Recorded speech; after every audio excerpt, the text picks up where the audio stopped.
Bound by the Shadow Demon. A Sinner Lord Standalone, Number 2. Brenna Harlow. Copyright 2022 by Brenna Harlow. All rights reserved.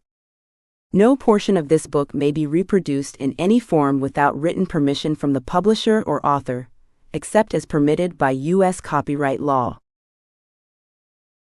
It was only meant to be a stupid, silly game. When my roommate Shelby unveils a Ouija board during our small Halloween gathering, I'm all for it. Excited even, considering I've watched a million found footage horror films featuring the paranormal toy. I expected nothing to happen.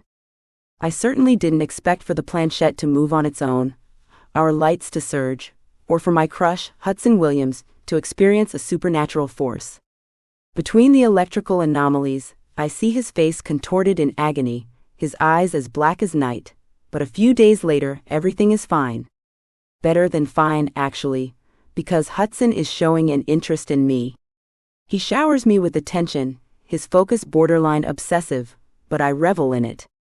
I mean, I've waited 2 years for him to notice me. Yeah, he's changed a little since our wild night with the Ouija board, but the changes have brought us closer. We're together, and I'm over the fucking moon. There's just one problem. I'm keeping a secret. Since the night of our ghostly encounter, 2 shadowy apparitions have been haunting me. Their attacks are growing stronger, physical enough to leave scratches on my body, and when my new lover finds out, I realize I've been wrong about him the entire time. Demons are real, and I'm on their turf now. Bound by the Shadow Demon is Book 2 in the Sinner Lord Standalone series. This series can be read in any order, and are not linked other than sharing a universe and having the same species of heroes. This is an adult paranormal romance. Minor readers aren't suggested to consume this material. 1. Claire. You look hot as fuck, Shelby says, looking me up and down with a spatula cocked in one hand. My abnormally bright roommate smiles one of her dazzling smiles as she surveys my outfit. I spin once, making a show of flipping my hair and raising one eyebrow seductively. Tonight is yet another chance to get this right. Hutson is arriving in less than an hour, and I need to use everything in my arsenal to catch his attention. Nothing has worked in the past, but hey, never say never. So I've made a point of wearing the hottest outfit I own. Fishnets with a punk skull pattern, black denim shorts with frayed edges, a low-cut black tank top, and of course my push-up bra. I even did a smoky eyeshadow look, which is a lot harder than the YouTube artist made it out to be. Shelby stirs her concoction over the stove, arching both brows as she side-eyes me. Your little get-up isn't because of Hutson's appearance tonight, is it? My jaw drops open, but my face always reveals my lies. What? No. Absolutely not. She wields her spatula again, lifting it to point at me. Liar. You totally have the hots for him. Don't think I haven't noticed. I deflate, shoulders sagging. How long have you known? She rolls her eyes, taking a step away from the oven as steam rises from the heating pot. Only since forever. Upon seeing the horror in my expression, she smirks. Don't worry, Claire. Callum has no clue, therefore Hutson doesn't know. You should tell him though. Her eyes light up. I bet he'd totally be down to hit this. She waves her utensil up and down, spotlighting my form. He can't even remember my name, I groan, leaning against the counter. Our kitchen isn't fancy. It's nothing more than a stretch of fake marble countertop, wooden cabinets, an old stove that's been here since we moved in, and a fridge more ancient than dirt. The floors are made of linoleum, with some of the sticky plastic tiles splintering and cracking along the edges. Most of our house is in the same condition of despair. No one has complained to the owner though, because our rent is only $500, an absolute steal in this city. The elderly lady hasn't even charged us a fee for our negligence with the lawn upkeep, something I'm surprised by every summer as the weeds climb to my waist. He probably does. Callum says he acts like a dumbass just so his parents don't ride his ass over low grades. They can't complain about C's when he's so air-headed. I glance down at my nails, picking at the chipped black polish. He's not dumb. Hutson's just a little? I try to find the right word, but nothing fits. He's just a little reserved. Shelby snorts. It's true though. Most people see him as a doofus skater boy who lives off daddy's money, but I've seen Hutson do great things when he thinks no one is watching. My first day in this town is a prime example. I was touring the city in my free time before moving in with Shelby, who at the time was a stranger off Craigslist offering a room, when I saw him. Tall, built like a Greek sculpture, gorgeous brown curls that he repeatedly raked his hands through like a true male model. He was skateboarding on the boardwalk, and I was totally not staring through the window of a local coffee shop. A little girl and her mother had just ordered an ice cream cone from a rolling food cart, and as the girl walked away from the seller, she dropped her triple-stacked cone onto the concrete. Hutson saw the accident and ran to the girl's rescue, fishing out his wallet and handing the mother a wad of cash before the little girl had time to weep over her spilt dessert. A national hero, in my book. It's only one of the many occasions I've seen Hutson act outside of his normal sleazy guy persona. I've been enamored by that side of him ever since, despite how weird I feel about it. Yes, I've surveyed him around town a few times, but I've never sought him out intentionally. I'm not a stalker for goodness sake. Just a person who's very perceptive when it comes to Hutson Williams. Whether reserved or dumb, I doubt he'd turn you down if you offered the goods. Shelby says, breaking my thoughts. I push away from the counter, heading to the sink to wash my hands. Maybe, but I'm not really interested in a one-night wonder. Shelby croons from behind me. Oh, so you want the real thing, eh? I get you, girl. I'll see if I can sweeten him up to you. Oh God. Please don't. I shake my hands dry, turning around to face her. I won't embarrass you. I can be subtle. She mocks insult, pouting her lips. I grab a serving spoon from our utensil drawer, sliding the wooden compartment closed, the rusted wheels squealing.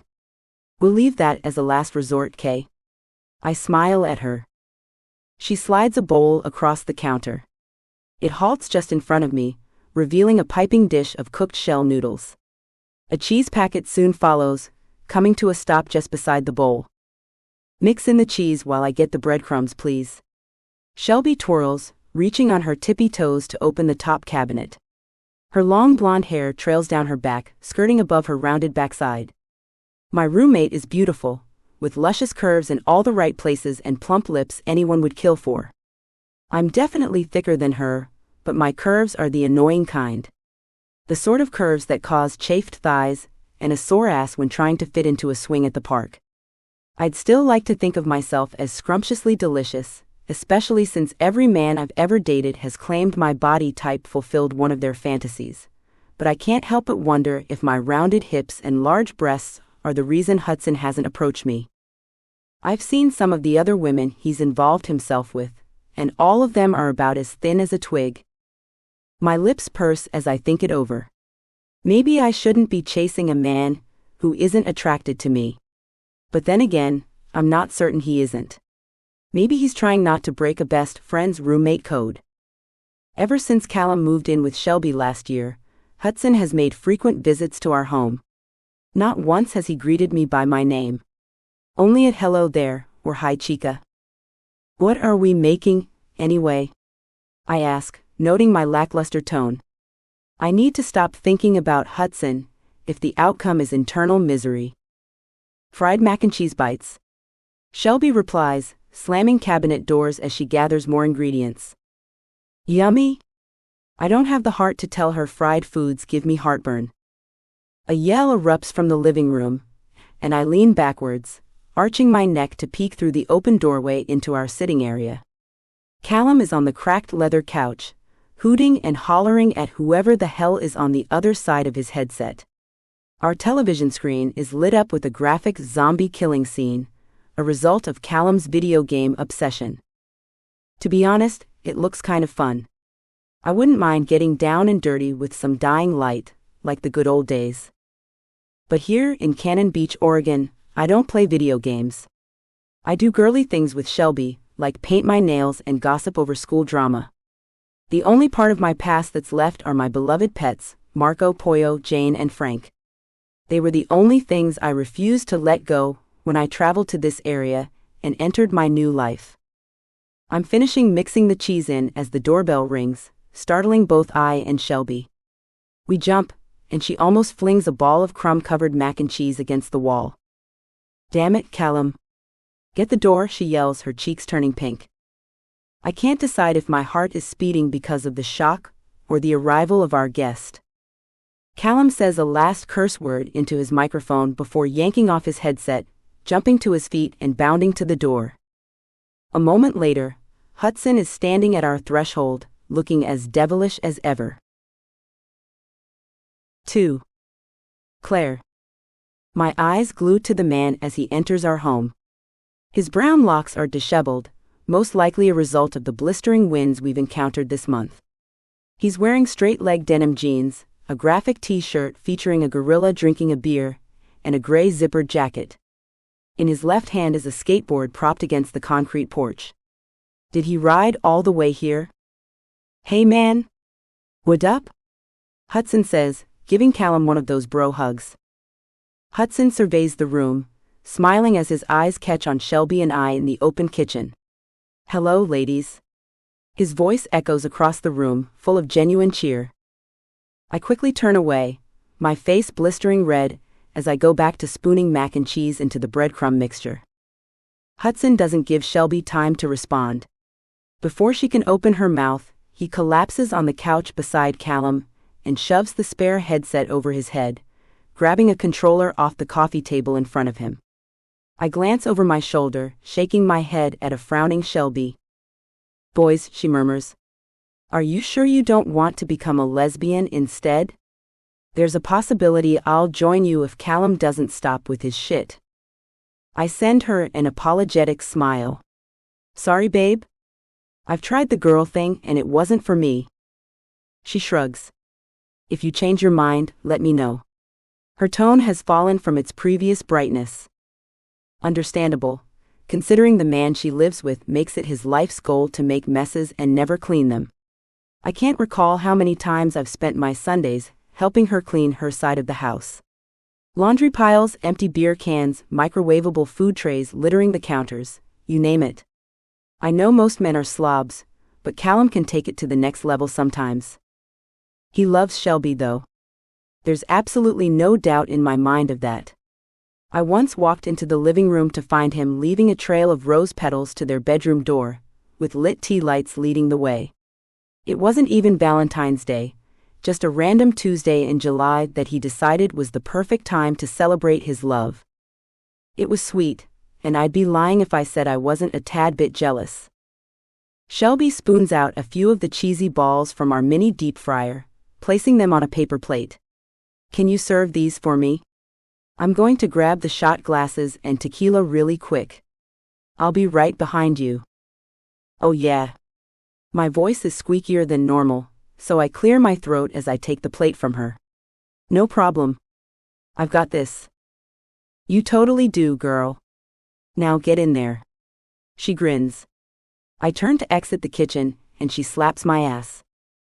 Ow. She continues to smile, shooting me a wink as I leave. My thoughts become louder as I walk into the living room. Don't fuck this up, Claire. You can do this. He's just a boy and you're one fine-ass girl. I straighten my back, lifting my shoulders, and I approach the coffee table. Your snacks, boys? I declare, placing the food on the table. They don't acknowledge me, both of them staring blankly at the television screen, practically drooling on themselves. I roll my eyes. So much for making an impression. Hutson won't even realize I'm here if all he does is game with Callum all night. I sit down in the recliner beside the couch, slouching. Shelby is right. Boys are dumb. My friend finally enters the room a few minutes later carrying a tray with one hand, a precision mastered by serving tables at a local diner. In her other hand is a very peculiar black box. It's the size of a board game, covered with strange symbols and shrink, wrapped in its original packaging. I raise my brows at Shelby as she approaches, but she pays me no mind, too busy juggling the glasses as she dips to place the tray on the coffee table. Once upright, she takes a single glance at Callum and claps her hands. Okay, boys? This is supposed to be a Halloween gathering, not game night. Callum leans around her form, still stabbing his controller as he focuses on killing an enemy in his game. Shelby glares at him, finally garnering his attention. With wide eyes, he snatches his headset off and looks up at her, gulping through his apologetic smile. Baby, you know I'm not trying to ruin your plans. It's just that Zombie Village 2 released last night and... No. We talked about this, remember? Claire got off work early just so we could celebrate tonight. I smile, shrinking in my chair as everyone's attention focuses on me. Even Hutson gives me a once-over with his emotionless eyes. I've taken up a position at the local haunt maze, which requires me to work on Halloween night, my absolute favorite holiday. When complaining to Shelby, she convinced me to take the weekend before Halloween off, which I had to book 3 weeks in advance. And now I'm the reason for the disruption to Callum and Hutson's game night. I wince, slouching further into the soft armchair and willing it to swallow me. All right, Callum says. He tosses his controller onto the table and slabs Hutson's shoulder, which prompts him to do the same. Winning her battle, Shelby smiles. Tonight, ladies and gentlemen, will be a night like never before. She takes a step across the floor, slowing her movements and lowering her voice in an act of creepiness. She holds up the board, turning to reveal it to all of us. Tonight, we are going to meet with the dead. And Ouija board. The art on the front is dated, with an antique brown coloring for the 3-dimensional title. Below it rests a creepy-looking planchette with an eye resting beneath the clear glass hole. The entire board, covered in its theft-proof plastic wrapping, is a bit comical. Nevertheless, a chill wafts through the air during its unveiling. Are my goosebumps only surfacing because that's what my mind expects when faced with this creepy cult classic? Or is there something deeper going on? Regardless, my interest is piqued. I sit up straighter in my chair. Where'd you get it? Shelby's smile grows wider. The local used bookstore. It's still in its original package. I got an absolute steal. She rolls her eyes. Though the clerk tried warning me away with her superstitious Wiccan shit. Callum leans back onto the couch, already sporting a shot glass in one hand. Hutson grabs the tequila, unscrewing the lid before filling both of their tiny cups. And what are we going to do, Shelbs? Ask good old Abe Lincoln to come join us for drinks? Shelby cocks her hip. Maybe. Hutson's lip twitches, something I might not have noticed if I weren't always observing him from the corner of my eye. He tips his glass in Shelby's direction. We could turn it into a drinking game. Drink each time the little piece moves. It's a planchette. All eyes turn toward me, and I press my lips together, cursing myself for bringing the attention back to myself. Shelby gawks at me. Have you used one before? No. I smile sheepishly. But I've watched a few found footage movies, with Ouija as the primary subject of fear. So you know how to use one? Callum asks, raking a hand through his dark brown hair. Hutson studies me intently. Maybe I've caught his attention with my weird fascination with found footage tapes. Sure. I shrug, trying to appear nonchalant. But there should be instructions inside. Callum grins, his boyish blue eyes lighting up. Hell yeah. Let's get to it then. I want to see a fucking spirit, dude. I try really hard not to roll my eyes, especially when Hutson joins in with his cheers. Shot glasses cling as Shelby sits on her folded knees in front of the table, carefully cutting the plastic from the board's box. Hutson doesn't look at me again, as he and Callum drink their second and third shots of tequila. Instead of twiddling my thumbs like the anxious dork I am, I lean across the table and grab a tiny clear glass of my own. Doing so puts me inches away from Hutson, and his scent, like cider meeting the rain, washes over me. I breathe in deeply as I pass, holding his aroma in my lungs as I fill my cup with liquid. Once I'm back in my chair, I down the drink, wincing as the liquid fire travels down my throat. The scraping of cardboard pulls my attention to Shelby, and through squinted eyes I see her unwrapping the game. I grab a water bottle from the side table, drinking down the taste of alcohol as I focus on her movements. The wooden board is covered with black tissue paper, and a smaller square of gray tissue paper covers an item atop it. As she moves the board, the gray paper unravels, revealing an intricately designed planchette. It's wooden with dark burnt engravings swirling around its edges like a frame. In the center of the piece is an opened eye, much like the one of the box, but its pupil is large and the whites are painted, the only splash of color on the entire tool. The board matches the planchette, with beautiful stained carvings framing the edges, and an alphabet with the same meticulous detail. It looks handmade, I murmur, leaning closer as I gaze at the toy. Someone took their time with its design. There are inconsistencies with the lines, and some of the stain appears to be darker in certain spots. The entire game is covered in a protective glaze, something you wouldn't expect from a mere child's toy. "Huh," Shelby says. "Maybe it was one of the high-scale editions.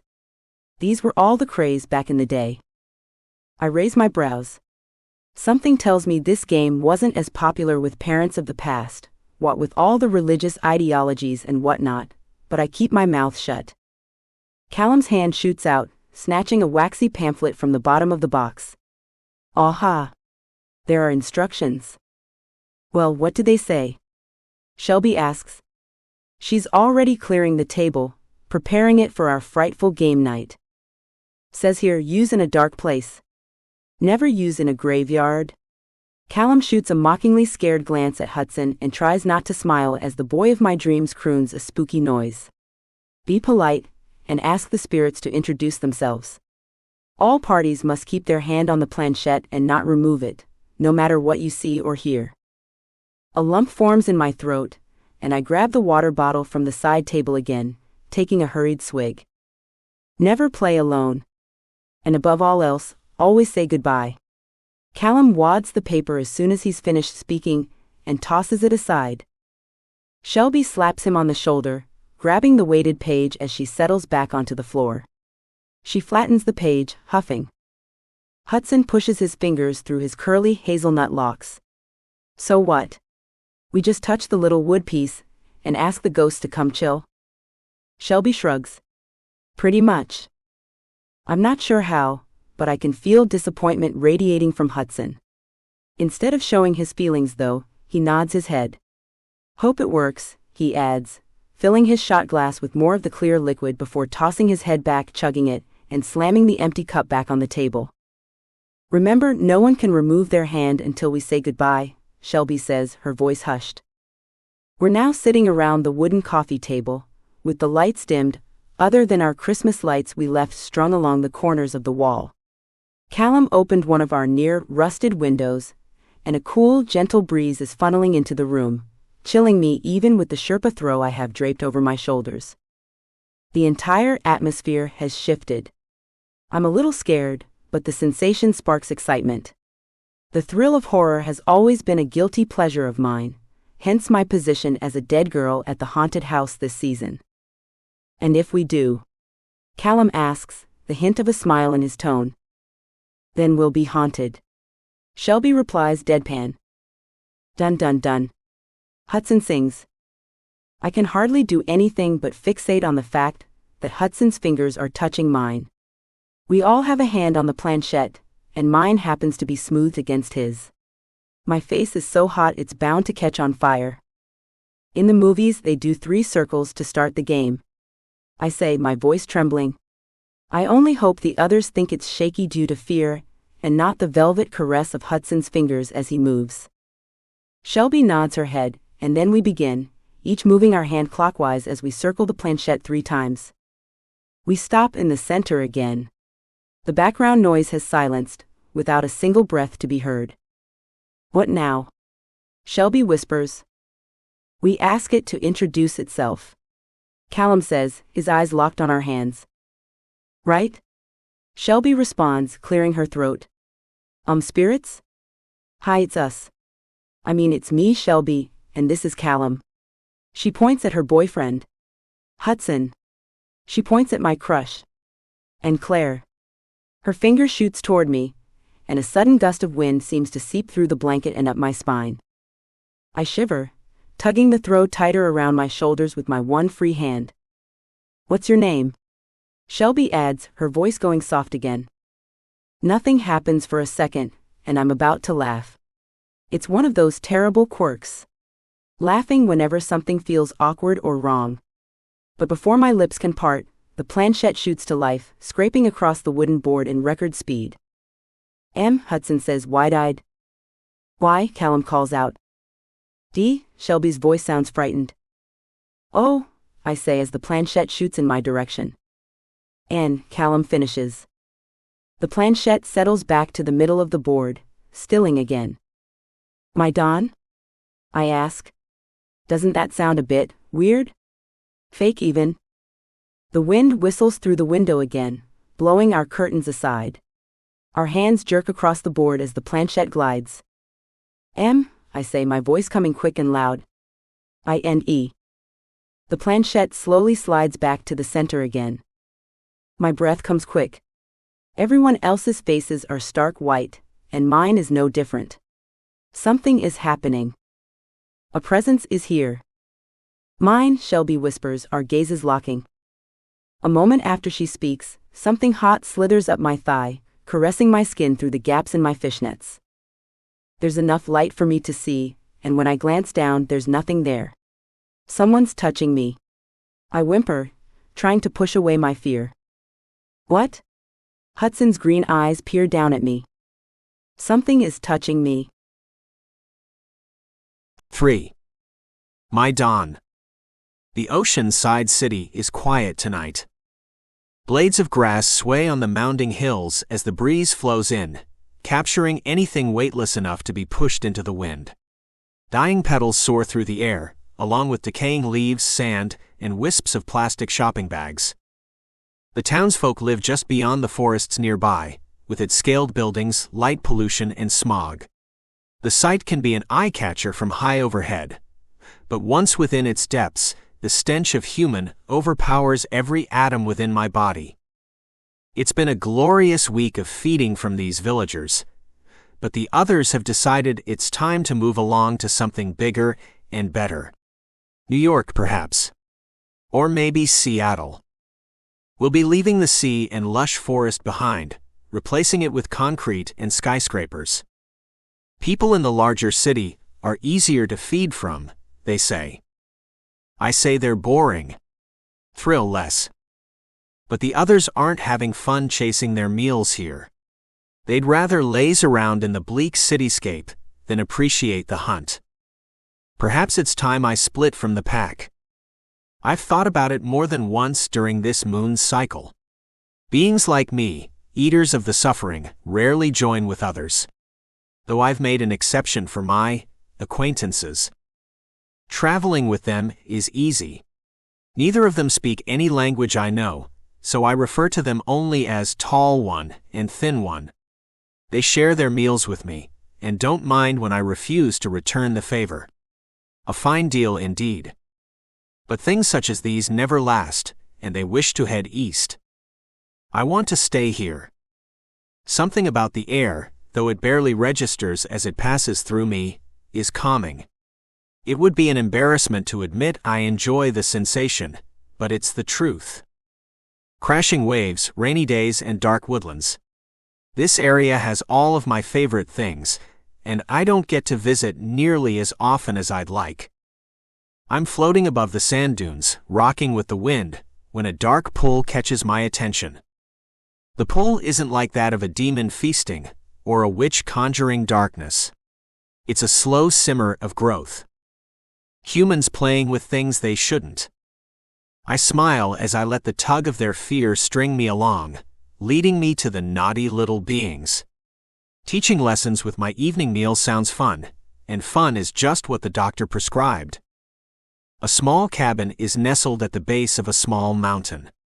Its exterior is nothing exciting, only a few dirty windows, a wraparound porch missing 2 planks, and flowering weeds to decorate the unkempt lawn.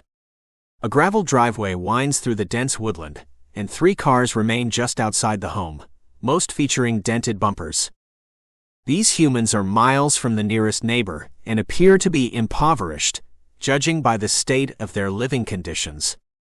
Impoverishment leads to stress, depression, and anxiety. A buffet in my language. I float across the lawn and through the open window, chilling the crowd with both my presence and the breeze that follows. It is then that I see her. Her eyes, brown and still somehow alight with color, stare through me as she looks toward the opening. Her skin so lush, freckles with goosebumps, and she tugs her blanket tighter around her shoulders. The female's hair is black, falling down her chest and over the luscious curves of her breasts. Though she's sitting in front of a game filled with darkness and in a room with a demon, her expression is calm. Content. Even interested. I float closer, staring at her. The other humans chatter around the short table, but I can't pay them any mind when this creature is so captivating. Deep within me, I know feeling these things for the carrier of my future meal is wrong, but I can't seem to stop my wandering thoughts. Curiously, I float my hand over her hair. Nothing. I can't feel her form, not without more energy. What I do sense is a well of imperfect perfection, a crushing surge of her essence that nearly drops me to my knees. I want to make myself known. I want to interact with these beings, to frighten them, to touch her. I want to touch her. The realization comes just as she tucks a thick string of hair behind her pink, tipped ear. Her cheeks are shiny, probably the result of humankind's face painting tradition, and a shimmering gloss wets her lips. Every aspect of her interests me, like the fact that she's licked her bottom lip 3 times since I entered the room, or that her nose wrinkles whenever the blonde boy speaks. Or that whenever the curly-haired male to her left moves, her eyes dart toward the motion, and her cheeks deepen a shade each time. Watching her reaction to the human makes me feel weird. And weird only excites me further. Why am I feeling? The humans work together with the planchette, heightening all the dark energies brewing inside the room. I circle the table, surveying the room as my curiosity grows. This household has little pieces of information about its residents strewn all about. A digital clock sits on an oak side table, and beside it is a coaster with a beer bottle pattern designing its surface. Along the wooden walls are various photographs, most featuring the mundane female, not my fascinating specimen, and the blonde male. I can only assume they're mates. If so, does this mean my dark-haired beauty is mated to the other male? The thought disgusts me. He's nothing more than a lanky bottom feeder. A non-superior being of his species. She deserves someone in power, a person who could appreciate her like the treasure she surely is. A goddess. That's what she reminds me of. The Greeks, what with their funny outfits and obnoxious gatherings, described magnificent females with bodies like succubi, fierce and ethereal. They carved statues, painted portraits, and even dressed up as these non-existing creators. My female has brought the sculptures to life. What now? The blonde woman whispers. I cock my head at her, smiling. I know exactly what comes next. We ask it to introduce itself, her male squeaks. The trembling girl stumbles over her words as she points to each of her friends. I pay no attention until her finger shoots in the goddess's direction. And Claire. Claire. My woman's name is Claire. I float closer to her, using the growing power to touch her again. My fingers rub over the small of her back, finally feeling the warmth of her skin. The heat from her soaks into my fingertips, a searing transfer of energy. My eyes alight as I pull my hand back, staring from it to her and back again. I want to do it again. What's your name? The blonde female throat bobs as she asks. I waste no time as I grab the planchette, my hand warm over Claire's as I guide their powerful toy. They spell my name aloud, and I relish hearing it spoken. Mydon. Claire's eyes widen, her energy shifting from carefree to fear-laced for the first time. Despite this, her lips turn upward. Mydon? Doesn't that sound a bit weird? Fake? Her voice causes my entire body to quake with satisfaction. My decision is swift and final. Consequences filter through my thoughts in a millisecond, but none of them are enough to change my mind. I'm a very selfish creature, and this female, well, I want her. Fixating on the planchette again, I shift its location to match the letters I wish to be spoken. Mine. I trail my fingers from the back of her hand up to her elbow, and then higher. When I reach her chest, I let them dip, caressing each of her curves with my brief touch. My hand skips the area between her legs as I wish to touch there physically, and skim her thighs instead. Someone is touching me, Claire whispers, her eyes gazing right through me. A moment later, she repeats the words, this time with more vehemence. Someone is touching me. I remove my hand, frowning. For some reason, frightening her isn't feeding me. It only makes me very upset. It's almost like I wish to soothe her worries instead of instigating them. Strange, but it's a sensation I'll allow, because I fear the young goddess has already converted me into a devotee. I want her to be unbothered by my presence. Maybe even charmed by it. I feed from the male beside her, clutching his darkening soul with one hand as the other busies itself with stroking my female's hair. She likes him. I don't. However, her interest in him could prove useful to me. If I really want to touch her, to interact with her, then I'll need a host. A slow grin grows on my face as the floating lights flicker in the corners of the room. Yes, this will be very worth it indeed. 4. Claire. The lights in the room flicker, buzzing loudly as they fizzle in and out. Shelby screams and Callum lets out a high-pitched yell. Each time the lights blacken, Hutson gets paler. I try to swallow my panic. It's only a light surge after all. And the touch I thought I felt? Well, that was just the wind playing tricks on my numb legs. Paranormal entities don't exist in the real world. They're a product of fantasy, a tactic used to profit from the population's entertainment. Right? Right? Hutson, are you okay? He's slumping over, his eyes slack as his mouth screws into a silent scream, widening with every blackout. Shelby cries, leaning into Callum as she scoots closer to her lover. They cling to each other, both still clutching the planchette with one hand. And then the lights pop, pitching all of us into darkness. I focus on my breathing as my sense of hearing goes into overdrive. Scurrying noises encircle us, like millions of tiny nails clacking over the walls and floor. It isn't real. My breath slows as I focus. Hutson's hand twitches over mine. His touch is warm, warmer than it was just moments ago. His ragged breath drowns out the horrifying sounds around me as I lean closer to him. Hutson? Are you okay? I can't see him, but he's breathing heavily, blowing wisps of air into my face. I reach out with my free hand in the dark, aiming it towards where I think his chest should be. My palm connects with lean muscle, and as I trail upward, I recognize the shape of his arm. He's quaking, shaking so hard his teeth are now chattering. Hutson? Hutson. A second later, he stills. The lights blink on, just long enough for me to see his face. What I see terrifies me to my core. I stand, wrenching my hand away from Hutson and the planchette. His eyes are pitch black, covering the whites completely as they bulge out of his head, and his mouth is stretched wider than I thought possible. I'm close enough that I see a dark mist seeping down his throat, entering his body. I scream, shuffling backwards as the lights go out again. 2 seconds pass before they flicker, and this time Hutson is smiling at me, an affable grin on his handsome face. But His features don't reflect the natural, relaxed state of the Hutson I know. They're sharper. His normally green eyes are a dark, cloudy gray, and there's a glint in his eyes warning me of danger. But he's smiling, and the boy in front of me is most certainly Hutson.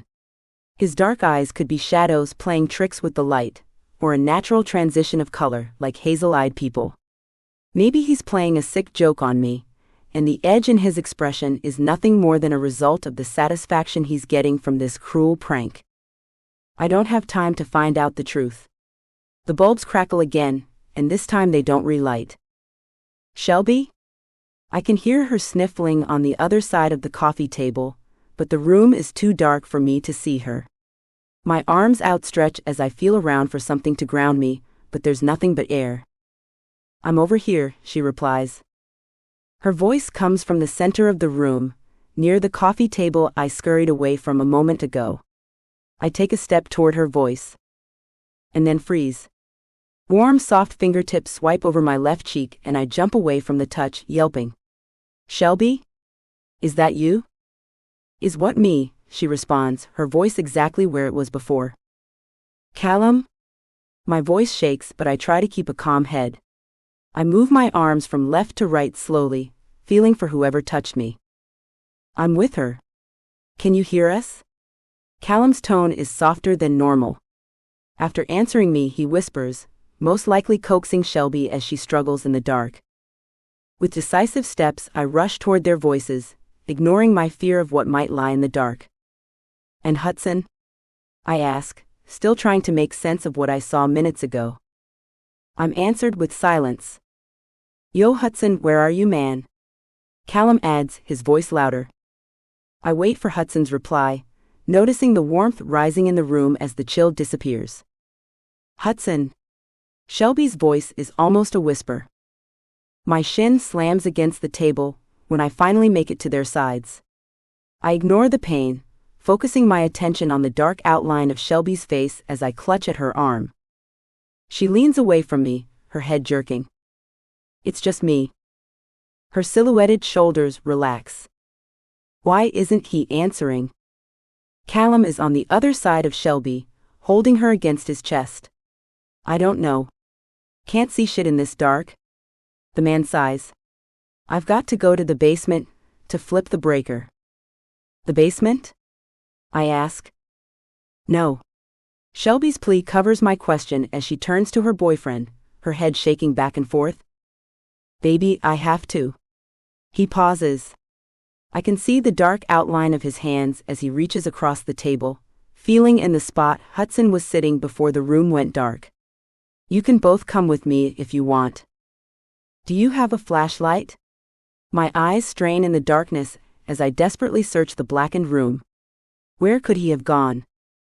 Yeah. Callum fishes into his jeans, pulling his cell phone from his front pocket. As soon as he taps the button on the side, our faces are all awash with the glow from the screen. He taps a few buttons, and then the phone's flashlight springs to life, casting a blue laced light over the entire room. Hutson is nowhere to be found. Maybe he went to the bathroom. Callum rubs his chin. Yeah, maybe. Or he could have gotten spooked and ditched. I stay silent. This whole situation feels wrong. If Hutson left, he would have told us goodbye, right? We'd at least have heard the front door open, or seen the motion-censored front porch light turn on. Callum's thumbs swipe frantically over his screen. What are you doing? Shelby asks. Her face is red, and her eye makeup is smeared, with some of her eyeliner seeping onto her cheek. I lean against her, rubbing her shoulder for comfort rather than doing nothing in our time of crisis. I don't know what just happened to us, but I know it was traumatic. And fucking terrifying. Hutson's blackened eyes and silent scream haunt the darkness behind my eyelids, and I exhale, self-soothing the way my therapist taught me. Texting Hutson, Callum replies. He taps the blue icon on his screen, sending the message. Are you sure we have to go to the basement? I bite my lower lip, trying and failing not to imagine a ghostly entity lurking beneath us. Yeah, the overhead bulbs hum, slowly surging to life. The red light on the television blinks, and in the kitchen, the oven beeps as it reboots. Huh, Callum says, scratching the top of his head. It, must have been a power outage. He frowns as he surveys the room. I look around us too, searching for any clue that could lead me to Hutson. Could he have left? If he did, the only way out, other than the front door, would be the open window. It's possible, but why would he exit there when the door is a stride away? Callum's phone pings, and when he looks at the notification, he smiles. I was right. Hutson ditched. He said he got spooked. Let me see. I lean over Shelby, my hair falling over her chest as I strain to see the message. Hutson, sorry Callum. Board spooked me. See you in class. I breathe out a sigh of relief, finally allowing myself to relax. A ghost conjured by a child's toy did not eat Hutson. The strange power outage was something explainable. My eyes were only playing tricks on me. Everything is fine. Thank God, Shelby says, wrenching her arm away from Callum to grab a shot glass. She fills it, tosses it back, and then fills it again. Same girl. Same. 30 minutes later, I'm on my hands and knees in front of the coffee table, helping Shelby pick up shards of a broken shot glass. Callum is on his phone, staring at the screen with pulled brows. You think it was a ghost? Shelby asks. Her blonde hair nearly touches the floor as she bends to grab a large shard. She tosses it into the trash can, where the rest of the pieces are disposed of. I shrug my shoulders. Could have just been a freaky storm that blew out the lights, and anyone could have been moving the planchette. She stares at me. But you said someone touched you, Claire. Who could that have been? Frowning, I wrinkle my nose. It was dark. Maybe Hutson? He could have been the one moving the planchette too. It makes sense why he would have ditched so early. Shelby just shakes her head. Not really. Callum's boot thumps onto the coffee table as he slouches onto the couch. It says online we might have witnessed the manifestation of a spirit. His face is lit up by the blue light of his phone, illuminating his wide-eyed expression. It also says we're in danger of contaminating our lives with paranormal entities if we don't do a cleansing. I clear my throat, focusing on the thumb-sized piece of crystalline glass in my hand as I think. Not that I believe anything paranormal happened, but how would we go about cleansing ourselves? Callum's fingers batter his phone screen again, the device beeping with each letter he types. A minute later, he responds. We need to get sage, cedar or Palo Santo sticks. Light them, visualize a white light covering our entire bodies, and then repeat this phrase, all negative energies must leave my home and body, never to return. Shelby rolls her eyes, sighing heavily. The only metaphysical store I know of is across town. I can probably stop by on my way home from work tomorrow to buy some sage. Callum nods his head, his cheeks reddening. Just in case. Yeah, just in case, I agree, nodding my head. 10 minutes later, the floor is clean and Shelby and Callum return to their room. The house feels oddly electric, and something about the shadows in the living room feels off, like they're alive and watching me with invisible eyes. I retreat to my room, traveling the hallway with the creepy sensation that someone is following me. When I close my door, I lock it, grabbing my remote off the bedside table in the same motion. I turn my television on, find a comedy channel, and then pump the volume up full blast. Before falling into my bed, I check on my personal zoo, which rests inside my walk-in closet. I cross the room, flipping on the light switch inside the open closet as I observe my friends. Their cages rest on a sturdy 3-tiered shelving unit against the far wall, giving the small space a sense of wildness. Last month I added wall stickers around the shelf, monstera leaves and climbing greenery, all adhered to accent my creatures' homes. Marco and Pollo are both stuck to the glass of their terrarium, staring at me with wide black eyes. Even though tree frogs don't have expressions, I can tell that they're happy. It's almost like they're smiling at me from their mini rainforest, comforting me in their joyful froggy way. Next I visit Jane, my jumper. Most people find spiders gross or terrifying. Even I balk at most wolf spiders when they scuttle across my floors uninvited, But Jane? Jane is different. She's cute and fuzzy, with front-sitting eyes that stare at me with a curiosity not found in most other species. Right now, she's peeking at me from her hammock as if to say, "What do you want, tall lady?" I kneel to check on Frank, my sweet beardy. He's laying under his light, atop a slab of sandstone. He blinks at me, his way of saying hello. "Hey guys. Something crazy happened tonight." I sigh, watching Frank as he blinks at me again. I take that as a cue for me to continue my story. We played a game, meant to invoke the supernatural. Insane, right? Anyway, things went wrong in my crush. Well, I don't even know what happened. I'm not sure I can trust what I saw. Things were dark, and the lights went out. I sigh again, standing. The situation is still ongoing, so I'll keep you all updated. Good night. I turn the light off, retreating to my bed. Before I know it, I'm cozy beneath my comforter and watching a sitcom. My eyes grow heavy, and I fall asleep to the sound of a laughing crowd. 5. Claire. Are you sure you're doing this right? I ask. Shelby is holding a lit sage stick in one hand, waving it through our house as she yells at the unseen evil. After sleeping on it, I've decided whatever happened last night was a fluke. No entities came to snatch me during the night, and nothing poltergeist-y has happened all day. It's been a slow, boring evening, filled with television and microwave meals. I've been home all day, relishing my free time before work. No mysterious light flickering happened, nor did anything knock on the walls 3 times like in the movies. It's just been normal. Regardless, I told Shelby I'd let her cleanse me before work, so here I am, standing in the living room with herb smoke covering my fresh clothes. Shelby turns in the hallway, glaring at me. Of course. I even asked the clerk how to cleanse a home of dark beings.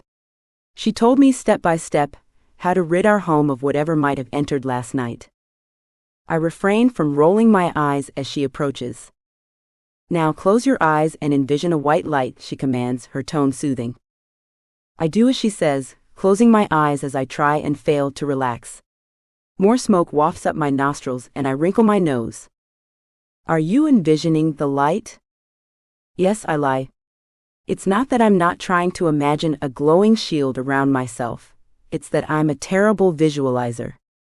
Instead, I just think happy thoughts, like the fuzzy sensation of wind blowing through fields of wildflowers and the ocean at sunrise. Now repeat after me.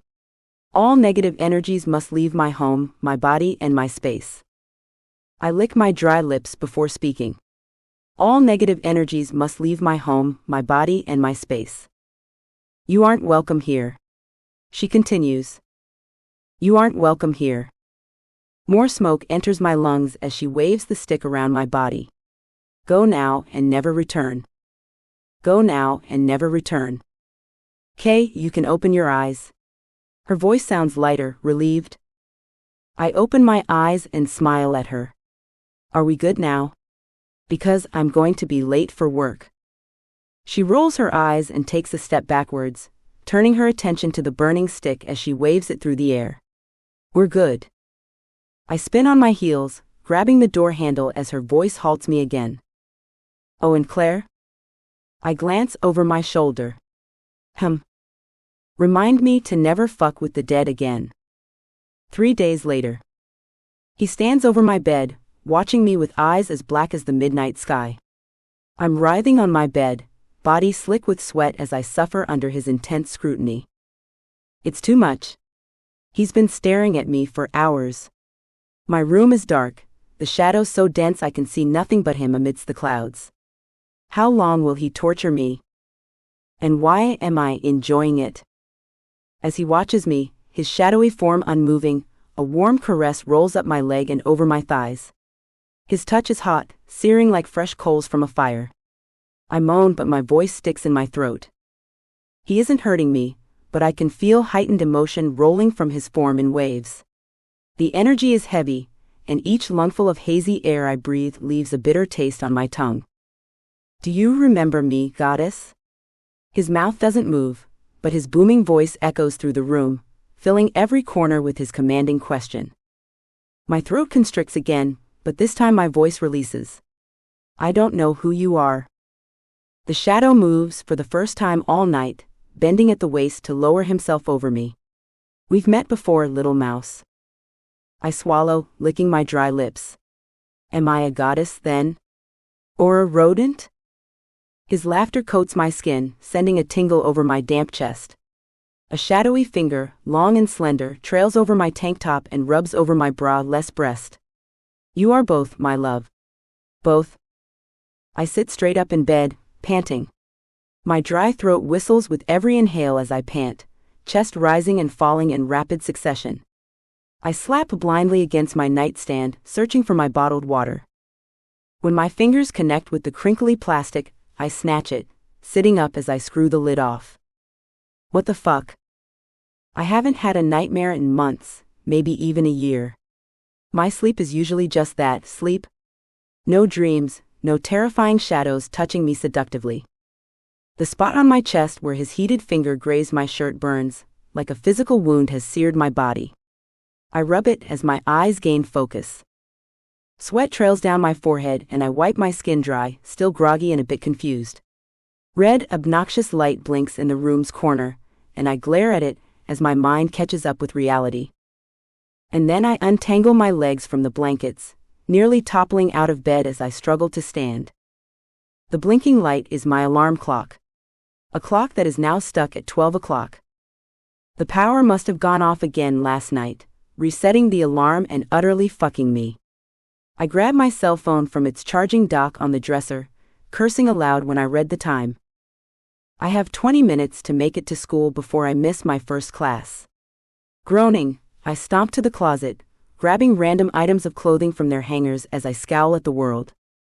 My crawling friends watch me with judgment in their eyes, but I don't have time to scold them. I've made it a point not to miss a single day this semester. My parents pay a shit ton to get me through this fancy college they insisted I enroll in, so my philosophy is that I should get their money's worth. Despite my opinions, I debate not going today so I can catch up on sleep. Since starting at the haunt maze, my mornings have been chaotic. I'm up till 3 and waking at 7:30.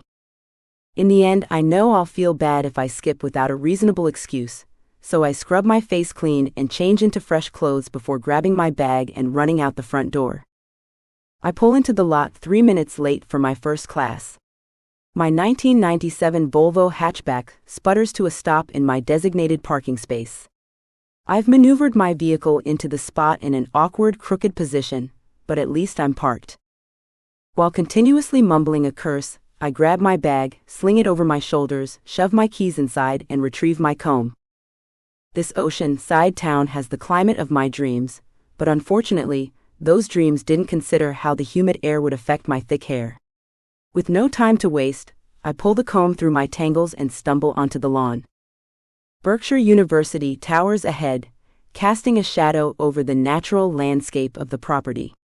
When my parents first approached the subject of sending me here, hundreds of miles from everything I had ever known, the architecture of this building was the only thing that kept my tears at bay. I sometimes picture myself in Hogwarts, with a massive arched roof like that of a church, and stone carvings that date back to the 1800s. The towering walls feature abstract stained glass windows, and Greek-inspired columns stretch below the covered entrance, continuing on the inside of the common area.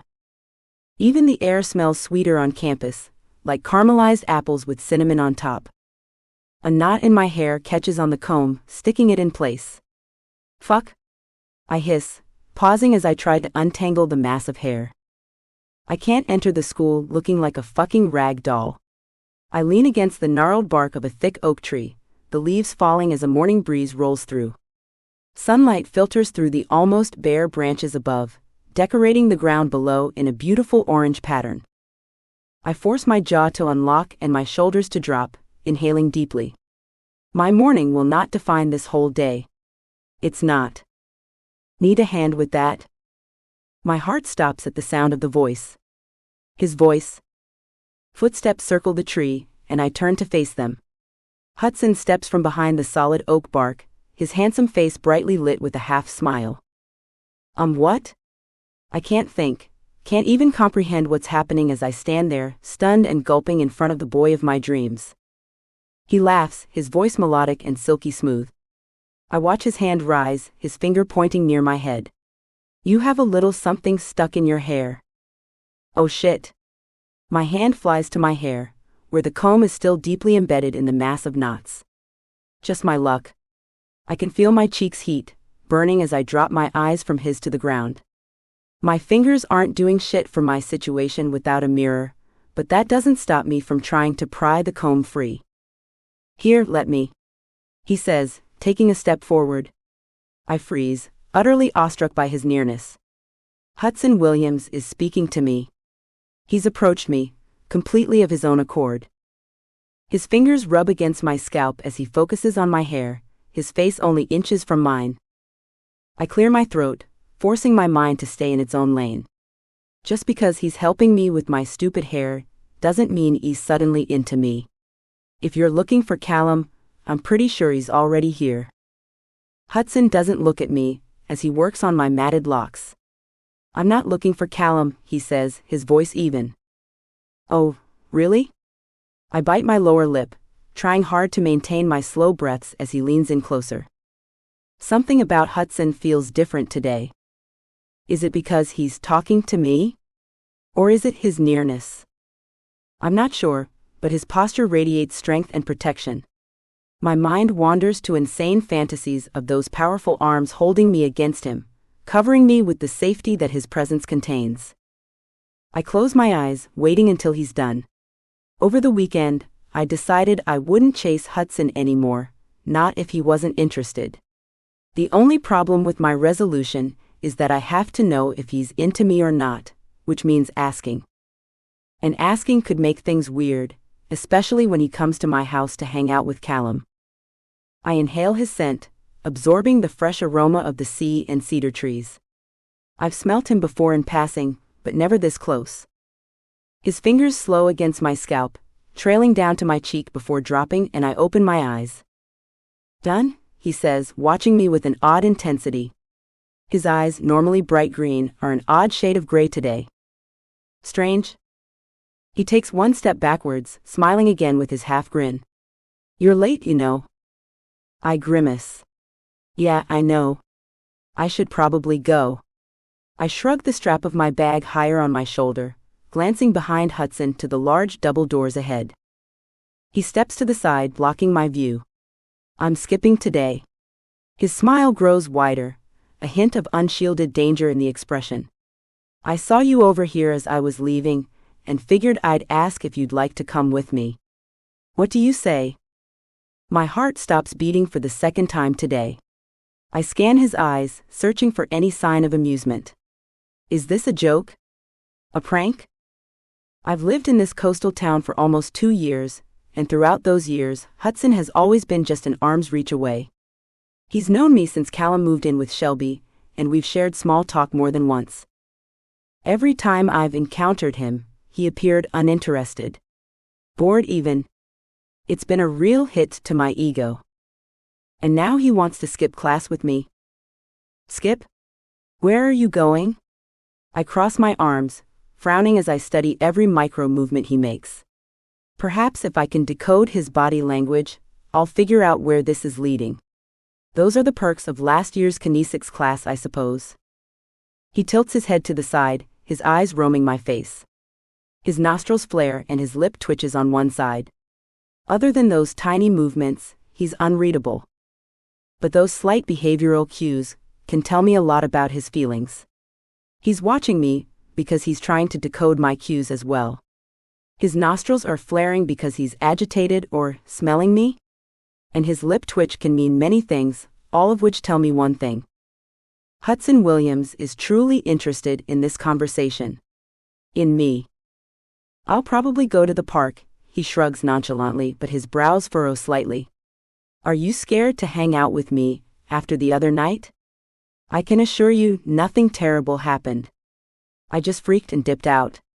He smiles again, revealing his pearly white teeth and a glint of danger in the lines around his eyes. I find myself smiling. Hutson wants to hang out with me, even going as far to admit he was scared of the power outage during our game a couple of nights ago. He really is interested in me. No worries about the other night. It was kind of scary, but our minds like to play tricks on us in the dark. I shrug my shoulders, grinning. And since I'm all ready, I glance down at my smartwatch, reading the little digits on the screen.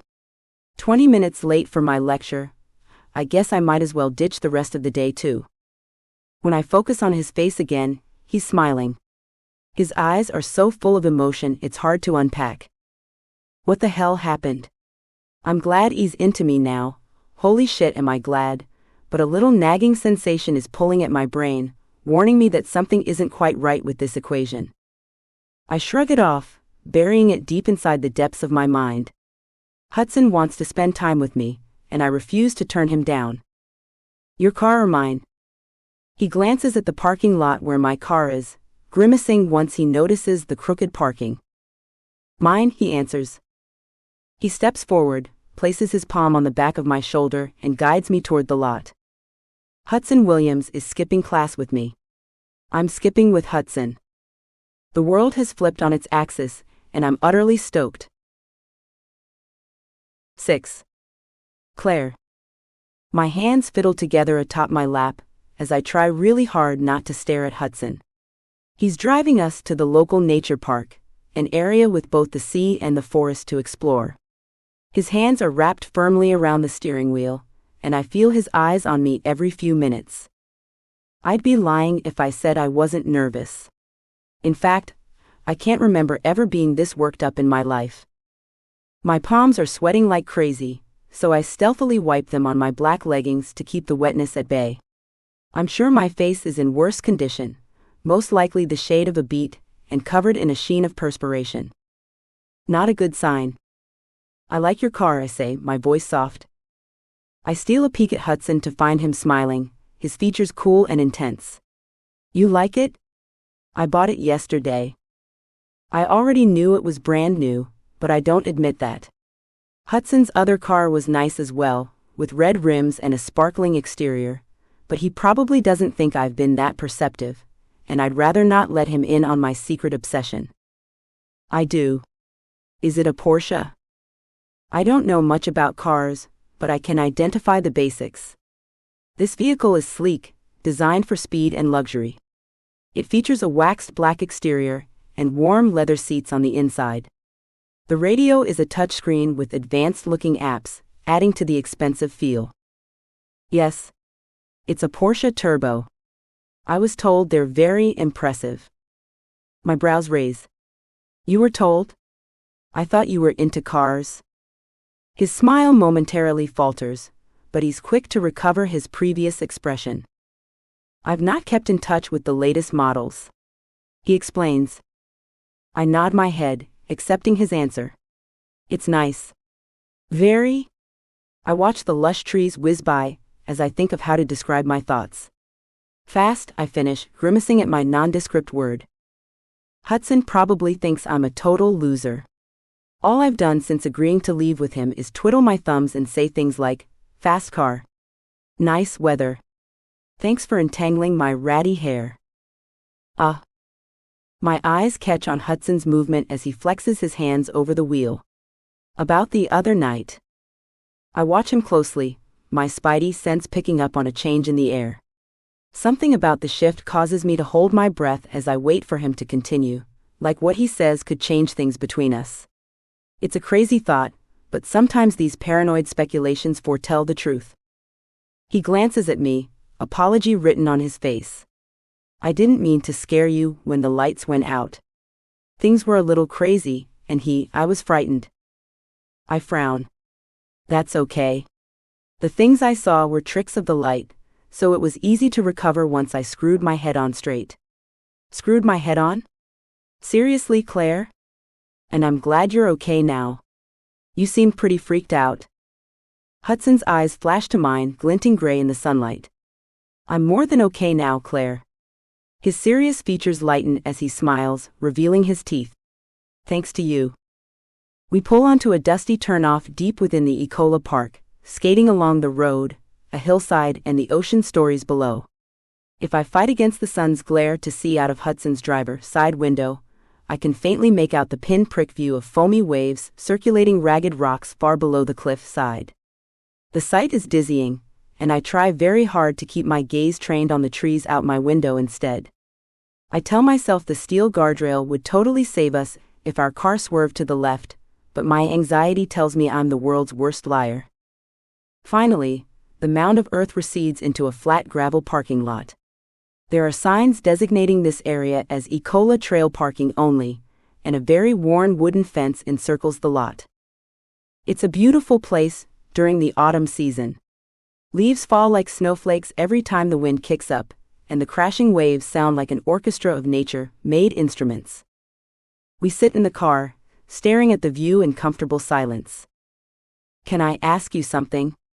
Hutson's voice is deep and soft. I face him, eyes wide and searching, as I memorize everything about this moment. "Anything." "Why are you here?" His words cause my brain to stumble. I feel my cheeks heat as my gaze drops to my lap. "Oh, I'm not really sure. You invited me, and I thought." "No, not why you're in this car with me, Claire. I mean, why are you here in Cannon Beach attending Bernshire?" My eyes trail upward again, lashes fluttering. I've never witnessed Hutson speak with such meaning in his voice. Not even when he's discussing his family drama with Callum, which I may or may not have overheard a time or two. "My parents offered to pay for my schooling here. They're busy people, and they travel a lot, so they decided it'd be best if I could start my life somewhere fresh. Experience the world and adulthood on my own." He snorts, his eyes flashing dark gray. "They sound like miserable people if they thought sending you into the world alone was a blessing." My eyes widen at his words. Is Hutson Williams unhappy on my behalf?"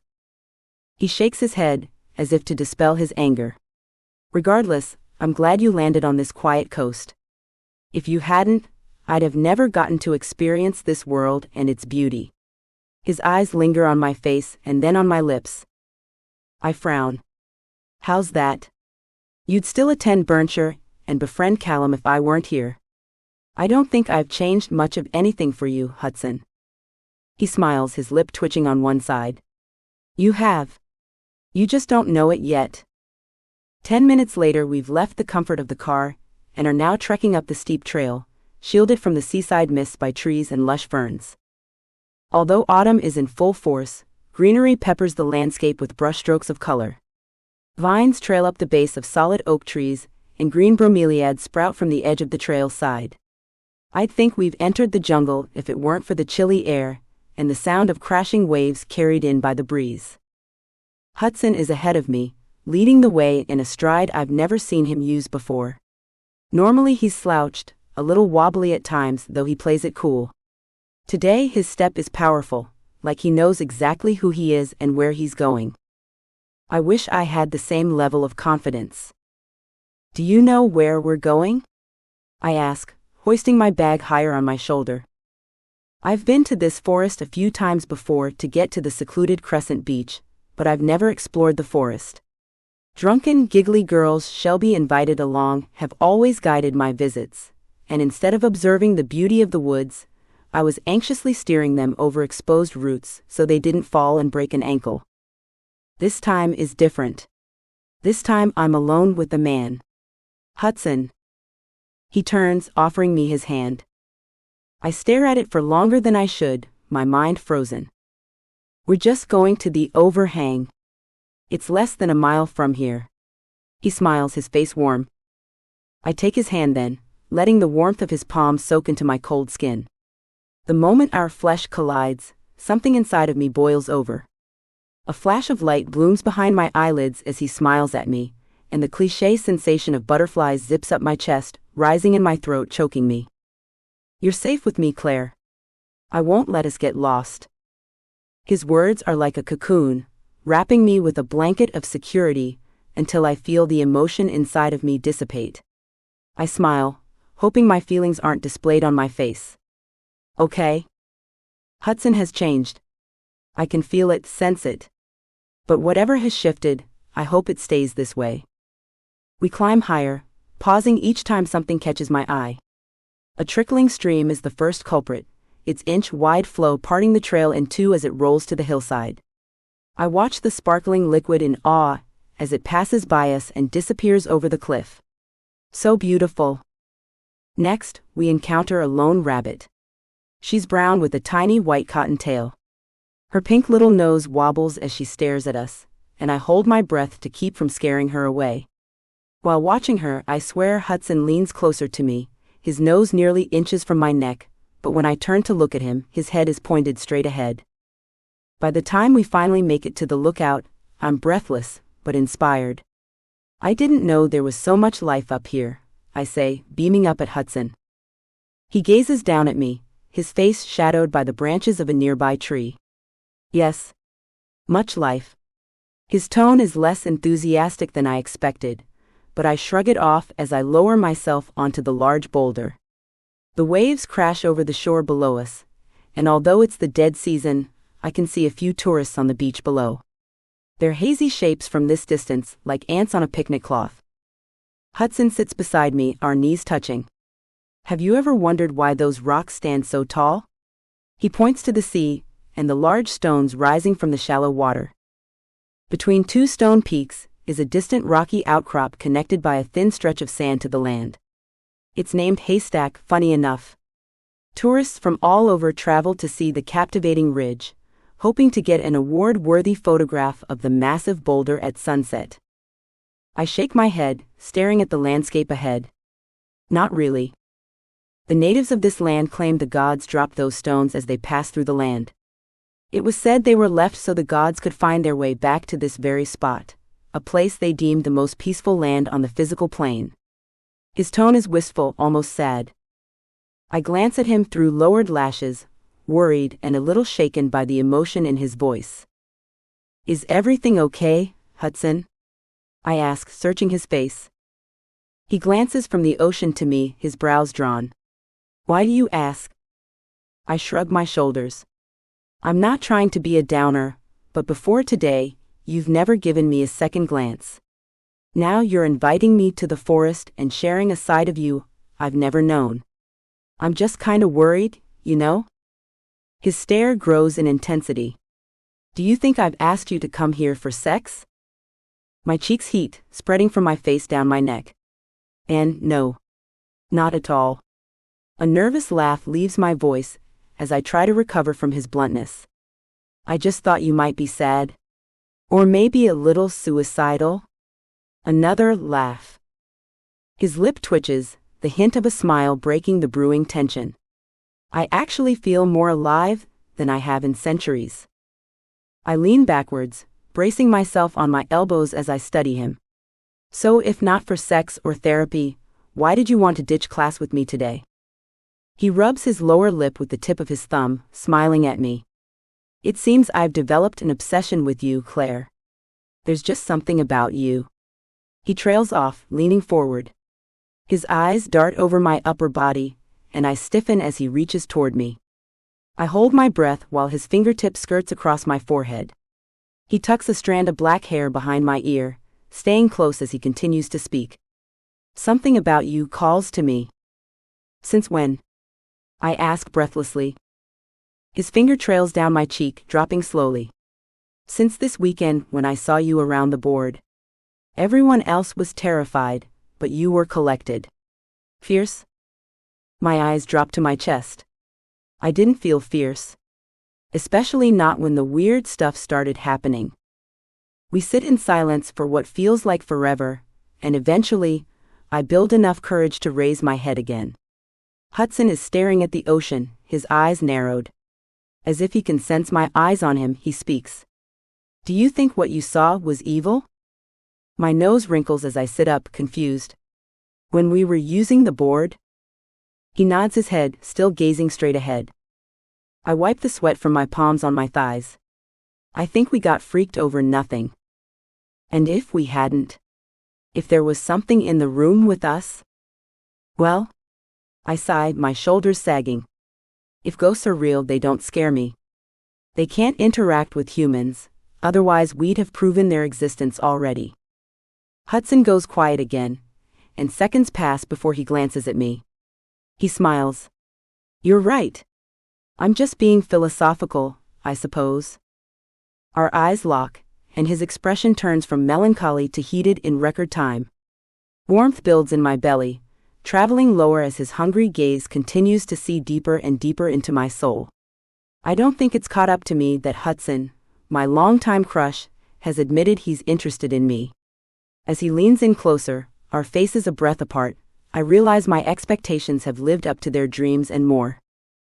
Never in my wildest fantasies has this situation felt so perfect. Even when I first spoke to Hutson, I felt the sense of dissociation with reality versus the truth. His lack of interest probably played a part in that feeling. But now things feel real, like I'm connected to the soul inside his body instead of the mask I usually get. It's like I've just met him for the first time. Our lips are less than an inch apart when an angry scream breaks through our moment, pulling both of our attentions to the sandy beach below. A man and woman are standing a yard apart, screaming at each other. Her blue long-sleeved dress whips in the wind as she wipes at her black-smeared cheeks. The man's neck is bright red, and his hands are closed into fists at his sides. Seems like there's trouble in paradise, Hutson whispers, distaste in his voice. I watch the woman, her arms cradling her chest like she's trying to hold herself, or maybe the pieces of her heart, in place. I feel bad for her. Hutson turns to me, his brows furrowed as he examines my expression. He nods as if in silent understanding. We should go, he says, his tone withdrawn as he watches the arguing couple below. He grabs my hand as we stand, lacing our fingers together. I'll drive you back to your car. 7. Maiden. I'd never thought of myself as unworthy until now. Claire is quiet beside me, her tiny pale fingertips tapping the glass of her window as we travel back to the school. Her presence is like a soft, sensitive wave washing over my new body, transforming the core of my blackened soul. Things like these shouldn't happen to creatures of my nature. She means something. What, I do not know. She just does. Claire is changing me, and I've barely even scratched the surface of her mystery. Upon entering the body of this foul boy, a male who is as basic as ever, I realized that having a physical form has benefits. Before, when I was just me, I saw humans as trapped, caged into their stagnant lives, and forced through society's miserable necessities. As with many things, I was wrong. This body can touch Claire's soft skin and feel her strange reactions in my bones. Scents are now overpowering, hers especially intoxicating. Even the nutrition I must consume does odd things to my insides. Everything boils together to make one massive potluck of life, and I'm enjoying it. Well, most of it. I don't enjoy this boy's home. His parents are lunatics, always cooking and asking questions, watching me and praying when they think I can't hear. Already they've suspected me, and it hasn't even been a full week. Not nearly long enough for me to claim sweet, innocent Claire. With her, I must be delicate. Go slow. This task will take time and patience, lots of it, but I still must maintain my other responsibilities. I have to feed. The abuser at the beach riled my primal instinct to devour the darkness he created in the world. He was the perfect target, sweaty, angry, and masochistic. Even Claire sensed the heaviness in the air as it consumed the earth below our perch. Her first response was to empathize with the female, though. And mine was to drain the aggressor until he saw the truth of our dark, dangerous world. I clench my fists over the steering wheel as I maneuver the car through misty winds, winding my way through the streets leading to our school grounds. Our school grounds. Am I used to this game already? Why'd you decide to skip today? Claire asks, her tone soft. Perhaps that is why I'm drawn to her. She has the one thing I'll never have. Kindness. My eyes dart from her to the road, remaining focused so careless driving won't do her harm. I've seen many heartbreaks at the hand of a distracted driver, and I've vowed not to let anything happen to her. If she dies, I have no reason to stay here. No excuse to live. Or love. I shrug my shoulder, something I imagine a human male might do in response to her question. It's not raining today. Seemed like as good a day as any. Her calculating gaze studies me. Another thing I've learned is that even if you aren't looking, you can feel eyes on you. It's a strange sensation, like a tingle down my neck and over my spine. I guess you're right, she finally replies, turning her head away. It's easier if she doesn't look at me for too long. The more she watches, the more she suspects, the hungrier I become. I prey on those that are rotten to their core, but fear, unease, and anxiety fuel me just as well. The last thing I want is to take from her energy without permission, especially when she has such a stable aura. When the light hits her just right, I can see it, purple and blue like a summer sunset surrounding her. And I can't bring myself to disrupt something that beautiful. Minutes later, we're driving up the hill that leads to the school grounds. This town is very odd, with a smaller-than-small village and a school educating a population twice its size. The castle-like structure is 5 miles from the town center, nestled against the forest beneath the hillside. Upon entering the parking lot, it's like we've entered an extra dimension. Students mill about the lawn, flirting and chatting with their classmates. Professors watch from the cobblestone windows with scowls on their faces, dreaming of a time when they were young and vibrant. The energy here is chaotic and jumbled, as most places are. But here inside this car, I feel calm. I pull into the lot beside Claire's beat-up wagon, eyeing it skeptically. Are you sure that vehicle is safe to drive? Claire scoffs, her cheeks turning pink as she glances from her car to me. Yeah. I've had her for 2 years. She drives like a champ. Somehow I doubt that, but I'll leave my comments to myself for the time being. She grabs her bag, hesitating as she places her hand on the door handle. It was nice hanging out, Hutson. Hutson. The name feels wrong. I'm going by Dawn now. Dawn? Her brows raise as her plump lips part, surprised by Hutson's odd behavior. But Hutson is no longer, and so is his name. I smile, another thing a human male would do to ease his mate's worries. But as my lips widen, her heart rate picks up, so I let them fall again. My parents gave me that name. I shrug, trying my hardest to mimic the boy who left this body. I found one of my own. She stares at me, her face still frozen in shock. Okay. But Dawn? Really? My eyes focus on hers, watching every tiny expression that filters through those gorgeous brown orbs. Do you not like it? She bites her lower lip, revealing teeth and a brief flash of her pink tongue. No. No, I like it. Her head bobs up and down as she accepts this new information, and soon she's smiling again. Okay, Dawn. I should go. She cracks open her door, a new blush coating her cheeks. Thanks again. I had a really nice day with you. She steps out of the vehicle, and suddenly, something inside of me screams. It's irrational, annoying, and yet, I can't help my reaction. My heart pounds as I lean across the seat, catching the door before she can slam it closed again. Wait, Claire. Her head angles downward as she looks at me through the opening. Yes? I swallow, embracing the burn of my throat as a sudden onslaught of dry mouth hits me. Will I see you tomorrow? Her white fingers grip the strap of her bag as she pulls it higher on her shoulder, her feet shifting. Oh? Yeah, for sure. Her eyes narrow, and she bends lower, bracing herself against the car door. But I'm not skipping again. If you want to wander the forest, it'll have to wait until after my classes. I beam at her, my smile genuine. Deal. By the time I reach the trail again, dusk is settling on the horizon.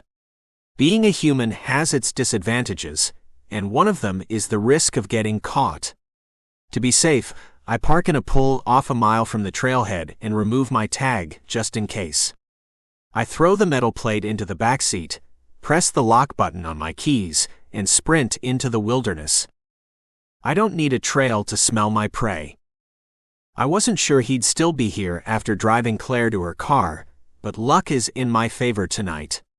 The male's scent is powerful on the wind, pungent and sweet like rot. His female companion, however, is a distant memory. Either she's left him, or he's concealed her lifeless body.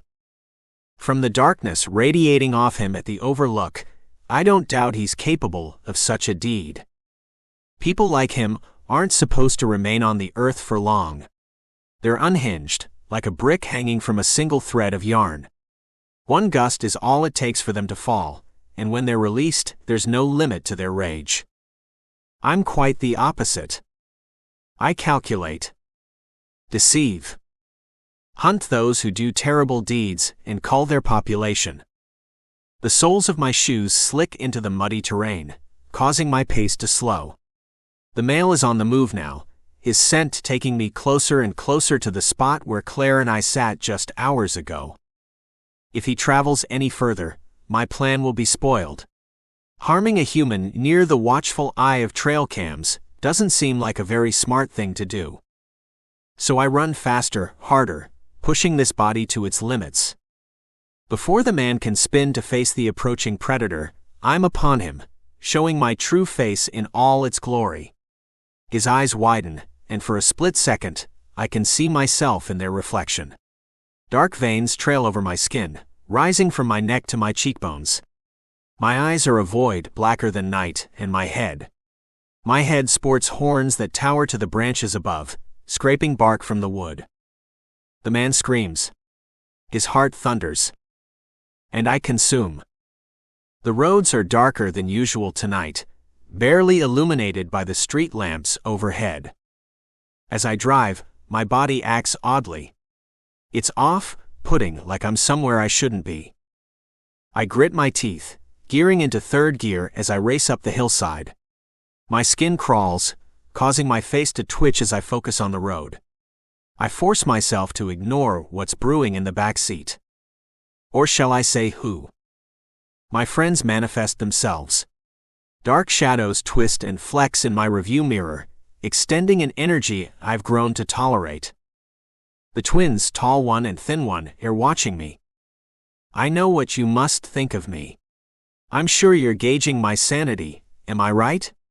My eyes narrow as I stare harder through the windshield, holding my ground. I'm the one in the physical world, after all. It doesn't matter anymore. You must leave me be. I struggle to put my motivations into words. Should I tell them about the human that's somehow more? Or that squeezing this steering wheel is the most exhilarating sensation in the world? I'm experimenting, okay? I'm not the first person to possess the living, you know. They remain in the back seat, their presence coating everything in dread. My teeth grind as I pull into the boys' driveway, pushing the gear into park as I cut the engine. My eyes cut to the mirror, aiming toward their dark reflections. You will leave and you won't come back. Their shadows remain materialized as I exit the vehicle, slamming the door shut with a forceful warning. They'd be best to heed it. 8. Claire. Don was right. My car is a piece of shit. By the time I make it up our driveway, the damn thing is smoking. Cloudy gray plumes rise from the hood, almost blocking my vision entirely. I managed to park beneath the oak tree in front of our house, despite my limited visibility. Although I've just had an amazing jaw-dropping day, a string of curses rolls off my tongue before I even exit my car. Motherfucking piece of woe. I stop mid-speech, staring at the overgrown lawn in front of my vehicle. Crows. A lot of them. A fucking murder. I count 30 of them before I lose track, and they train every one of their beady black eyes on me. All right. No biggie. Just a horde of crows passing through. Crows migrate, right? I back away slowly, figuring I'll just let my car cool until the flock flies away. Good birdies. I raise my hands, palms up in front of my chest, as I glance behind me to make sure I don't trip on any pebbles. There's still light in the sky, but it's fading fast. The atmosphere is heavy, and for a split second, my mind is thrown back into the nightmare-ish panic I felt when our game went wrong. I clutch my bag to my chest, scurrying backwards as the sound of cawing echoes through my ears. They're just birds, Claire. Pull yourself together. I inhale sharply and turn, sprinting the rest of the way to our front door. My hand shakes as I dig into my bag, searching for my jingling keys. I know it's all in my head, but I swear I feel like I'm being watched. The hairs on my arm stand up straight as I yank the keys from my shoulder bag. With trembling fingers, I plunge the mechanism into the lock and push the door open. My hasty entrance causes my shoes to slide over the hardwood, resulting in me nearly face planting before I steady myself. Go away. I yell, slamming the door and flattening my back against it. My chest rises and falls as I stare at the dark living room, breathless. I'm alone. It wouldn't feel strange if I hadn't become spooked by the random crow frenzy in our front yard. But both Callum and Shelby always work Monday night, and now the house is dark and hollow. There's something about being here that feels wrong. I have no way to explain it, no reasonable explanation as to why I feel this way, but regardless, my mind shifts into hyperdrive. I slap my hand against the wall to my left, searching for the light switch. It's there, right where it always is. Click. The lights hum to life, and so does the overhead fan, spinning and creaking as the unbalanced wood practices its acrobatics. The light and noise calm my nerves enough that my breathing evens out, and I swipe my hand over my forehead, wiping away cold sweat. Once I realize how badly I've overreacted, I huff and stomp out of the threshold. I enjoy birds. Hell, I even wanted a pet cockatiel when I was 14. I walked out of the pet store with Frank instead, but still, birds are chill little creatures. Even so. Dozens of them, all stationed in my yard and staring me down? I'm sure I'm not the only one who would get creeped out in that situation. Before retreating to my bedroom, I head to the kitchen. Since I missed school today, and therefore my lunch break, my stomach is protesting so loudly I'm worried it'll start eating itself soon. The kitchen lights are also off, so I switch them on as I enter the room. Air wafts past as I approach the cabinets, and I realize someone left the window cracked this morning. It's colder in the house today than usual, and not just because of one partially opened window. The seasons are changing, and winter is coming faster than I'm used to. I'll have to convince Shelby we should ditch our plan to save on our power bill and crank the heater up. A girl like me, one who spent most of her life in the heat-stricken state of Arizona, can't survive without the warmth of a furnace. Or the modern, day equivalent at least. I open and shut 3 cabinets before I finally find something consumable. 2 chocolate chip granola bars are nutritional, right? I sigh and turn around, leaning against the countertop as I rip open the plastic wrapper. Today has been a roller coaster. First Hutson, Don invited me to a private hike which somehow evolved into a date. And then my car gives out, making my previous statements of its reliability a big fat fib. Next, I'm surrounded by an evil murder of crows. Okay, they may not have been evil, but it's still a weird experience. I'm not sure that today's events have really sunk in. I mean, who Don and me? He practically admitted he's attracted to me, but why? What suddenly shifted? And holy shit, he's attracted to me. I might actually have a chance with him, and regardless of why he's changed, I'm finding that I really like this softer side of him. Maybe he's like this with all the girls he's dated, and I'm only just now seeing it. The thought doesn't sour my mood as much as I expected. In fact, knowing he's treating me any type of way means I have a shot. I'm not the invisible girl in the corner anymore. With the first granola bar devoured, I clutch the other and exit the room, flipping the lights off as I leave. The living room light is comforting, so I leave it on to keep the brisk warmth alive while the others are gone. I turn the corner and freeze. My heart drops to my knees which instantly tremble. What the fuck? The hallway is dark, but the light bleeding over brightens the space enough for shadows to take form. And right in the center of the hallway is a colossal mass of darkness. A shadow shaped like a man. Not only is it so tall its head scrapes the ceiling, but within the face of the darkness are two glowing yellow orbs. Eyes, and they're glaring down at me. I want to scream, but my lips are glued shut. I want to run, but my feet are planted in place and refuse to lift. The shadow steps forward, its legs long and awkward. I whimper, eyes watering. Dread coats my skin in layers, and I can feel myself shriveling inside. Crying for my mother isn't an option, but fuck, I want to. Whoever, whatever this monster is, it's evil. Its long arms stretch outward, bracing itself along the walls as it creeps closer. The movement of its limbs reminds me of Jane and her spidery struts. And just like Jane, this beast pounces on its prey.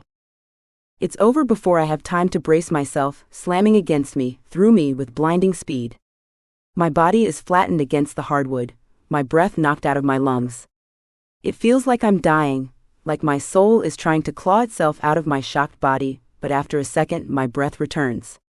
My lungs heave as I scamper to my knees, eyes darting to lock onto my attacker before he strikes again. But there's no one there. The hallway is empty. So is the living room.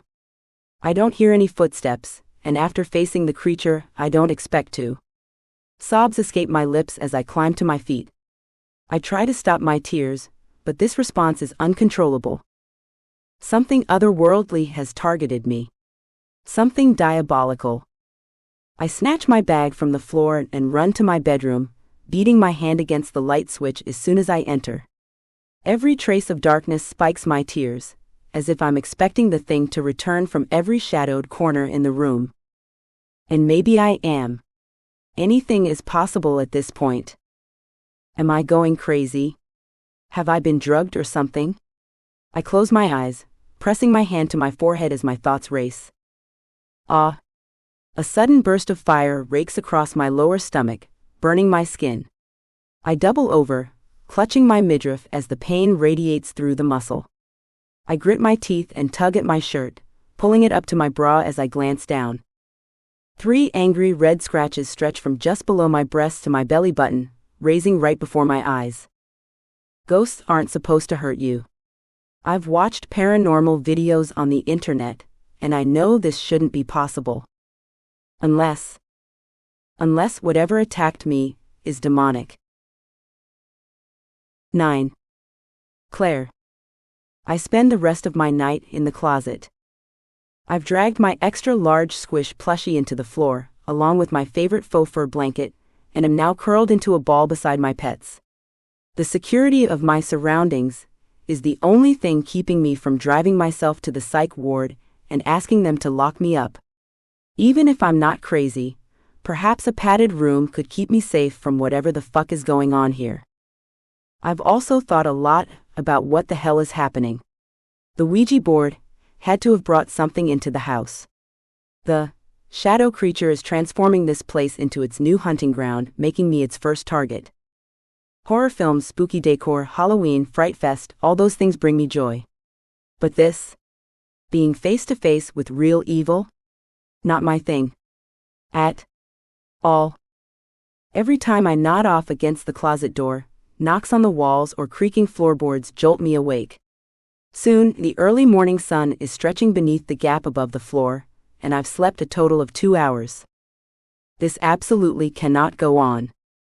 Demon or not, I need to figure out a way to snuff this horror story out before my life becomes truly affected. Even now, the scratches on my stomach burn like an over-itched rash, and every time I close my eyes, glowing yellow orbs stare back at me. How am I supposed to progress my relationship with Dawn if I'm fighting a secret battle with demons and haunted houses? So, even though I'm scared shitless, I crawl out of the closet and prepare for my day. I will not let last night ruin things for me. If it's a mental episode and I'm going fucking crazy, then I might as well live before my sanity goes down the gutter. And if it's something otherworldly, well, then I need to stay strong. If horror films and paranormal investigations vlogs have taught me anything, it's that demons feed on fear and suffering. By wallowing in my home like a scared child, I'm serving the thing its breakfast. After smearing a heap of concealer under my sunken eyes and dressing, I grab my bag and exit my room. When I enter the hallway, my legs become stiff. Just ahead is where it happened. My palm flattens against the wall as I creep through the long stretch of hallway, trying my hardest to ignore any surfacing memories of last night's attack. When I reach the end of the hallway, the room brightens, and I find myself in the presence of company. "Hey girl?" Shelby flips a page of her magazine, popping her chewing gum as she scans me from her snug spot on the couch. I step into the light, and her eyes widen. "Damn. Are you sick? Not to be mean, but you kind of look like shit, Claire." I debate telling her about my experience, but the risk of her leaking my personal breakdown is too much to ignore. I love Shelby to death, but gossip is her middle name, even if she doesn't mean to cause any harm. The vivid imagery of people calling me Ghost Girl or the town weirdo is strong as I smile at her, trying my best to act natural. "Yeah, everything is fine. I just couldn't sleep last night. I mean, it isn't technically a lie." Her pink glossy lips purse. "Is it because you and Hutson skipped together yesterday?" I falter, mouth dropping. "How did you know about that? Have people been talking about me? If there's one thing I hate more than anything, it's being mocked or ridiculed without my knowledge. In my hometown, I witnessed way too many children at my private school become the victim of hearsay, and a lot of them never recovered. Going this long without having my name smeared has been a miracle, and I don't plan on breaking that streak anytime soon." Shelby waves her hand dismissively, rolling her eyes. "Callum. Apparently, Hutson met him in the cafeteria yesterday morning and kept asking about you. Then he vanished, and Callum saw him through the window talking to you." She looks at me, a sly smile lighting her face. "Plus," she purrs, "I saw him bring you back to your car. He had the lovey-dovey eyes for sure." My feet feel like they're weighted with bricks as I walk around the couch. Once on the other side, I collapse onto the suede cushion, allowing the material to envelop me. "Lovey-dovey eyes?" She nods her head adamantly, popping more of her gum. "Oh yeah. He's got it bad for you, Claire. I knew it was just a matter of time before he took notice of those sexy vibes you have going on." She stretches out her arm, pointing at my limp form. "I mean, look at you. You're a fucking goddess. He should be grateful." I snort, eyes drooping. "Yeah, right. I kind of feel like he's having a not-so-midlife crisis. That happens, right? I'm pretty sure I'm experiencing the same thing, actually." Shelby's eyes stray back to her magazine. "Nope. He's into you, babes. Don't resist it." With all the strength I can muster, I rise to my feet again. If I sit any longer, I won't be moving for many, many hours. I'm going to get to class early today. Are you coming? The pages of her magazine rustle again as she lounges. "Nah. I'm taking inspiration from you. I need a rest day." I nod my head, understanding. Shelby doesn't have the same internal war with herself when it comes to attendance. My parents pay for me to go to Burnshire. Hers don't. My hand is on the door handle when a thought strikes me. "Hey, Shelby?" She glances over her shoulder, eyes glittering in the morning light as she trains in on my face. "You know that metaphysical shop you went to the other night? Can I have the name and address? I'd love to visit it." Her nose scrunches. "I didn't think you were into spirituality." I shift from foot to foot, drowning in apprehension as I think of a suitable lie.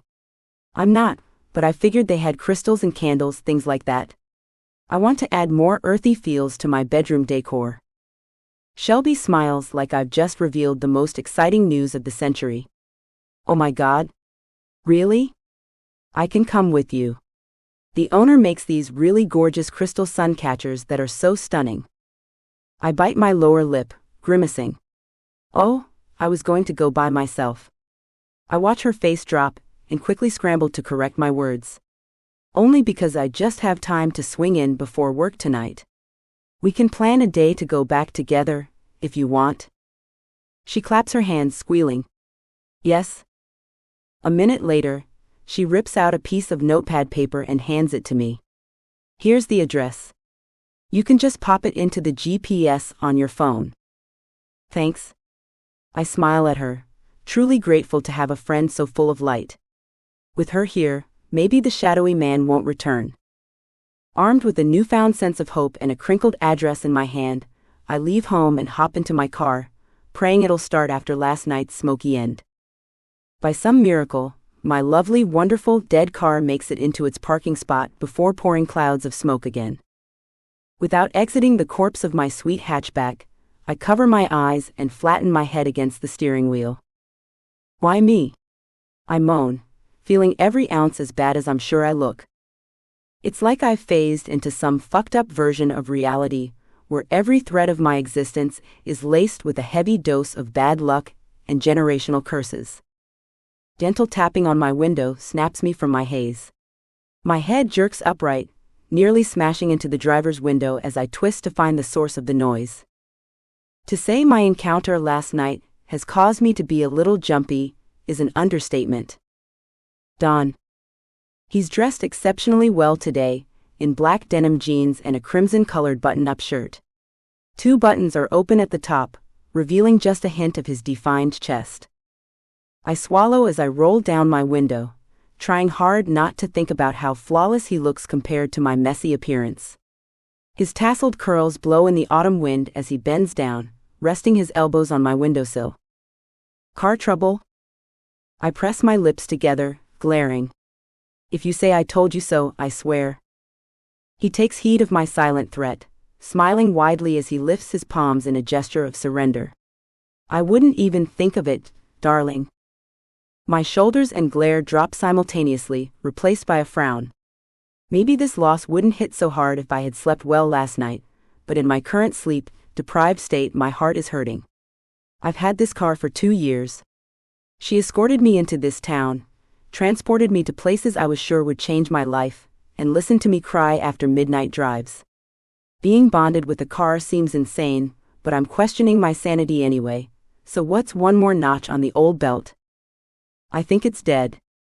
I say, tears pooling in my eyes. Don's expression changes from one of sly charm to seriousness faster than I can blink. Can I join you then? I wipe my nose, disgusted with myself for being emotional in front of him, after trying so hard to impress him yesterday. Sometimes you can't fake it till you make it. Sure. He walks behind the vehicle, his steps deliberate as he approaches the passenger door. I press the unlock button, seconds before he grabs the handle. His scent warms the air as he slides into my worn leather seats. It's a spicy, crisp musk that coats my skin. Somehow his presence is cleansing, purifying my body from the darkness that's lingered since last night. As he closes the door, shutting both of us inside my steaming car, my shuddering breaths even out. I've never felt this way before. In the past, my lovers could never calm the anxiety when it crept past its threshold. But since the moment I saw this boy on the boardwalk, I knew he was special. And each moment I spend by his side, my suspicion grows. Don is someone I could spend forever with. My cheeks redden at the thought, so I turn my attention to the lessening smoke as it twirls away with the wind. With each end, a new one begins. I glance at Don, one brow arching. What? His lips twitch, lifting on one side. You said your car was dead. Maybe it's for the best. I snort. Best for who? Now I'm carless. Probably work, less too once I miss my shift due to lack of transportation. I slouch in my seat, ignoring the impulse to glance at my red, teary face in the rearview mirror. Don stares at me, his head cocked as he studies my features. It's hard not to get lost in his eyes once I focus on them.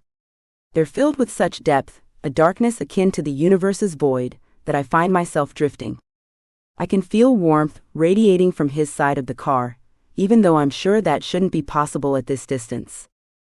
It's like he's a living, breathing safety blanket, calming me at my worst moments. If you really love this machine that much, then I suppose I could take a peek at the engine. My eyes bulge. You know how to do that? I've seen Don driving nice cars around in the past, but he's never struck me as a man who gets his own hands dirty. In fact, I'm sure he just pays someone else to do that sort of manual work for him. His parents are still subsidizing him, and I don't see any reason he'd take up mechanics as a hobby unless he was forced to. Instead of answering, he just smiles and opens his door. Pop the hood. I do as he says, still wide-eyed. The hood of my car obstructs my view of him, but I can see his hands at work as he fiddles with wires and knobs. As I watch, I witness a lightning-fast streak of dark-looking liquid veining its way over the engine. I nearly choke on my breath as I see the creepy trail, but in the blink of an eye, it's gone. Maybe I really am losing it. The hood slams closed a second later, causing me to jolt. My hands grip the steering wheel as he strolls up to my window. He beams at me, his white pearly teeth shining. Try to start her up. My hands shake as I shove my keys into the ignition. Before starting the car, I send a silent prayer to whoever is overseeing my miserable life, hoping like hell they're there to hear me. Please, please, please. Purr, purr, purr. I squeal, a response uncommon from me. How did you do this? It sounds even better than it did before. Don's eyes flash as he absorbs my excitement, eyes twinkling. Magic. My gaze lifts, finding his heated gaze the moment our eyes connect. I want to say, you're the real magic, but I hate how corny it sounds even in the confines of my mind. Instead, I tear my stare away, fully aware of the tingle between my thighs. We're going to be late for class, I murmur, collecting my things as I exit and lock my car. And then we're walking toward the castle-esque school together, both trailing across the lawn, our paces synced as we settle into a mutual silence. Before we walk through the doors, a memory filters through my mind. It was a quote from some obscure poet I learned about in middle school. Reaching a comfortable silence with someone is the embodiment of peace, love, and happiness. As we pass by Don's first class intro to economics, I expect him to bid me farewell. When he glides past the room with me, I pause. Aren't you going to class? His dark eyes dart across my face. Yes. And isn't it there? I point to the door beside us, my brows furrowed. No. No? Don takes a step closer to me, so close I can feel the warmth from his breath as he speaks. I've changed a few of my classes around. After thinking hard about my degree, I decided business wasn't in my best interest. My throat is suddenly dry, like sandpaper. His gaze zeroes in on me, as if he's looking through my flesh with X-ray vision. How has he become so intense? His newly enhanced masculinity is doing wild things to my inside. Oh yeah? What are you going to major in then? He smiles, leaning closer to me. Students pass us in the hall, but I can't pay them any mind when the man of my dreams is close enough to taste. Undecided. I'm being allowed to switch classes at my discretion, until I hone in on my desired degree. I shake my head, confused again. How? I didn't think you'd be able to switch until next semester. Don grabs my hand, tugging me along beside him as we slowly progress down the hallway. With my impeccable charm? I snort, but don't question him further. He accelerates, forcing me to walk just to keep up. The ping of my phone tells me why. We're about to be late to class. What class do you have now then? My voice is breathless. The hallways are nearly deserted, as people disappear through the doors of their own lectures. Mine is just through the next double doors separating the corridors, 3 rooms away. Core Business 101. Don's husky voice echoes as we enter the next hall. Yours? 5 classes. An entire day. And Don has been by my side every step of the way. I'm not sure how the hell he pulled it off, but I'm not complaining. During our first lecture, he wrote 3 pages of notes and then gifted them to me afterwards. My own scrawled paraphrases were less than a page long. At our lunch break, he bought me a burrito from the traveling food truck parked outside. In calculus, we paired up for a project together, and he had our task done in the first 10 minutes, with no help from me. By the time our last lecture ends, I've almost completely forgotten about the terror I experienced last night. Don collects his books and tosses them into his bag like they've insulted him. I'm so glad this is over, he mumbles. What, you didn't enjoy all the math? I smile at him, gently scooping my own textbooks into my shoulder bag. I'm majoring in finance, not that I'm actually into money management. Having parents who send you away to a nice private school means you're indebted to them and their wishes. Mine wanted a daughter who could be their own little private accountant. That's my theory, anyway. It was always, I hear the job force in the financial field is booming, or, my friend knows someone who makes a killing with their finance degree. Eventually, I took the hint. As their sweet, innocent, good girl, they expected nothing less. And you did? Don asks, his brows raised. Touché. We leave the classroom and begin down the main corridor leading to the exit. Students crowd in small groups along every nook and cranny of the hall, most of them framed by a backdrop of large murals painted on the wall by a local transcendentalist-inspired artist. The art is one of the first aspects of this school I found intriguing. Many of the scenes are of the local hiking spots. We pass one painting of Crescent Beach, and memories of yesterday with Don coat my thoughts, causing my stomach to flutter. The artist painted some of the artwork directly onto the smooth cobblestone walls, while others decorate stretched canvases bordered by an intricate golden frame. Each step inside of this school is like walking through a fairy tale. The academia vibes are ingrained into every tile, every carved column, and every bronze plaque we pass. But once we step outside and into the brisk air, the atmosphere returns to normal. I hug my hands over my chest as I adjust to the sudden onslaught of wind. Cold? Don's eyes are on me, always watching, always interpreting every action I take. I shake my head. I'll get used to it. My body just has to adjust to the temperature. My teeth chatter on the last word. Don frowns, and then he throws his arm over my shoulders, pulling me against his side. Oh. My eyes widen as I absorb the warmth of his form. Our bodies are pressed closer together than they've ever been before. Thanks. I whisper, glancing up at him through my lashes. I know my cheeks are turning as red as a rose, but I can't control the flush of emotions as they rush over my body. I'm attracted to Don. More than just attracted to him. I've wanted him since the moment I laid eyes on him. And maybe now I have him. As we cross the lawn, I notice more and more people are looking at us. Some of them are smiling, but most are just observing in either disinterest or envy. It's hard to tell. Regardless, I keep my stare straight ahead as we make our way to my car. Do you have plans this evening? Don asks, his voice low and close to my ear. My body quakes, not only from the cold, but from the sensation of his breath on my earlobe. I have to work tonight, I say, lips twisting into a remorseful smile. Would he have wanted to go out if I had been free? The haunt maze, right? He strokes his chin absent-mindedly. And what about before work? My heart jumps, highlighting my anxiety over what I'm planning to do right after leaving here. I've got to run a few errands. You know, the usual. I shrug, laughing nervously. If only I had mastered the skill of acting during high school drama class. Don's brows furrow, but his face quickly smooths again. Would you like company? Fuck.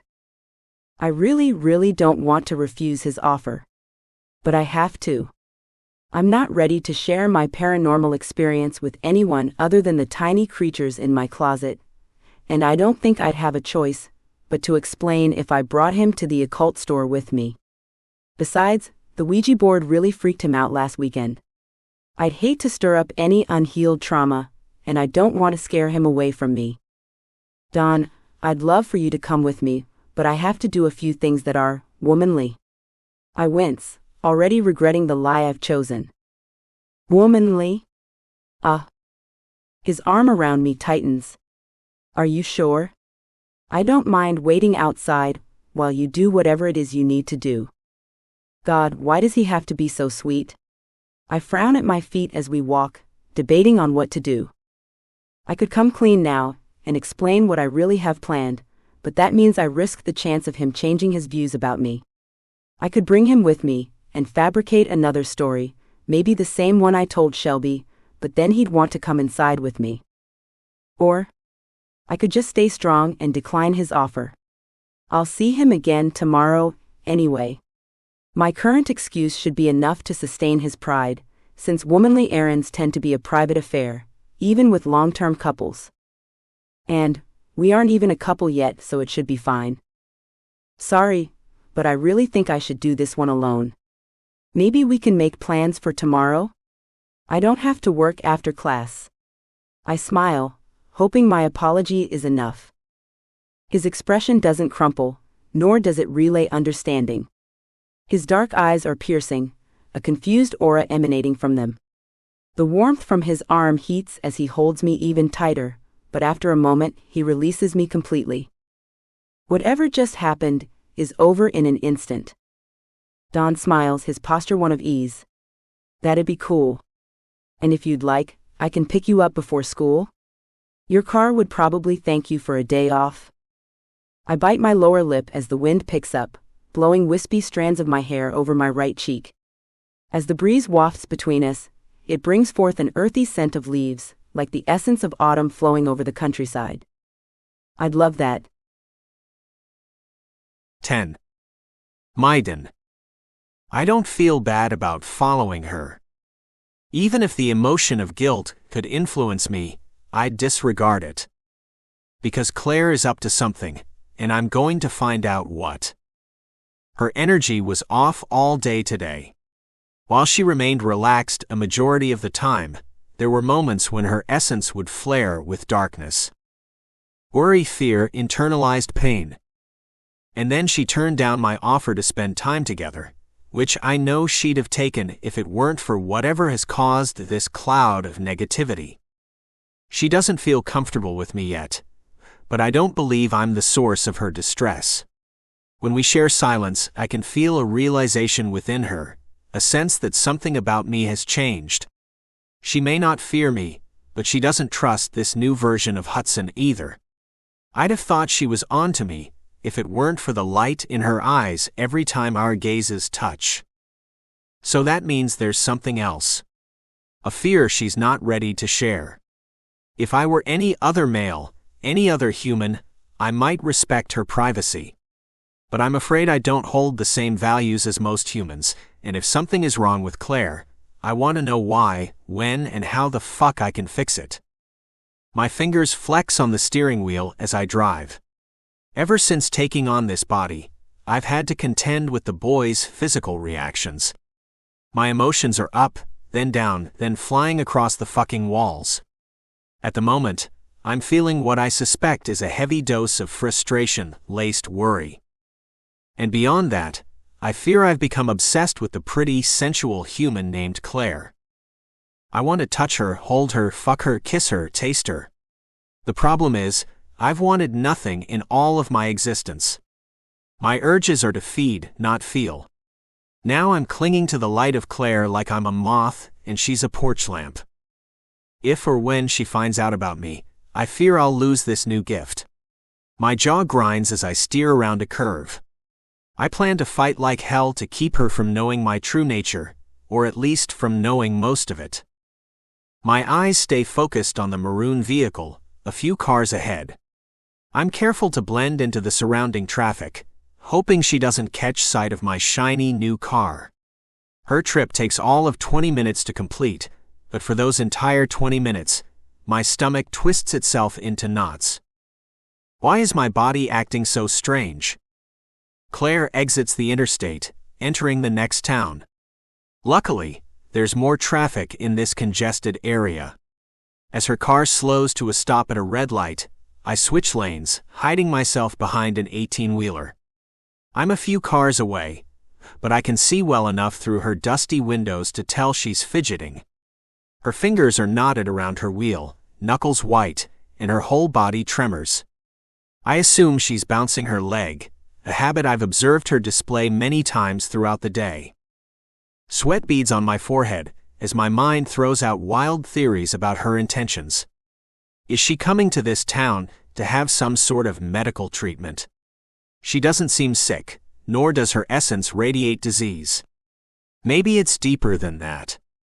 Could she be here to break it off with a secret lover? Just a single thought of her with another male brings forth an emotion stronger than any I've felt thus far. My fingers clench around the steering wheel, so tightly I can hear the plastic denting. My vision clouds as I glare at the back of her car, and in my peripheral, I can see veins of darkness snaking over my fingertips and up my arms. Jealousy. If another male touches her in my company, I won't be able to control my reaction. He'll die. And then she'll know everything. My exhale is shaky as I force my fingers to loosen. I cannot lose myself to these intense reactions. Doing so goes against everything I've promised myself since taking on this task. I'd risk losing Claire before I've truly even had her, or worse, I could hurt her. The light ahead turns green, and once the traffic returns to its usual flow, I slide back into Claire's lane. She takes 3 more turns, and each time I let off the gas, ensuring there's a few cars between at all times. We're in the center of this town's most congested area. The streets are alive with people walking from shop to shop, and tourists fill the parking lots with their rental cars. Claire continues onward, not slowing until the crowds have died down and the stores morph into doctors' offices and fast food restaurants. She makes a sharp left into a shopping center, her tires skidding over the curb as she does so. I don't turn right after her. I circle the block once, returning a minute later before entering the parking lot on the opposite end. I park far enough away that she won't see me, but the lot is almost empty, causing my fear of being caught to heighten. Watching her from this position makes me feel strange. Thrilling anxiety fastens my heart as I focus on her distant form, begging her silhouette to be unobservant so I'm not caught in the act. Do humans enjoy this constant flux of sensations? I admit I'm more invested in this task than if I were watching her in spirit form, but the way my stomach jolts and the sweat now coating my palms aren't pleasurable side effects. Claire opens her door and hops out of her car, nearly stumbling to the pavement as she does so. She swiftly straightens her cotton sweater and swipes the hair from her eyes before crossing the lot, head held high. The shopfront she's approaching has a faded purple awning stretched above the door. There's a bold black label on the fabric of the overhang, but years of weathering have caused the words to become illegible. I focus on the windows of the store instead. White vinyl decorates the largest window, standing out against the backdrop of the large red tapestry behind the glass. Listel's luminous metaphysics. I stare at the words, barely breathing. This place is for bridging the gap between worlds. It's a store selling long-lost tools that aid in connecting with the other sides, planes like the one I originate from. They sell magical supplies. Books about connecting with one's spirit guide, instructions on astral projection, classes on lost arts like Reiki and other energy works. My vision works well enough to see some items displayed in the opposite window, but even without seeing, I can feel exactly what this establishment is about. Light radiates from the doorway. It isn't visible with the naked eye, but the vibrations flow through the air in waves, telling me more about the store than what I'd have known by entering. But although this place radiates goodness, there are traces of dark. What would my Claire be doing at a place like this? I've assumed her spirituality is one of skepticism, but if she's here, Does that mean she would be open to the idea of the depths of this world? Would she believe me if I told her of my nature? Or is she here because she already suspects me, and now is charging herself to face me head-on? If Claire decides she'd like to banish me, then I'd simply keep her at bay until she has seen what I'm becoming. Humans don't understand that demons, or whatever other name they've given us, aren't the embodiment of evil. Yes, we may have been birthed from the darkness, but we also feed from it. There are those of us who only consume the creatures who deserve to feel pain. Others, like me, can be a bit more chaotic, but I would learn to control myself if that meant she'd accept me. Claire remains inside the building for 5 minutes before I turn my keys, restarting my engine. I've developed a plan to grow closer with my goddess girl before she has time to discover my secrets, and if I'd like for it to work, I need to return to Cannon Beach before she does. As I leave the parking lot, I drive around the parked cars and past the store. Inside, I steal a single glance at Claire. She's standing in front of the glass counter, frowning as she speaks to the clerk running the register. Her black hair is wild today, swirling around her face and framing her wide eyes. Her drawn expression is one of fear. 11. Claire. Bells ring above the door as I enter, echoing high-pitched chimes through the room. The first thing I notice is how sleek the interior of this store is. I'd expected to find a dusty old shop with a graying, bearded man behind a solid oak counter, like something straight out of a Merlin television show. Instead, I face white walls, warm wood and amber flooring, and a smiling woman behind a solid glass display counter. Hello there. Welcome to Listel's Luminous Metaphysics. If you need anything, let me know. She smiles, her heart-shaped face displaying genuine kindness. I smile back at her, nodding my head in recognition. The moment I pulled into the parking lot of this shopping center, my anxiety amplified threefold. I'm not confident enough to strut over to the gentle-faced woman and ask for demonic ghost repellent. So I've decided to scope the place out first. If I use my logical brain, maybe I can work this issue out on my own. There are white floor-to-ceiling bookshelves decorating the back wall, and I gravitate toward them, searching the spines of the novels for a self-help guide about fighting off dark spirits. I find a few pagan novels claiming to instruct the reader on how to connect with spirits, but none of them have information on how to disconnect from them. So I move on, making my way around the shop slowly. Across from the bookshelf is a table displaying candles, bundles of dried herbs, oils, and incense. The scent of rosemary and lavender is strong here, and I realize I really enjoy the mixed aromas. They're the perfect concoction of earthy and clean, a smell I imagine filling a grandmother's house as she bakes cookies and reads to her grandchildren. I trail my fingers over the herbs, reading each label carefully in search of anything that might be of use. The entire time I'm browsing, I can feel the eyes of the shop owner on my back. She's a young person, probably only a few years older than me, with long curly brown hair and a dark complexion to die for. When I glance at her, she smiles, and I get the feeling she's trying to lift my spirits. I decide that if I can't figure out what the hell will help me on my own, then I'll ask her for help. Moving on from the herbs and oils, I come across another table with little bags filled with various mystical items. Herbs, crystals, oils, tiny scrolls. Each plastic-wrapped kit is labeled with its designated use. Love spells, anxiety banishment, breaking ties with an X, protection. The store owners have stuffed this entire section of the table with ritual kits, all designed to ease life's troubles. I grab the protection satchel, gripping it tightly as I move on to the next corner of the room. This is where the decorative items are displayed. Waist, high crystal clusters, quartz crystal sound bowls, meditation rugs. The most elaborate of these items are the sun catchers Shelby talked about. They're hanging from a rack connected to the ceiling, each moving gracefully as the warmth from the air vents blows through the room. The artistry of these pieces is awe-inspiring. Copper wire wraps around crystals of all sizes and shapes, connecting them to thin chains that rise to the stained glass centerpiece. Some of the multi-colored glass pieces are shaped like the moon, while others resemble the sun and stars.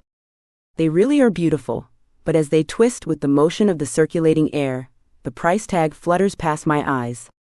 I nearly choke on my breath. $150. I hurry along, grabbing a couple of crystals from a box stand on my way to the counter. The labels on their boxes tell me I've chosen a labradorite and amethyst. They're beautiful specimens, with shimmering opulent light reflecting from their partly smoothed edges. Shelby expects me to come home with crystals, and although these are only palm-sized, they'll look beautiful in the windowsill of my room. She won't suspect my ulterior motives. As I near the glass counter, the woman looks up from her computer screen, beaming at me with eyes alight from excitement. "Hi. Is this all for you, dear?" She gathers my items, looking them over before placing them in a bag and typing on her electronic cash register. I hesitate, searching for the courage to speak. The clerk's smile turns into a frown. "Is something bothering you, dear?"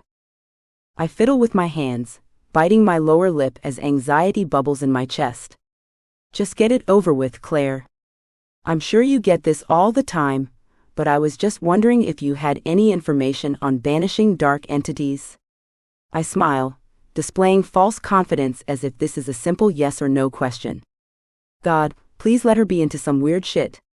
I need an experienced mystic right now. The woman's face turns grave. Yes. Of course. Her fingers fly over the keyboard once more, before she backs away from the counter. Her hand flutters, beckoning me. "Back there?" I point behind the counter, eyes wide. The lady's brows raise. "Yes, dear. I'm afraid you'll need what I'm offering, if your fears are based on truth." I tap my foot, hesitating. "They are." "Then come," she says, her smile soft despite the seriousness radiating from her eyes. I promise not to bite. A calm sensation washes over me as I watch her, and I decide to trust in my gut. I circle the counter, following her as she whisks me behind a hung tapestry covering the open doorway. Once inside, my eyes adjust to the low light. The main storeroom was bright and luminescent, but in here things are darker. Deep purple cloths cover a wide desk, and beside it sits an oversized chest of drawers painted black. The aesthetic of this room isn't what I'd expect of an office, but I suppose its witchy vibes match the personality of the whimsical woman in front of me.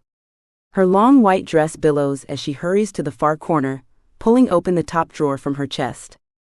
She glances at me from over her shoulder. When I was a young girl, I dabbled in a bit of black magic myself. I open my mouth to disagree with her assumptions, but she interrupts me before I can defend myself. Her index finger lifts to stop my words. "I didn't know what type of darkness I was conjuring, and I'm going to presume you didn't either." She turns back to the drawer, digging through its contents as she shifts from foot to foot. My mother was highly skilled. A wise soul for sure. She knew something was wrong with me before I ever gained the courage to tell her. Her eyes cut to me, their gaze grave. A demon would come into my room at night and stand directly above my head. Dark shadow, yellow eyes. She shudders. And I was immobilized. It felt like someone was pressing against my chest, trying to suffocate me. At first I thought it was just a case of sleep paralysis, but then I began seeing the creature at school and after class. She tugs a thin silver chain from the chest before pushing the drawer closed, jewelry in hand. "How did you get it to go away?" She turns back to me, the gentle smile returning to her face. "I didn't." My heart jumps to my throat, panic threatening to consume me. She didn't? Am I going to be stuck with the creature in my house forever? The lady must see the growing fear in my eyes, because she takes my hand, still smiling. Cold metal touches my palm, and when she pulls away, she leaves the silver chain in my grasp. No, not just a chain, a locket. I didn't, because I had my mother to protect me. She crafted this, designing it to repel anything with evil intentions. If your battle is anything like mine, then this charmed item will keep you out of harm's way. The locket is silver, matching the chain. Upon further inspection, I see distinct spirals covering the front and back of the metal. When I try to open the latch, it doesn't bulge. Sealed shut. It won't open. My eyes widen. Is it locked with magic? The clerk giggles. Nope. Just a lot of super glue. Now come, I'll finish ringing up your items. At her words, my throat goes dry. I remember the hanging sun catchers and their hefty price. How much is the locket? I ask, wincing at the unease in my voice. The clerk waves her hand in dismissal, parting the tapestry so I can exit. No charge. I'm done with it, and I'm happy to pass the locket on to someone who can give it a second life. It's what my mother would have wanted. My eyes water as I clutch the chain to my heart. I'm not sure why her kindness is making me emotional, but it's like I can taste the love and pain in the air, similar to an electric current running through my heart. I'm usually able to keep my empathetic sensitivities in check, but in my sleepless state, I guess the slightest bit of kindness presses my buttons. Thank you. No need for thanks, dear. I'm sure you'd do the same for someone in our situation. I would. And I will, once my dark haunting is vanquished. It takes me an hour to return to Cannon Beach. The traffic was horrendous, which I should have seen coming considering I left the occult shop right before rush hour. By the time I pull into the Haunt Mazes employee parking lot, I'm already 5 minutes late. Mark is going to kill me. The boss doesn't play around when it comes to his haunted attraction. He's instructed every employee to arrive 5 minutes early to get into costume and prepare for makeup. The sleazy local business owner even hired an official special effects artist to slap on professional horror makeup for each of the live props, as in humans.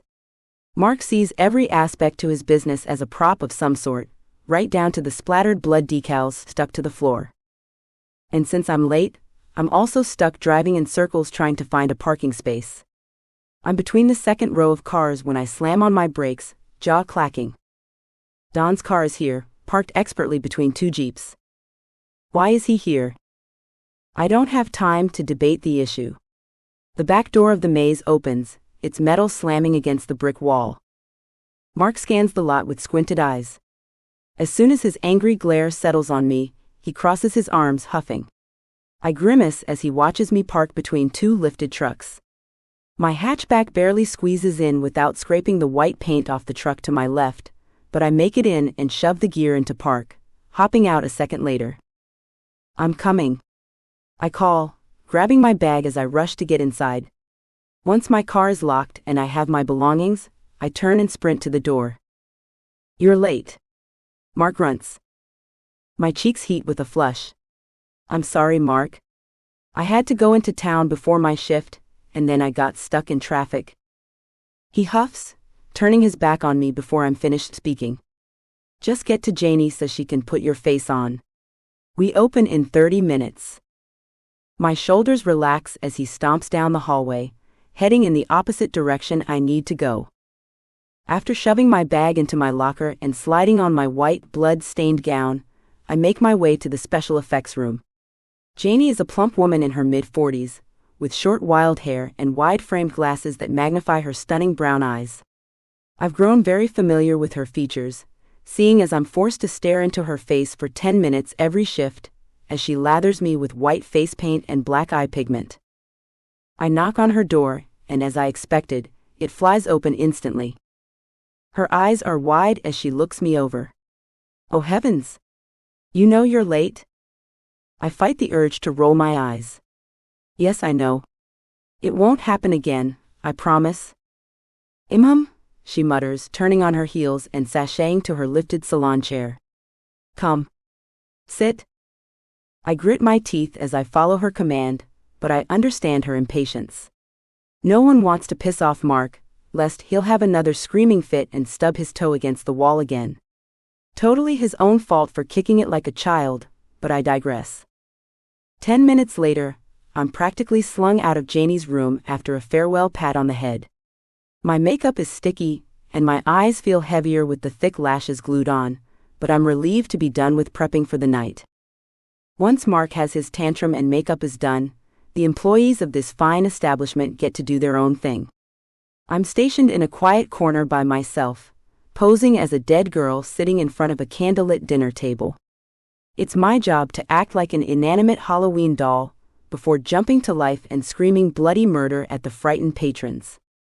At least this career gives me an outlet to release my frustrations. My station is dark like the rest of the maze, with flashing blue strobe lights brightening the area just enough to see by. The table is small, round, and has a fake plate of rotten food served in front of my seat. The scene is supposed to convey a broken, hearted woman who stabbed herself in the heart after being stood up by her date. I sit at the table, relaxing as I stare at the clock's jumping hands. Once the dial hits 8 o'clock, I grasp my rubber kitchen knife from the table and let my head roll to the side, eyes glazed over. My first week as this character was rough. I couldn't stay motionless enough for the patrons to overlook me. Each time they walked into the cramped room, they saw my twitching eyelids and ran for the hills. But now I've mastered the game. I can stay silent and lifeless before jumping into action at just the right moment. I've not failed to get a scream since my second week on the job. It takes our first group about 3 minutes to run their way through the beginning half of the maze. When they enter my station, they're wide-eyed and pale. They take a moment to survey the surrounding scene, and as soon as I'm sure they feel entirely on edge, I stand. My body writhes in jerking motions as I straighten into a rigid pose, a scream ripping from my throat. Lifting the knife, I smile at the ghost-faced group of high school kids, before plunging the retractable blade into my chest and falling into my chair again. They run from the room, screaming. As soon as they're gone, I reposition myself and prepare for the next crowd. In the beginning, before things became routine, I'd laugh my ass off after each group left the room. I didn't mean it to be a cruel amusement. It was just that every time a group freaked over my act, they reminded me of who I really am. A normal, average college student who drives a shitty car and has exotic pets in her closet. Before then, no one saw me as frightening or even slightly intimidating. But the thrill faded out pretty quickly. Now this is just a job, and I'm still a college kid who misses sleep so she can scare kids for minimum wage. 3 more groups filter through before a familiar figure waltzes into the room. His smile brightens as soon as he spots my slouched, glossy-eyed form sitting at the table. I break character, straightening. "Don? What are you doing here?" He struts forward, waving 2 stapled sheets of paper in the air as he approaches. "I applied for a job." My fingers absent-mindedly glide over my dress. The sheer fabric isn't provocative, but it shows the outline of my body beneath its see-through material. Don's eyes trail down my form, his eyes radiating hunger, their intensity visible even in the dark. I clear my throat, speaking fast. "Here?" He smiles, pulling out the seat across from me. "Yes. I thought it'd be a pleasant change." He smiles, his white teeth glowing beneath the flashing blue lights. "And this has nothing to do with me working here?" I struggle to control my breathing. Something about this feels wrong, but at the same time it feels so right. If Mark were to come through right now, he'd fire me. If he even caught me talking to a patron through the security cameras, I'd probably have my ass handed to me. It'd be even worse if a group came through and complained about my underwhelming performance. Don rests his elbows on the table and leans in closer. "What would you say if I admitted I've applied, just so I can be near you?" A lump forms in my throat, but I swallow it down. "I'd say you've made a terrible decision. This place sucks." His smile grows wider. "Ah, but wouldn't it suck less if I were here with you?" "Yes." "Did you talk to Mark?" "He's not keen on training people in the middle of the busy season." Don's smile turns dangerous, but the glint in his eyes sparks something inside of me. A light burns brightly in my core, lighting me on fire and spreading warmth between my thighs. Fuck, if he looked at me like this more often. Don's fingers stretch across the table, lifting to caress the side of my makeup-covered face. "I've spoken to the lousy man, yes. I'm hired. Oh, and you're getting a raise. I lean forward, mouth agape. A raise? Don cocks his head, letting his fingers trail over my chin. There are perks to being with me, my sweet Claire. Anything you want, anything you could ever dream of. I can make it happen. I exhale sharply, closing my eyes as I lean my face against his hand. I'm burning from within, wanting him so badly. Every word he speaks adds more fuel to my flame, turning me on and on and on. Just when I'm ready to combust, I hear footsteps approaching. My eyes snap open. You have to go. Another group is coming. Are you afraid they'll catch you with me? His lips part as his finger scrapes across my lower lip, eyes glossed. A soft, sensual moan escapes my throat as he continues stroking my face. There's nothing and everything sexual about this moment. But I can't risk my job for playtime right now, not even if I want to desperately. I'm a little afraid. You should go. You'll be picking me up early in the morning, remember? He smiles, one brow arched in a devilish expression. Oh, I remember.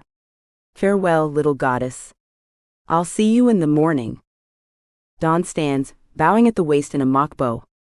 Despite the footsteps becoming louder, I giggle, struggling to return to character as Don exits through the next door. How has this happened? What did I do to cause his newfound attraction to me? One moment I'm an invisible force in the room with him, and the next I'm his moon, pulling him in like the tide.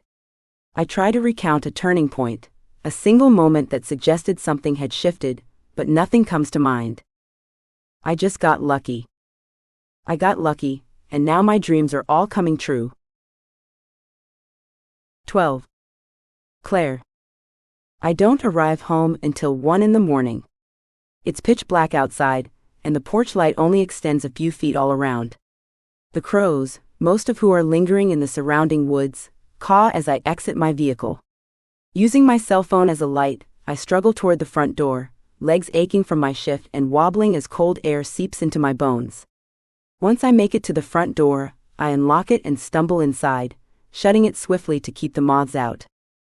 The house is silent, but it doesn't feel as forbidding as it did the night before.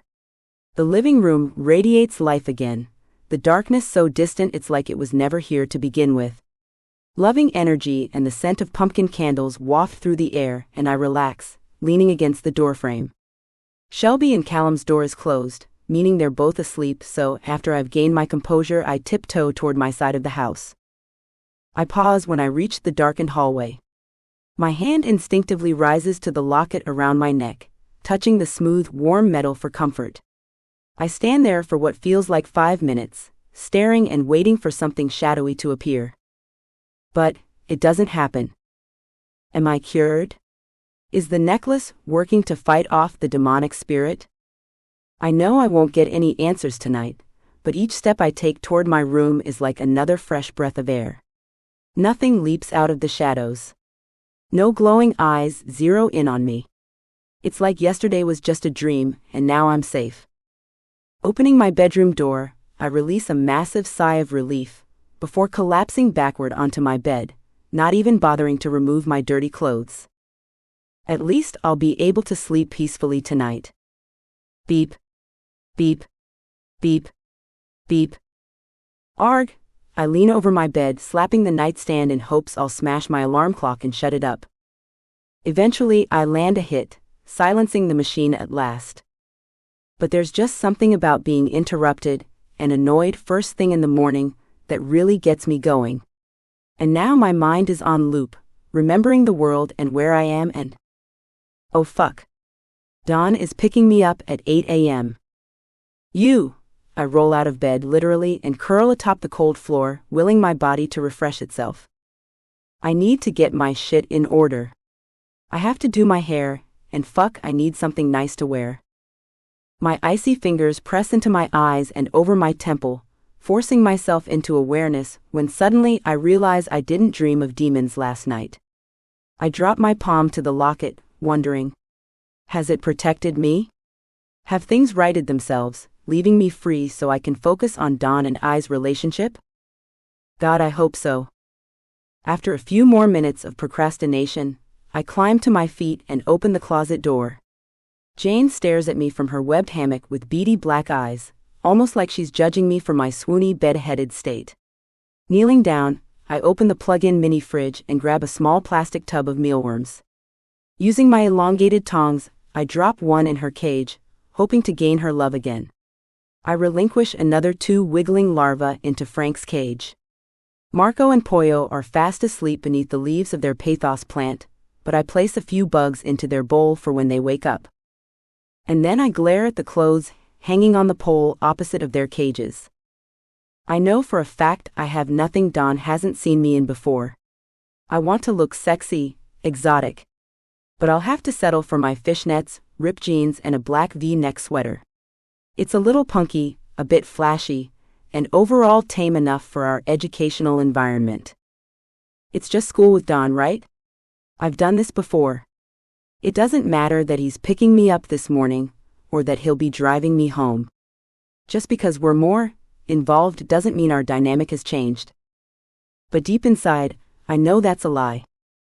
After struggling to get my ripped jeans on over my fishnets, I slide on my shirt and exit the bedroom, heading toward the bathroom. I glance into the living room as I cross the hallway, and something catches my eye from the window above the couch. A sleek black car parked directly beside mine.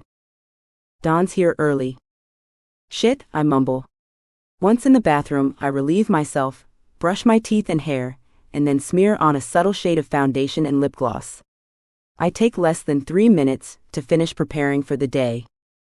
A knock sounds at the door as I exit the bathroom, and I run into my room, grabbing my shoulder bag from its place beside my bed. Coming? I rush into the living room, crossing the sun's rays as they spill in through the glass. My heart thunders as I yank the door open, and I realize I haven't had a chance to worry over my appearance until now. My fingers move up to my hair, smoothing the stray strands as I focus on the man in front of me.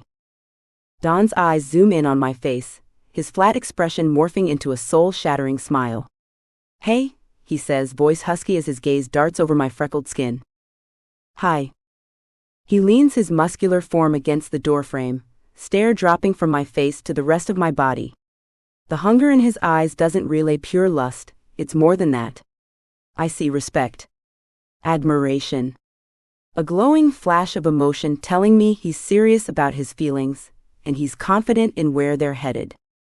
You still wanted a ride to school this morning, correct? I nod my head. I'd like that. He offers me his hand as I step across the threshold and embrace the morning dew covering our porch steps. I grasp his hand, wrapping my fingers around his heated skin. The air is moist this morning, and in the distance a heavy, dense layer of fog covers the road. Because of the haze, the sunlight is amplified, shining through the gray climate and transforming the early morning into a fire-like courtyard. Don doesn't release my hand until we're in front of the passenger side door of his car. I reach toward the handle, but he's there before I have time to react, popping it open and pulling it wide. I arch one brow. Wow. Such a gentleman. Don winks at me. Gentle isn't the word I'd use, he says, before shutting the door firmly behind me. A moment later, we're driving on the main road. I live 10 minutes from town, tucked away near the forest where most tourists don't venture. Our drive is smooth, and Don winds around the curves with expert precision. I remember last night, and the burn I felt just by being near him. My memory is like a fire starter, building the flames up all over again. I tuck a strand of my hair behind my ear, clearing my bone-dry throat. When do you start? Start what? He asks, shooting me a glance as he maneuvers the steering wheel. My lips turn upward on one side, smirking. The haunt maze. You told me you got a position, but you never gave the specifics about when. Oh right. He shrugs his shoulders. I start during your next shift. Friday, right? Right? I try to conceal my smile, turning toward my window so he doesn't see how he affects me. Hey, what's this? Suddenly, Don's warm fingers are on my chest, stroking the locket wedged between my cleavage. My cheeks heat as his thumb brushes over my skin, the simple action causing my body to react in a big way. I squeeze my thighs tight, biting my lower lip as I face him. Just a necklace, I say, my voice a whisper. His fingers don't move. He keeps one hand on the wheel, but his other remains on my chest, touching more skin than locket. Where'd you get it? His voice is thick, like him touching me riles his own body. I lift my hand, placing it atop his and the locket. A witch gave it to me. His brows arch in disbelief, eyes lit with curiosity. A witch? In a bold action, I let my fingers travel from the back of his hand to his wrist, squeezing slightly. I'm daring him to make a move. She may not have been a witch, in the literal term. The lady just liked magic. She gave it to me so I'd be protected in life. Lying to him isn't an option. I have a feeling that even if I tried, he'd see right through my fallacy. The truth doesn't sound as strange when I leave out the demonic ghost bit. Protection, he says, dropping his hand lower. Protection is a good thing. I press my lips tight, squeezing his wrist again. Don pulls into the school lot, swerving to maneuver into the nearest parking spot. He shifts into park without removing his hand from my chest. And then I'm his sole focus. His fingers skirt beneath the hem of my shirt, scraping the edge of my bra. Can I kiss you, Claire? He leans forward, positioning himself to face me fully. Kiss. A kiss can be everything, or nothing. I inhale his scent, letting it fill my lungs. Yes. He removes his hand from my shirt, a disappointing action, but then he's gripping my face and pulling me against him with force. Our lips crash together, and all at once my world implodes.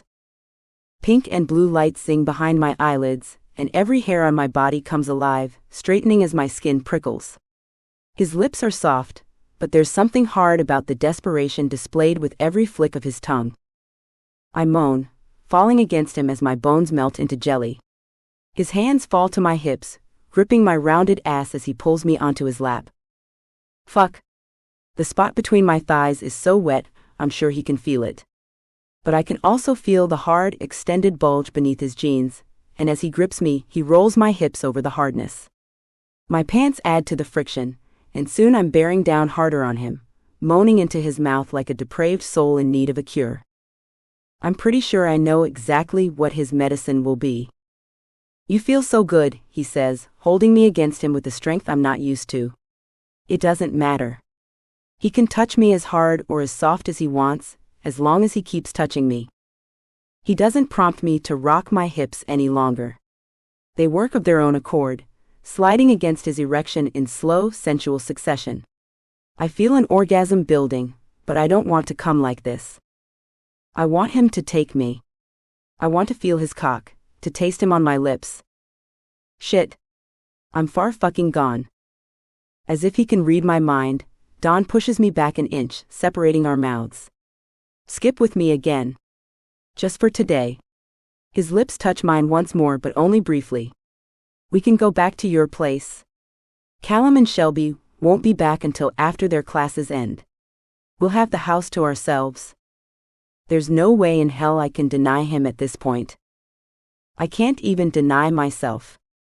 The only problem is, I'm not sure I can wait that long. I remove myself from his lap, falling backward into my seat. Drive. My voice is breathless. Don's attraction has given me enhanced confidence. His touches, the honesty seeping from his searing gaze, all of it emboldens me. His eyes rake over my body, mouth parted as he runs one thick hand through his hair. You're fucking divine, he growls, shooting his hand to the gear shift and expertly whipping the car out. His movements are rapid as he shifts, steering in a way I've never witnessed before. Everything about him screams desperation. He wants me. Pull down your pants. I speak the command with a strong, unwavering voice. I know what I want, and I've been with too many negligent men to let this opportunity go to waste. Don has given me all of his attention, and is unreserved in his intentions. I've not felt the slightest hint of ulterior motive. So I'm going to give this my all. I'm tearing down my walls, expressing my true urges. It's something I've never done before, something both terrifying and exciting. What? Don's eyes dart to mine, his features questioning. Your pants? I drop my gaze to his zipper before lifting it again. Pull them down. Don stops at the bottom of Berncher's driveway, lips turning upward on one side. He focuses his intense stare on my face, searching. He thinks I'm joking for a second, but as soon as he sees the sheer need in my eyes, his smile drops. A serious, sexy as fuck expression washes over his face, blurring out everything else in my line of sight. He works fast, shoving his hand into the waistband of his pants as he shimmies it down, pulling out his thick cock in the same motion. It's larger than I imagined it being, slightly curving as its swollen length arches outward. Are you going to touch me, Claire? Don asks, his voice husky. He pumps his cock once, wetting his hand with a bead of pre-cum, and spreading it over his length. He's watching me, daring me to give in to my naughty desires. He doesn't realize I've already given my dark side the reins. I lean forward and place my hand over his, moving his palm up and down beneath mine. Now you can drive, I whisper, placing a feather-light kiss over his lips. He gazes at me in awe as I lower my head. I push his hand to the side as I drop to his lap, gently kissing his cock as I get acquainted with its presence. Don lets out a soft moan when I position my mouth over his head, tasting him before licking from base to tip. Drive before we catch the staff's attention. I murmur. My hand bobs up and down, stroking him in between licks. I hear the car purr as he moves, and once he's safely off school grounds and on the main road, his hand drops to my hair, gripping my dark locks near the scalp. He doesn't pull or push. He just hangs on, holding me as I give his cock special treatment. I place my lips over his head again, sinking slowly. Don moans again, and holy fuck, he sounds sexy. My pussy is clenching with every soft noise leaving his lips. Fire burns up my stomach, fueling me to suck harder and faster. I smooth my tongue over his cock, taking him inch by inch until I can feel his flesh in the back of my throat. You feel so good, little goddess. Fuck. Don keeps his hand on the wheel, steering effortlessly, but his hips are now surging upward, moving with the speed of my mouth. The engine purrs again, and I can feel the car as it accelerates.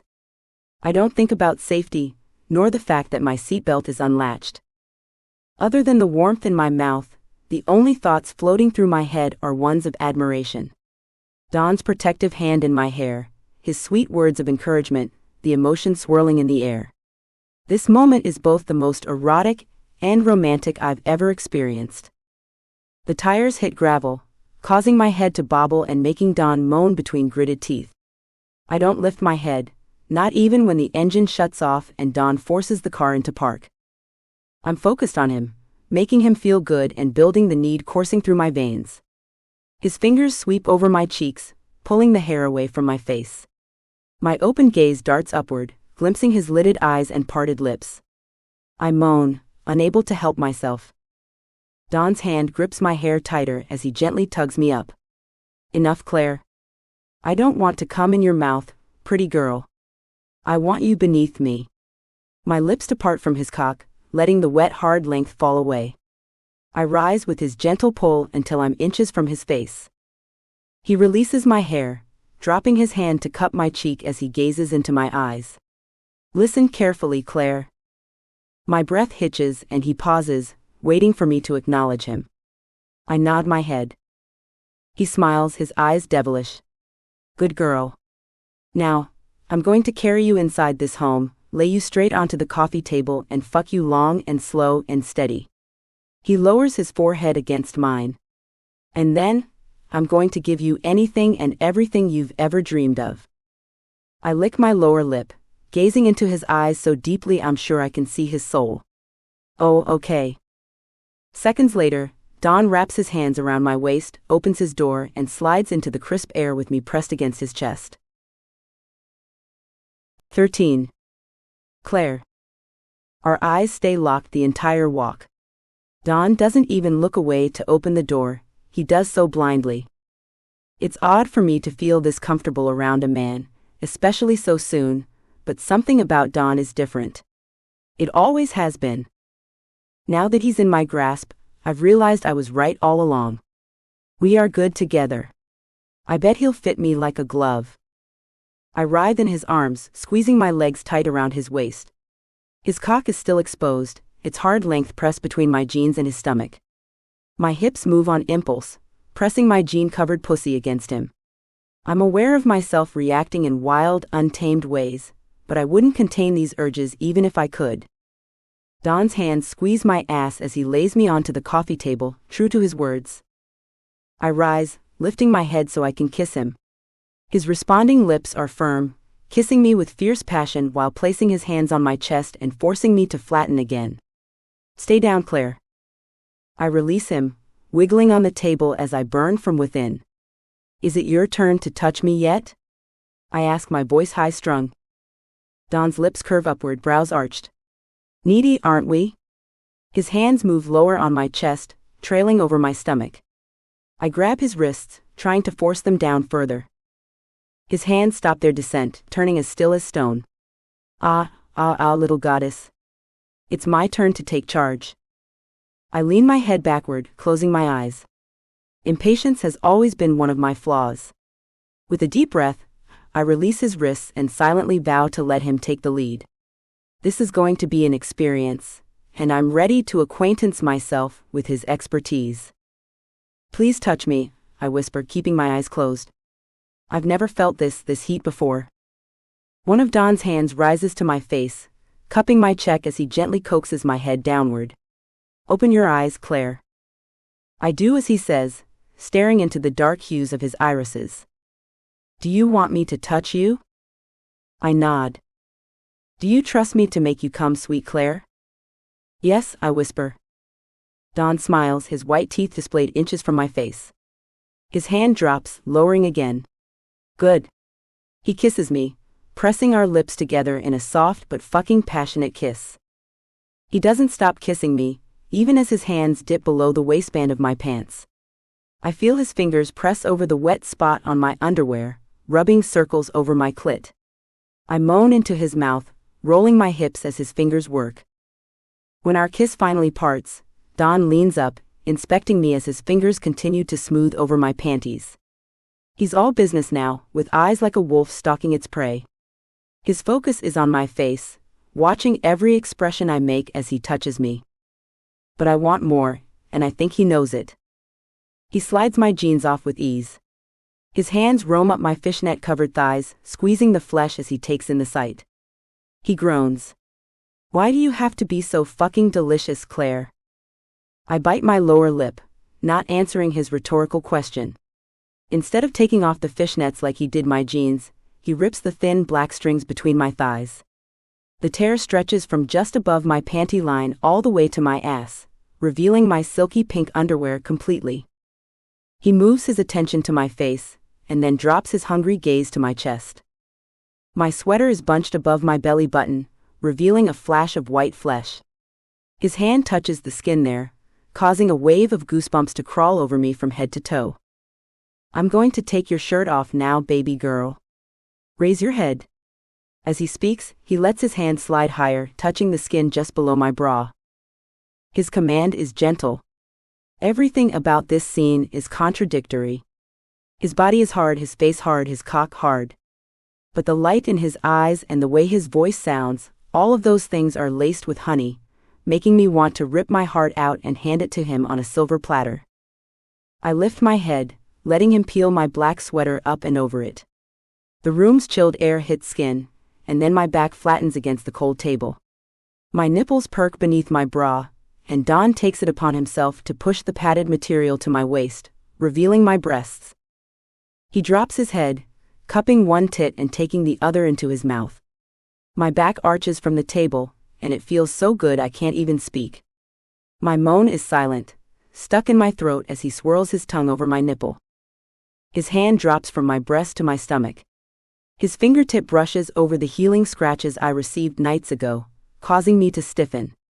If he notices the raised wounds, he doesn't comment on them.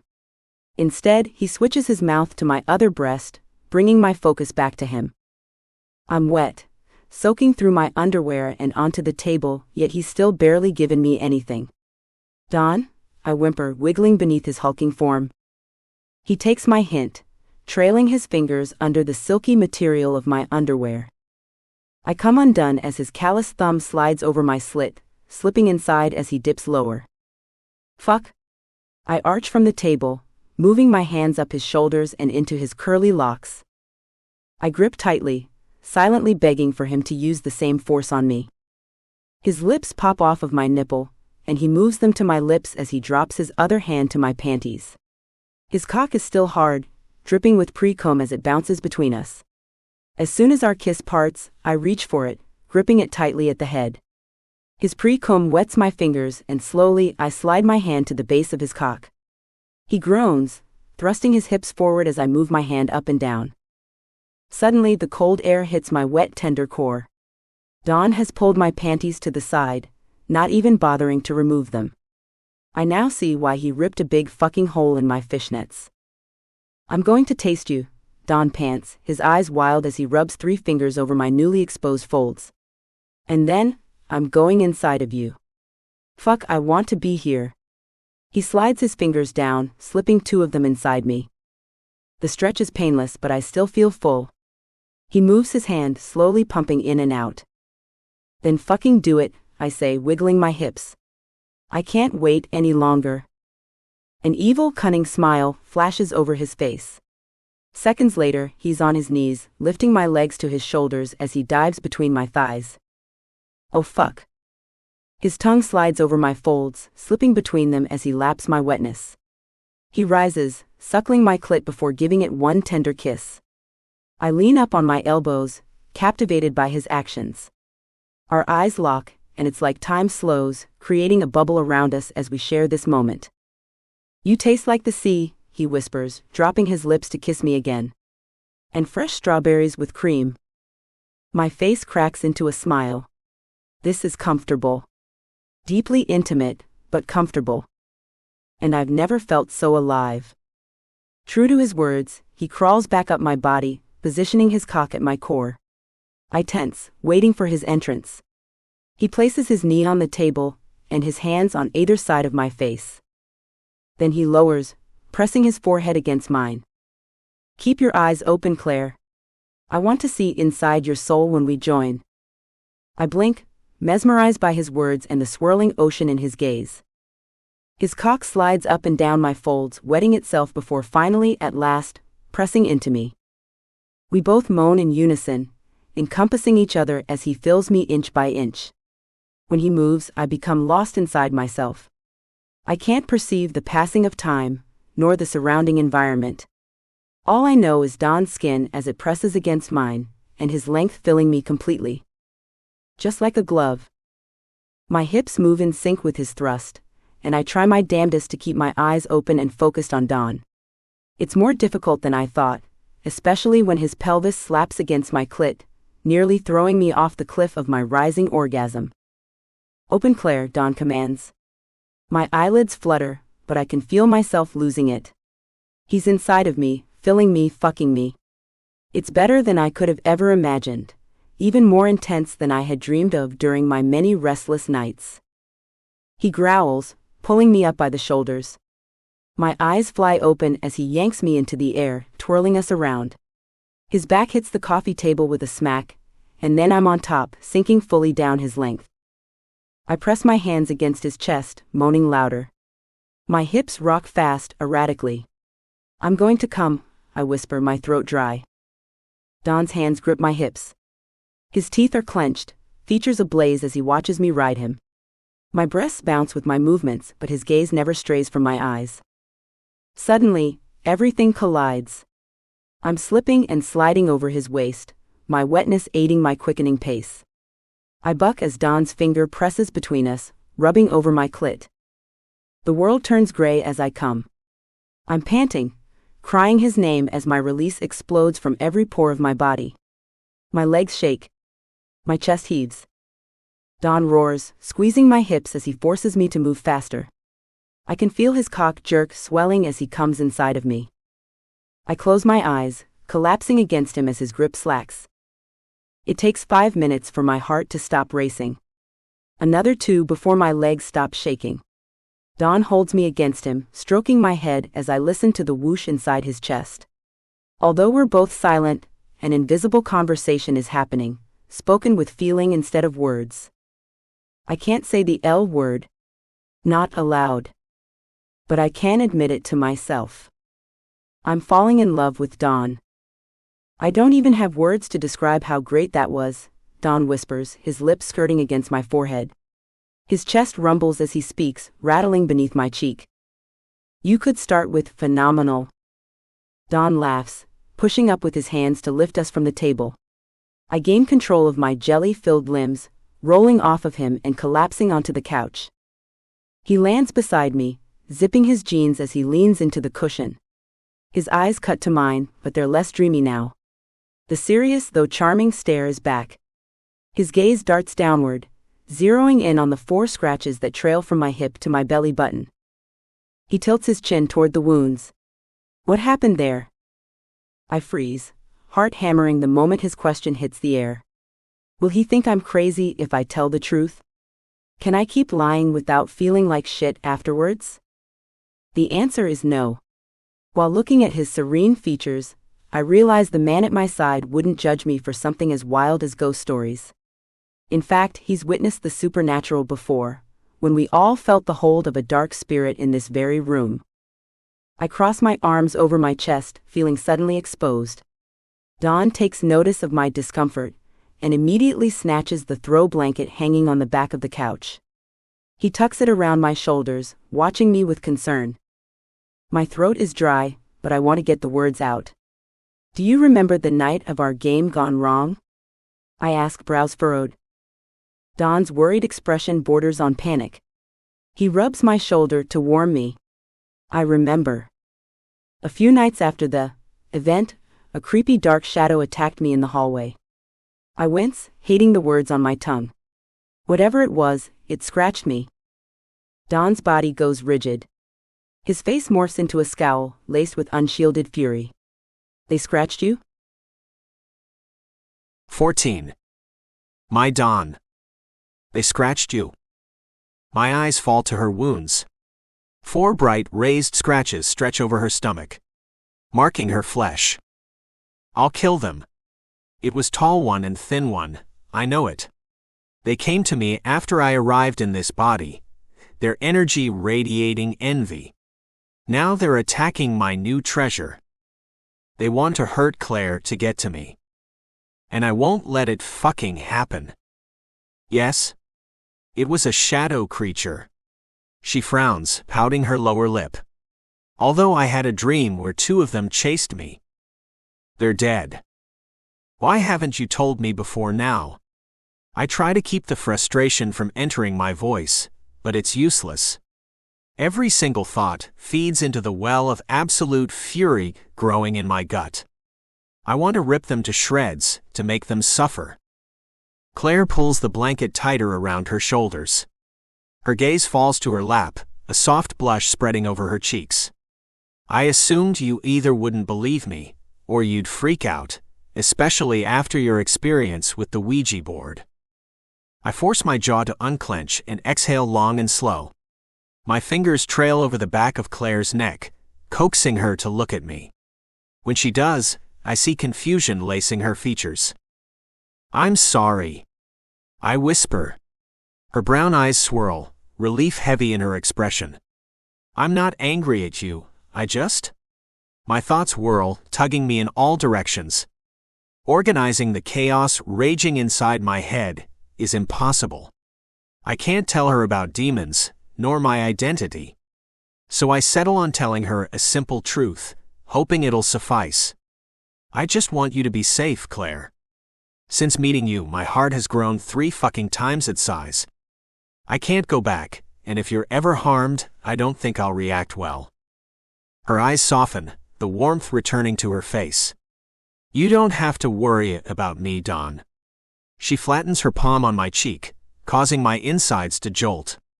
Her fingers move from side to side, caressing. I'm pretty sure they're gone, anyway. Things have been quiet since yesterday, when I received the locket. Claire doesn't understand the shadows. She doesn't realize that where I come from, Time has no meaning. Tall one and thin one could be telepathically scheming as we speak, plotting how they'll cause my love's destruction, therefore getting their spoiled, selfish way. They only want one thing, for me to return to my spirit form. They covet my strength, my terrifyingly accurate hunting methods, my tips on where to find the darkness lurking in crowded cities. Claire fingers the necklace around her neck. I followed her to the metaphysical store yesterday. I should have known something was wrong. Is that why you have this? I place my hand over hers, halting her nervous movements. She nods her head. I have a protection spell, too. I'm not sure how well it'll work. She laughs, but it lacks humor. Besides, since I've had this necklace, nothing bad has happened. I touch the locket. The metal is warm, charged.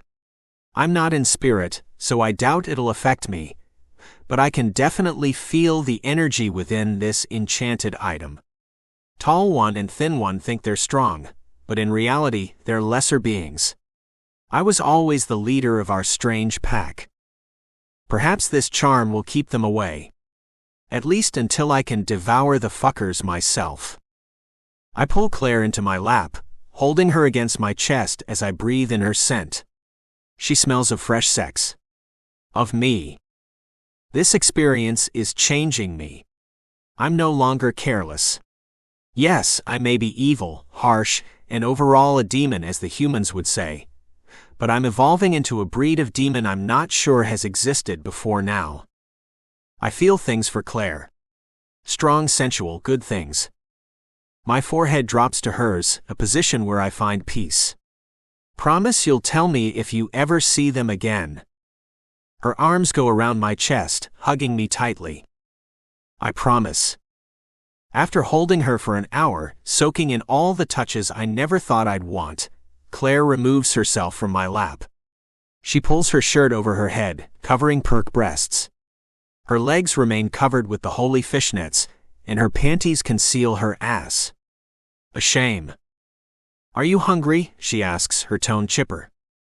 I felt a massive weight seep from her shoulders when she revealed her secret to me. It must have been hard to hide such a terrifying truth. To be honest, I feel a surge of satisfaction in knowing she felt safe enough to unload her burdens on me. She feels like I'm someone she can trust, someone who's on her side. No, thank you. I press my lips together, smile tight. Human food is still hard to swallow. The sensations of it moving through my gut and out. It's not something I particularly enjoy. Claire shrugs her shoulders and disappears into the kitchen, opening and closing cabinets as she searches for a snack. I utilize her distraction, silently rising from the sofa to creep down the hallway to her bedroom. Hutson's memories linger in my brain, revealing every second of his troubled life. Some of his secrets are dark, disturbing even to a being of my nature. Although the harrowing fragments of his deeds haunt me, I'm able to recount the moments he spent with Claire. This also reveals that she's oblivious to the dark deeds her adored Hutson engaged in. His knowledge has helped me become close to Claire thus far, but with his shallow observations, I don't know as much about my little goddess as I'd like. I've memorized the taste of her, but I don't know what her room looks like. Nor do I know which quirky attributes add to her ego making her her. This will not do. She continues slamming cabinets as I slide into her room, leaving the door ajar so she can find me when she's done. The first thing I realize is how different this area is in contrast to the living room. Her space is an untamed jungle, filled with climbing plants hanging from the ceiling and tribal tapestries tacked to the wall. A queen-sized bed takes up most of the floor space, and across from it is a dresser with a flat-screen television sitting atop. Other than her TV, she has 2 small crystals stationed on the dresser, nothing more. Her walls are another story. She's filled every inch of the white drywall with items she must find pleasurable. There are homemade mood boards collaged onto poster paper highlighting cottage homes and garden settings, multicolored canvas art with abstract images of naked women and moon-inspired tapestries blanketing the remaining space. Her wooden floor is nearly spotless, and a single gray shag rug lies beneath her bed. Miscellaneous items crowd her nightstand, including medication which read the labels of finding their mostly Midol and vitamins. A few empty cans of soda drift dangerously close to the edge of the small table, along with coins and metallic candy wrappers.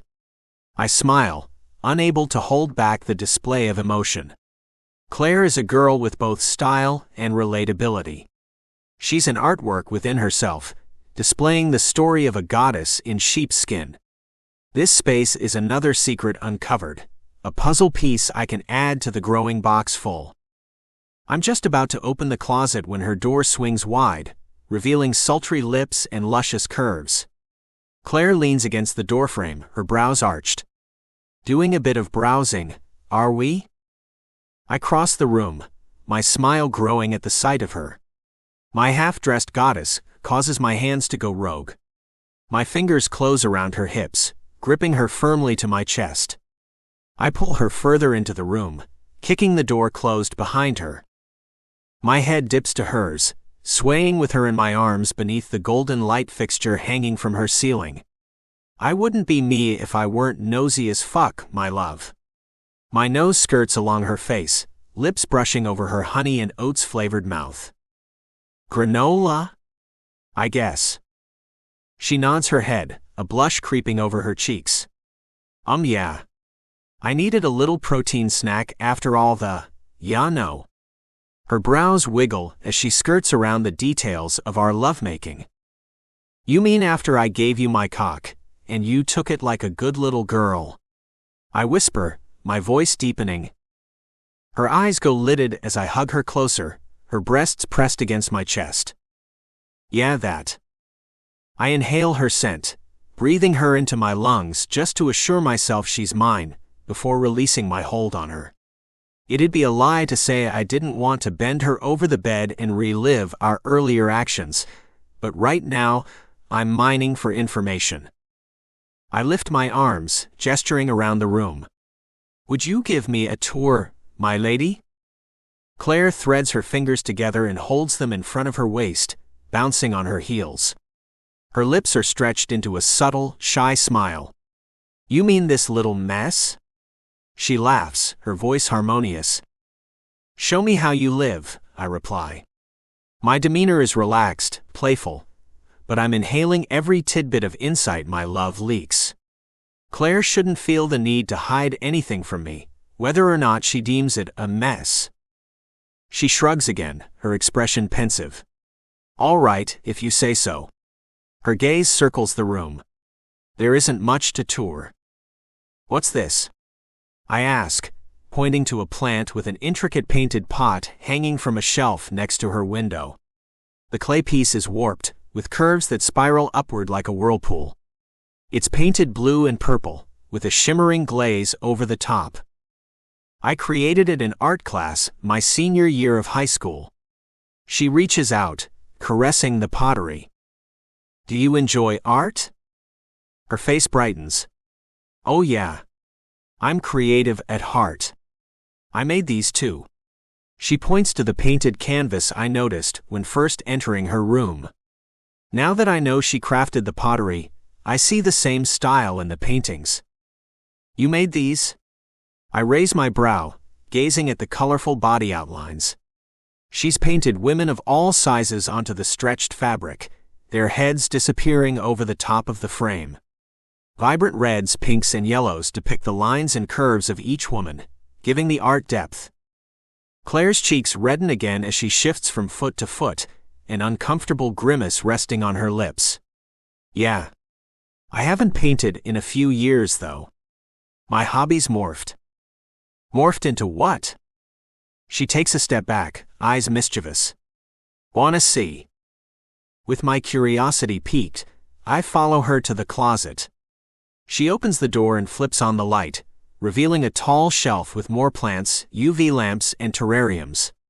Some of these terrariums appear to have tiny creatures inside. To the left and right of the shelves, are rows of clothing with shoes on the ground below them. They take nothing away from the beautiful centerpiece, her cascading plant shelf. Seems you adore plants. And these small crawlers are also a hobby of yours? I kneel in front of a glass container, watching as a miniature spider pokes its head out of a bundled web. The 8-legged entity stares at me, rubbing its furry pedipalps over its intellectual eyes. I can see why someone might think these beings are cute. Claire places her hand on my shoulder, squatting beside me. Yup. Spiders, amphibians, and reptiles are my thing. I don't have enough space to keep more than these babies, though. She pouts, staring lovingly at her enclosures. I can feel something inside my heart ping. The love in her eyes, the longing. She has a vision for her life, an end goal she's striving toward. It's evident in the mood boards plastered on her walls, and the wistful longing in her gaze. Claire hasn't fully bloomed, but I want to help her push out those petals. My eyes are drawn to a plastic bag in the center of the middle rack, snug between two plants. The see-through packaging allows me to see the inside contents: a scroll, 2 jars of herbs, 1 tea light candle, a brown bag labeled salt, and 1 small empty bottle. What is this? I grab the bag, dangling it between us with 2 fingers. She tucks a strand of her dark, silky hair behind her ear, licking her lips in the same motion. It's the spell kit I told you about. I planned on using it sometime tonight. My grasp on the kit tightens. Then let's do it now, together. Claire rolls up her rug, tucking it under the bed to give us more room to work. I've already removed the items from the kit she purchased, preparing each one atop a simple glass tray she retrieved from the kitchen. The herbs are all medicinal plants used by the natives of this land, and salt will heighten the mental protection against negative energies. Energies such as myself, if I weren't safely inside this human body. What do we do now? She asks, frowning. I turn to her, carrying the tray to the center of the floor. No need to worry, Claire. I know what I'm doing. Her features scrunch with confusion. You do? Yes, I think quickly, developing a believable lie as fast as my brain cells can fire. Did a ton of research on the occult in my teenage years. Oh. She nods her head as if this makes perfect sense. That's pretty cool. I place the tray on the floor between us. Okay, I'm going to prepare the salt circle. This will protect you while we perform the ritual. Nervous energy wafts off Claire in waves. She wrings her hands together, palms sweating. And you too, right? I smile at her, doing my best to put on a reassuring face. Of course. You never have to worry about me, Claire. She sighs, content with my statement. Sit. I order, pointing to the center of our workspace. She does so without questioning. Good girl. The salt is packaged in craft paper, folded and sealed on the edges. I rip it open with my teeth, before carefully sprinkling the white crystals around our station in a perfect circle. Now, don't break this circle until our task is complete. Okay. She swallows, licking her dry lips again. Okay. I sit across from her, our knees touching, and place my hand on her thigh. Hey. You really don't need to worry. Just think of this as a tribute to your long-lost ancestors. They did this sort of thing on a weekly basis. She snorts, rolling her shoulders as if to relax herself. My words must have helped, because when she exhales, the worry lines above her brows disappear. Light the candle while I fill the jar with herbs. Her eyes dart upward, searching my face. I never thought you'd be so bossy. Bossy? I prefer the term dominant. Turning to face her, I narrow my eyes, daring her to disagree. I'll be your protector if you'll allow me. But I also want to batter your body with mine every fucking night for the rest of our lives. Her chin drops, mouth agape. I can't contain my smile at the sight of her surprise. She laughs in disbelief, but I have a feeling she knows exactly how honest I'm being. Light the candle, Claire, I repeat. This time she obeys. I shake the herbs free from their tiny jars, placing them inside the palm-sized spell bottle. The scroll inside the kit is actually an instruction manual. The manual directs us to rip off a small piece of the parchment, write our names, circle them, and then place them inside the bottle atop the herbs. I relay this message to Claire, and we both take turns scrawling our signatures onto the sheet. Now what? She looks up at me, her eyes wild. My fingers act of their own accord, lifting to caress her sun-kissed cheek. Now we drip wax atop the bottle and visualize the shadow demons burning in hell, while you radiate a protective white light, unable to be harmed by them. She places her hand over mine, rubbing the back of my skin with her thumb. Will you help me? I'm not sure whether she means with the wax or with her visualization. Either way, I could never deny her. Of course. The metal dish catching the dripping wax burns my fingers as I lift the candle over the bottle. The pain is an afterthought. I've endured much worse in my lifetime. Wax dribbles over the lip of the candle and trails down the edge of the corked lid, sealing our intentions inside. Close your eyes, I whisper, taking Claire's hands in mine. Her lashes flutter as she drops them. With her vision gone, I drop one of my palms to the bottle, using my powers to send a surge of energy into the spell. Though dark, my energy is potent, and its nature is irrelevant. Power is power, and I'm going to do everything I can to protect Claire. Black veins sprout along my fingers, seeping onto the wax before disappearing. My energy isn't as strong as it'd be if I were in spirit form, but it'll be enough for now. Visualize yourself on a cliff side, gazing over a cascading waterfall. Fields of wildflowers are blowing around you, and a pure, searing light halos everything. My hand has returned to its normal tanned color, and I rub it over her leg in a soothing motion. She smiles, her features dreamy.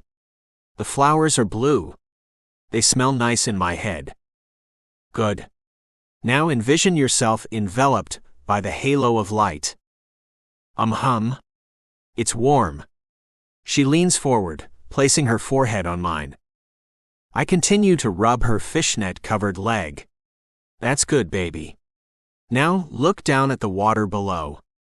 Envision the shadow demons drowning, unable to reach you because you're just too damn bright. Her breath hitches and she grabs my hand, holding tight. I don't know why they hate me so much. I wasn't the only one who played that stupid game. Shish. I lower my voice and rub her clenched hands. It's okay. They're dying, you see. Can't you see the life slipping from their drowning forms? Claire cocks her head, brows furrowed. I do see that. They're dead. And now you're safe. You can open your eyes.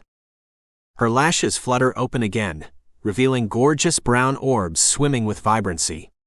I place my hands over her neck, cupping it softly, before kissing her with a passion I've felt since the moment I laid eyes on her feminine spirit.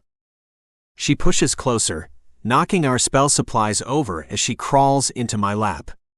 I hold her to me, pressing her so close I imagine us melding completely.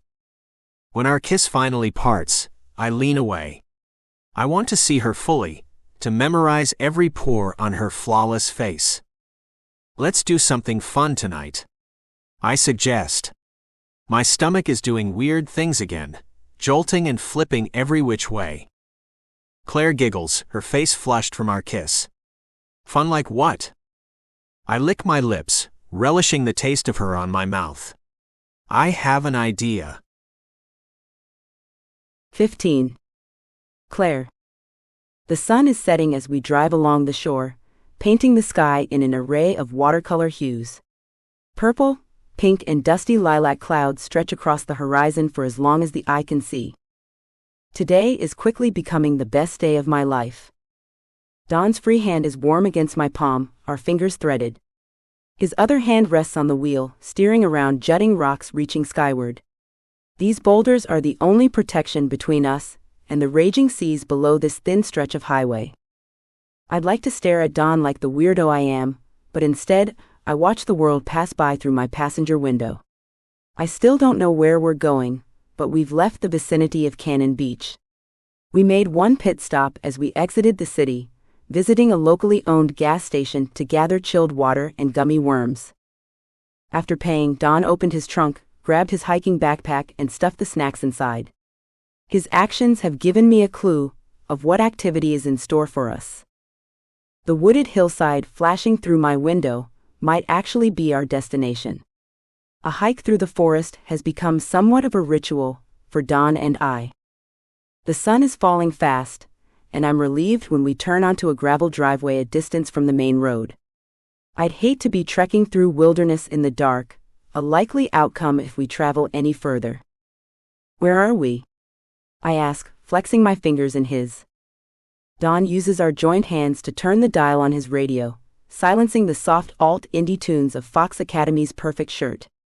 The music turned this drive into a romantic experience, but now that it's muted, excitement flutters in my chest.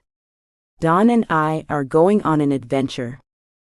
We're at one of my most favorite places in the world. His gaze flicks to my face, searing my skin with the force of his eyes as they focus on me. I try to ignore the way his expression revs my body into overdrive. Don only needs to glance in my direction and boom, my panties are soaked. Now that I'm aware of how much expertise Don has in the bedroom, my urges are harder to ignore. And this place is. I press my hands between my thighs, struggling to conceal my arousal. Don laughs, causing lines to crinkle at the edges of his eyes, accenting his joy. You're entirely too impatient. We're nearly there. I grumble, but inside I'm squealing like a teenager. The anticipation of uncovering a place special to Don is exhilarating. I've never had a man try to surprise me, especially not one whose surprise was meaningful. In the past I've experienced gifts of low, fat chocolate, dying flowers and a shirt 3 times too small. Not once has a boyfriend taken me on a spontaneous trip, a romantic gesture, regardless of our destination. A few minutes later, the ocean comes back into view. The car's purr slows as we park in an empty lot across from the endless, moving water. There are rustic wooden signs planted on either side of the gravel entrance, but the words are so worn I can't make out what they say. Are we taking a hike? Don winks. A short one. The actual destination is there. His finger shoots toward the window, directing my gaze toward the ocean. The beach? He nods his head. This place isn't visited often. The shore is serene, untouched by man and crafted by nature alone. My stomach flips. Let's go then. I unlatch my seatbelt, eager to be in a deserted location with Don at my side. I keep envisioning a beach towel covered in sand as our naked forms writhe together on top of it. Horny much? I straighten my blouse as I exit the car, ignoring the intrusive thoughts in my head. I've had sex before. Bad sex and good sex. I shouldn't be fixating on Don's body, or the way his muscles flex when he railed me earlier today. Nor should I be picturing his cock wet with salt water while I'm on my knees in front of him. I slam the door, forcing my brain to snap the fuck out of it. This is a simple, meaningful date, nothing more. Don pops the trunk, retrieving his pack with our snacks inside. He locks up the vehicle, shoulders the bag and places his arm around me. The entrance is this way. He guides me to the overgrown trail with another ramshackle sign at its base, this one also unintelligible. Although autumn has taken hold of the land, patches of tall dead grass rise to my hip. The stalks scrape against my jeans as we walk, but Don keeps me under his wing, helping me as we tramp down the inclining path. Don was telling the truth when he said the destination was a short walk away. I only have to stumble over roots for 5 minutes before the path opens up, giving way to sandy dunes and exposed beach rock. I stop, my breath stolen at first sight. It's a wild place, untamed in its design. Waves crash against the leveled shore, bringing with it shells that shimmer in the setting sun. Massive jutting boulders enclose us on either side of the trail's exit, giving the setting a private atmosphere, like we're encompassed by cavern walls. I grab onto Don's arm, using him as support while I lift my feet and slide my shoes off one at a time. Once barefoot, I step forward, letting my toes sink into the soft white sand. "Do you like it?" His voice is low, almost a whisper. My eyes shoot to his. "It's gorgeous." And it is. Not even Crescent Beach could beat this level of grandness. We approach the waves together, arms linked. "Are you a swimmer?" Don asks, his mouth dipped to my ear. The sea is rolling, its noise drowning out the worries of societal life. I imagine a place this peaceful could heal the souls of people like me, whose minds never stop churning. Swimmer? Not much, but I've been dipped in the ocean more than once since moving here. Don drops his bag onto the sand and steps back, a sly grin growing on his face. Care for a little water play then? My mouth falls open in surprise. In this weather? It's a little cold, don't you think? I wrap my arms around myself in emphasis as the seaside breeze blows. He pulls his shirt over his head, revealing tanned abs and a trail of hair starting at his belly button and dropping lower. The sight of him causes my resolve to falter. "I'll keep you warm," he says, his voice teasing as he steps closer. His arms circle around my waist, pulling me against him. My back arches as I lift my head, searching his face. My inspection of his expression tells me one thing: he's very serious about entering the freezing water. I decline his offer if every inch of my skin wasn't raised with goosebumps, a result of his touch. I bite my lower lip, touching my nose to his. "How will you do that?" His mouth twitches on one side. "You'll just have to come find out." And with that he releases me, jogging backwards until the waves crash into his calves. He turns then, letting the water hit him head-on. I gnaw at my lower lip, fighting with myself. I want to go after him, but my brain is telling me it's a bad idea to soak in icy water 5 minutes from the nearest source of heat. But then the current drags in a pair of pants. And white underwear. I can't see anything other than his head and shoulders now that he's fully submerged, which is a real fucking shame. Silently both cursing and praising him, I shove my hands into the waistband of my pants and shimmy them down, fishnets, underwear and all. The air is chilled, but the initial shock isn't as terrible as I expected. As it turns out, being horny can heat you right the fuck up, even during the cold season. I jog to the glittering water, tugging my shirt off as I run. At least now I can check skinny dipping off my bucket list. I collide with the waves, my skin burning as the cold water soaks my bones. I continue onward, dead set on reaching the naked man who invoked this reaction. Don and I meet each other a second later, his muscles tightening as he pushes against the waves. His arms wrap around me, breathing warmth into my cold skin. "Better?" he asks. "Well, my teeth aren't chattering anymore." He presses a kiss over my sea-sprayed forehead. I didn't realize it'd be so cold. Temperature is weird. I raise a brow, clinging to his chest as we bob with the current. Yeah, I guess the temperature is weird. His fingers rub the nape of my neck. With our bodies touching, the water isn't as icy anymore. It wasn't as cold on land. I press my lips together, trying not to remember the conversation I had with Shelby about Don's slacking grades. He's joking, of course. Sometimes humor flies directly over my head. Right? You've lived here all your life, yet you don't recall the sea being cold in October. Funny. I let my hands trail down his chest, quickly forgetting the conversation as I hyper-fixate on the smooth edges of his flesh. My mind is also acutely aware of Don's fingers as they slip over my spine, snaking their way to the curve of my ass. I lay my forehead over his heart, taking in the scent of salt water and his musk. "Did you bring me here to enact some sort of ocean sex fetish, Don?" His head dips to my neck, his lips brushing the sensitive skin there. "And what if I did?" His tone is deep, husky. I can feel his cock growing between us. It's trapped against my stomach and his navel, begging to be stroked. The sun has almost disappeared behind the horizon, its rays stretching over the water's surface with a blinding glare. The light doesn't distract me from focusing on Don's lips. I find him in a similar position, watching me with hungry eyes. When our mouths touch, it feels natural. I've dreamed of kissing him, of making love to this man, but nothing has ever come close to what I've experienced today.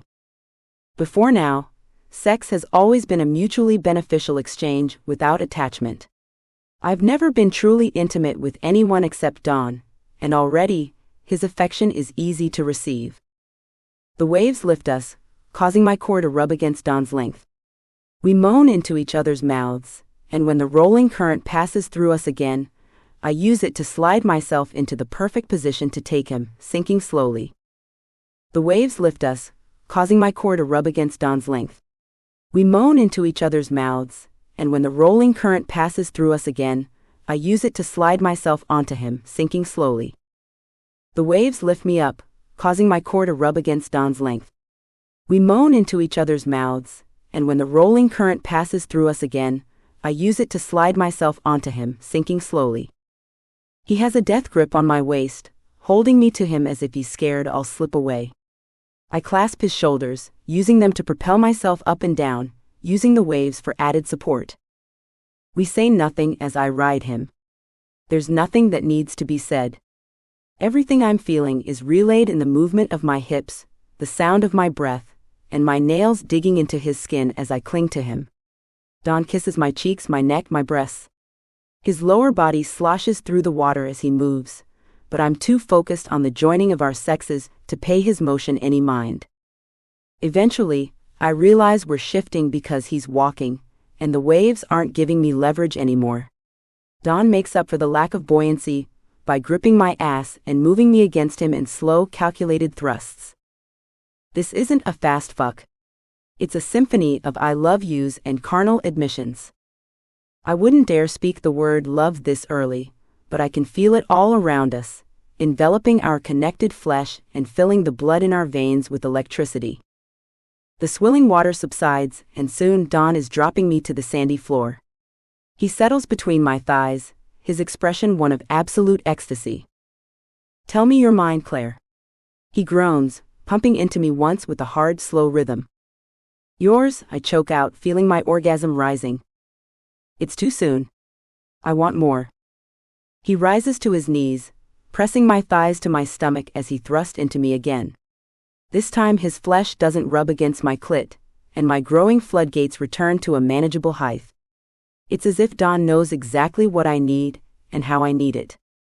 He rubs both of his hands up my leg, guiding them onward until they slide over my belly. He grips my flesh, moaning as his thrusts quicken.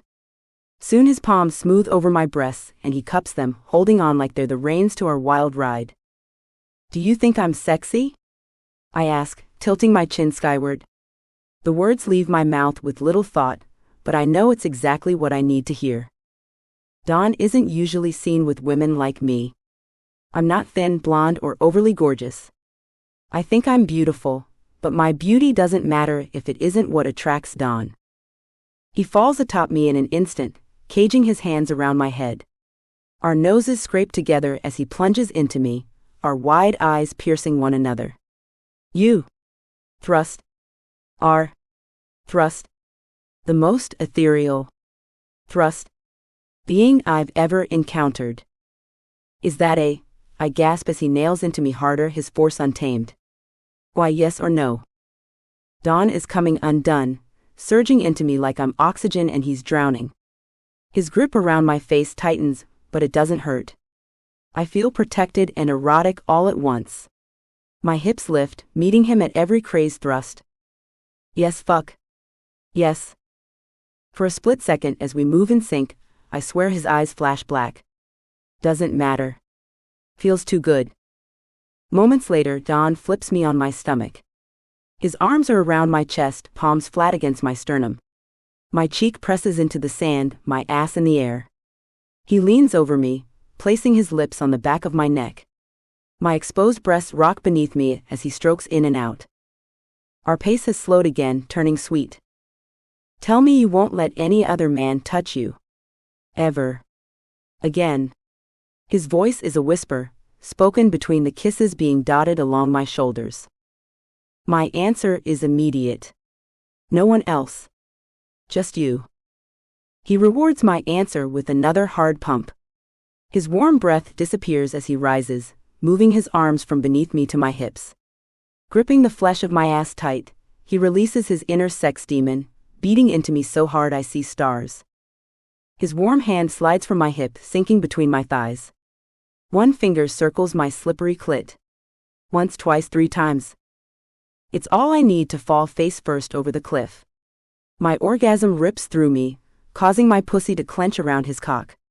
I ram myself backward, forcing his thrusts to come faster and harder as I ride the wave of euphoria. Don presses me into the sand with the full weight of his body, letting himself go as his release follows mine. His arms lock around me, holding me tighter than I've ever been held before. Despite his brute strength, nothing he does causes pain, even while both of our nerve endings are exploding like fireworks. My thighs are slick with our liquids as Don flips me over, never disconnecting himself from inside me. Aware eyes search my form from head to toe, his hands caressing my arm. Are you okay? I'm floating on the mother-fucking clouds, is what I want to say, but my mouth won't move. My limbs won't either. Instead, I settle for a hum of approval, nodding my head with dreamy eyes.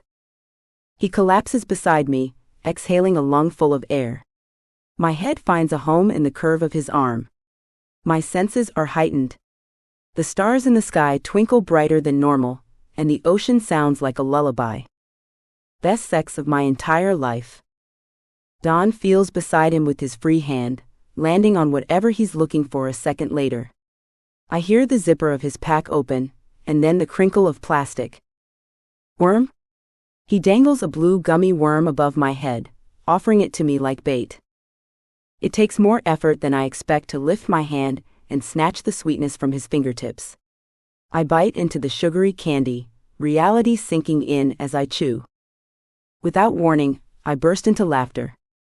My shoulders shake so hard I fear I'll choke and die on the gummy, which would be a really embarrassing way to go. What? Don asks, biting into a worm of his own. I swallow my candy, barely controlling the giggles still spilling from my lips. We just had the best sex ever on the most gorgeous beach ever, and now we're eating gummy worms like children. Don grins, his teeth slicing into another worm. Trust me, little goddess, what we just did isn't something children should know about. Agreed. I smile up at the stars. My smile remains in place until I realize one massive, stupid mistake. Hey, not to sour the mood, but you don't happen to be fixed, do you? I ask, voice laced with worry. Fixed? I've never been broken. Don throws another piece of candy into his mouth, oblivious to my concern. No, I mean, are you fixed? Have you had a vasectomy, or whatever? His nose wrinkles. No. He pauses, frowning. At least I don't think so. I lean up, resting my weight on my elbows. The ocean is dark now, the waves only visible by moonlight. And we had unprotected sex twice today. My brain isn't as worried as it should be. If I were any normal college girl in my situation, I'd be running to the pharmacy in search of Plan B. In hindsight, the pill doesn't even work on women over the weight of 170 pounds. I'd be toast regardless. And yet, these realizations aren't causing me as much panic as they should. I glance over at Don, finding him happily gazing at me. What? I raise my brows, putting on a tough face. You aren't pregnant. You aren't, but the idea of you round with my baby is pretty damn appealing. Maybe we should try again, this time with intention. I wrinkle my nose, snapping him on the shoulder. Bad Don. And how the hell do you know I'm not pregnant? You can't tell immediately after conception. He shrugs. I just know. I lift a finger in warning, directing it toward his chest. I hope not. Either way, condoms from here on out. His features are still frozen in the same happy, dreamy expression. Whatever you say, baby girl. Our drive home is comfortably silent. I rest my head on the car door as Don steers us around sharp, twisting curves, his hand firmly planted on my thigh. The darkness outside is soothing after the day I've just had. Above, the moon is at its brightest, round and full of life. The streets of downtown are deserted. Everything in this small city closes at 8 p.m., which is both peaceful and annoying, especially when you survive on takeout. But as we weave through the empty streets, I realize this place is magical, despite its old ways. Cannon Beach is the location I was sent to when no one else wanted me. It's the town that raised me from an angry teenager into a perceptive young adult. These concrete sidewalks are where I first observed Don as he skated. I didn't want to come when my parents made the offer to send me to Bernshire. Betrayal was my predominant emotion at the time, fading into dejection. Looking back, I'm glad my father discovered the university, and I'm grateful my mother fed into his proposal. If they hadn't been uncaring, selfish guardians, then I'd have never sought my dreams or leapt for them. Now I'm in a sports car with the man of my fantasies, and if the last few days are any indication, he's utterly smitten by me. I'm enamored as well, if I'm being honest. Can I pick you up in the morning? Don asks, turning the wheel as we pull off the main road. Only if you promise we'll actually attend the school we're paying for. Don laughs, his hand gently compressing my rounded thighs. We'll go. I need to catch up on all this math shit anyway. I snort. Do you regret switching classes yet? His wolfish grin centers on me. Nope. A few minutes later, our tires crunch over my gravel driveway. Don slowly maneuvers around each pothole with grace until we reach the top of the hill. He cuts the engine, causing the interior lights to fade out, leaving us in darkness. Shelby has left the porch light on, illuminating a patch of the yard a few feet away, but inside the warmth of Don's car, nothing is visible. His hand rubs from my mid-thigh to my knee and back again. I could come inside if you'd like. I raise my brows, knowing he can't see the expression. I'd love to go for round 3, but if I don't sleep, I'm guaranteed to have a shit day tomorrow. His husky voice fills the car as he chuckles. No more sex, Claire. Not tonight, at least. I could stay with you, though, sleep here until morning. I tap my finger against my chin, mulling the idea over in my head. I'd absolutely love to cuddle this hulking man all night, but if I have him under the covers, I'm sure I'll rile myself up. Then there's the whole roommate code, an invisible agreement to let the other resident know if you're having guests over. I don't think Shelby would mind, especially considering Don is Callum's friend, but I still don't want to cause drama. Rain check? I ask, my tone apologetic. His hand moves from my leg to my cheek, cupping it. No worries, I understand. Maybe you can approach the topic of sleepovers when you get inside. His tone changes, a smile clear in his voice. Looks like Shelby is waiting for you. Impatiently, I might add. My nose scrunches. Huh. He taps the dash, directing my line of sight to the lit-up window outside. I get a flash of Shelby's face as she peeks from behind the curtain, but the fabric quickly falls again. I sigh. She's going to want all the dirty details, I tease, my voice wistful. Give them to her. Maybe she'll complain to Callum, and he'll step up his foreplay game. I snort, laugh, and gasp all at once, eliciting a smile from the barely there outline of Don. He leans forward, placing a tender kiss on my lips. Go on. I'll keep watch until you get inside. My smile stays in place as I feel around the floorboard for my bag. The beaming grin stays in place as I open my door, springing the car lights to life. I let the fresh air wash over my body as I exit, dazed and amazed at the day's events. Oh, and Claire? I turn to Don, questioning. Yeah? I'll be here at 8. I bounce on my heels, excitement filling my chest. I'll be ready. The door opens before I have time to touch the knob, revealing a smirking Shelby. Ooh, no. I don't like that look. Her expression is like a blinking neon sign reading, "I want all the juicy bits pronto." I sweep past her into the living room, dropping my bag on the floor as I drop to the couch. I let the cushions swallow me, relaxing my sore muscles against the plush padding. This might take a while. Shelby slides beside me, our knees touching. She stares at me pointedly, her brows arched. "You already know I want to hear this story.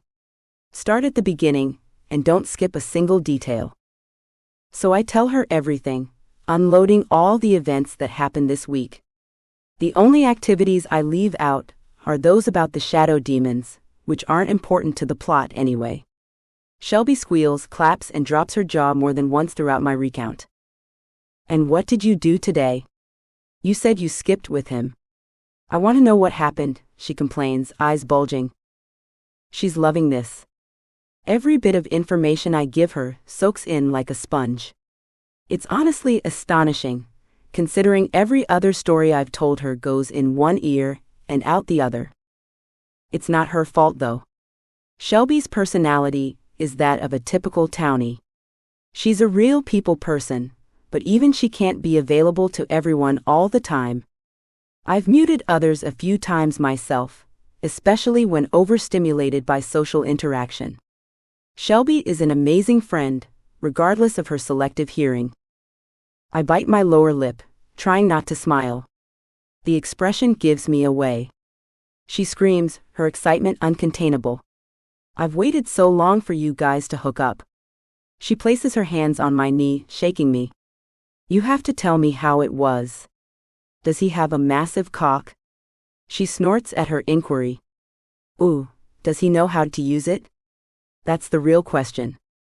I lift 2 fingers, ticking them off one by one. Yes and yes. I'm absolutely not going into detail, but I can say we spent quite a bit of time here. I point at the coffee table, blushing. And at a secluded beach. He said it was his favorite, so we went for a little nude swim and... I wiggle my eyebrows. Her grin is so large I'm scared it'll crack her face. She slaps her knee. "Girl. Not to be weird, but me and Callum totally fucked on the coffee table too." I wrinkle my nose, frowning. Was I at home while this took place? She stares at me through fluttering lashes.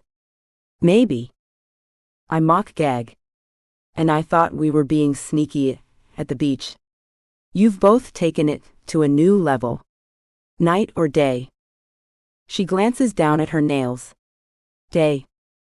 You dirty girl, you. I poke her shoulder, causing her to giggle again. Enough about me. I want to hear more about the beach. I shrug. It was sandy, cold, but also super fucking hot. Don's hiding a genuine talent, that's for sure. Shelby frowns. Why'd he change his name? Callum said he's acting weird. Don's been ignoring him since the first day you skipped together.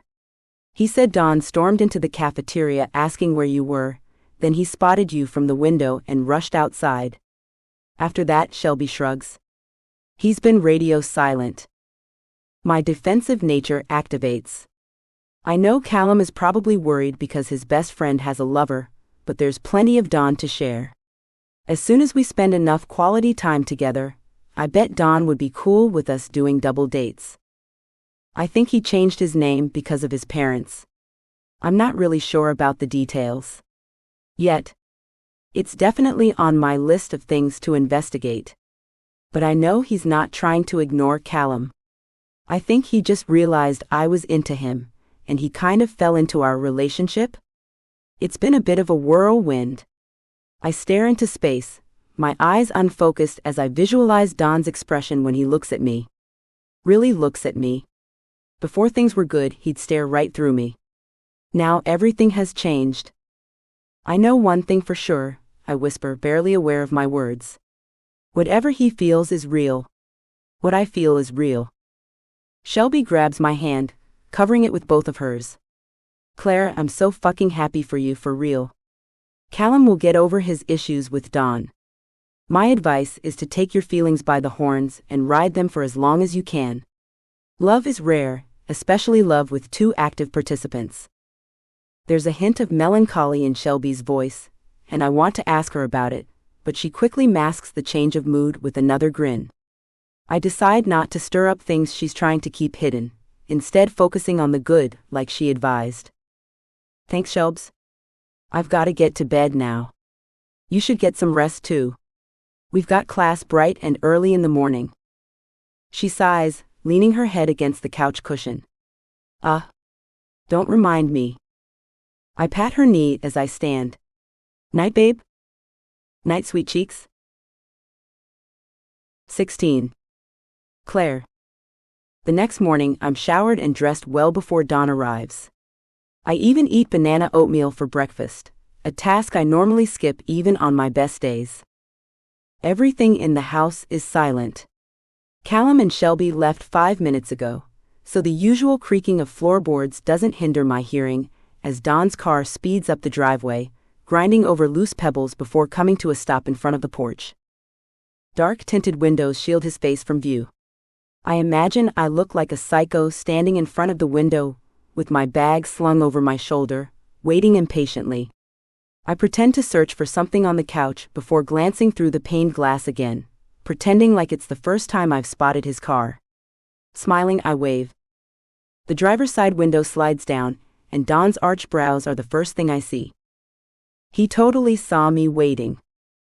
I drop the act and leap for the door, embracing the cool weather as the wind kicks up. Leaves blow across the planks of our porch, creating nature-made music as they scrape over the wood. I lock the front door, bound down the steps and hop into Don's car. "Hi," he says, his voice low and deep. My insides melt at his words, the lower region in particular.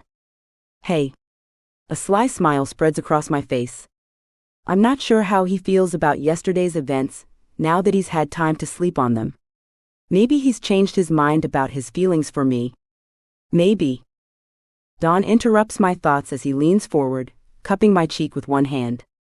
His lips brush over mine, soft yet full of yearning. "I've missed you," he murmurs, his mouth feathering mine. When our kiss breaks, my forehead drops to his, resting comfortably. I'm breathing his breath and he's breathing mine. We're one and the same. "I missed you too."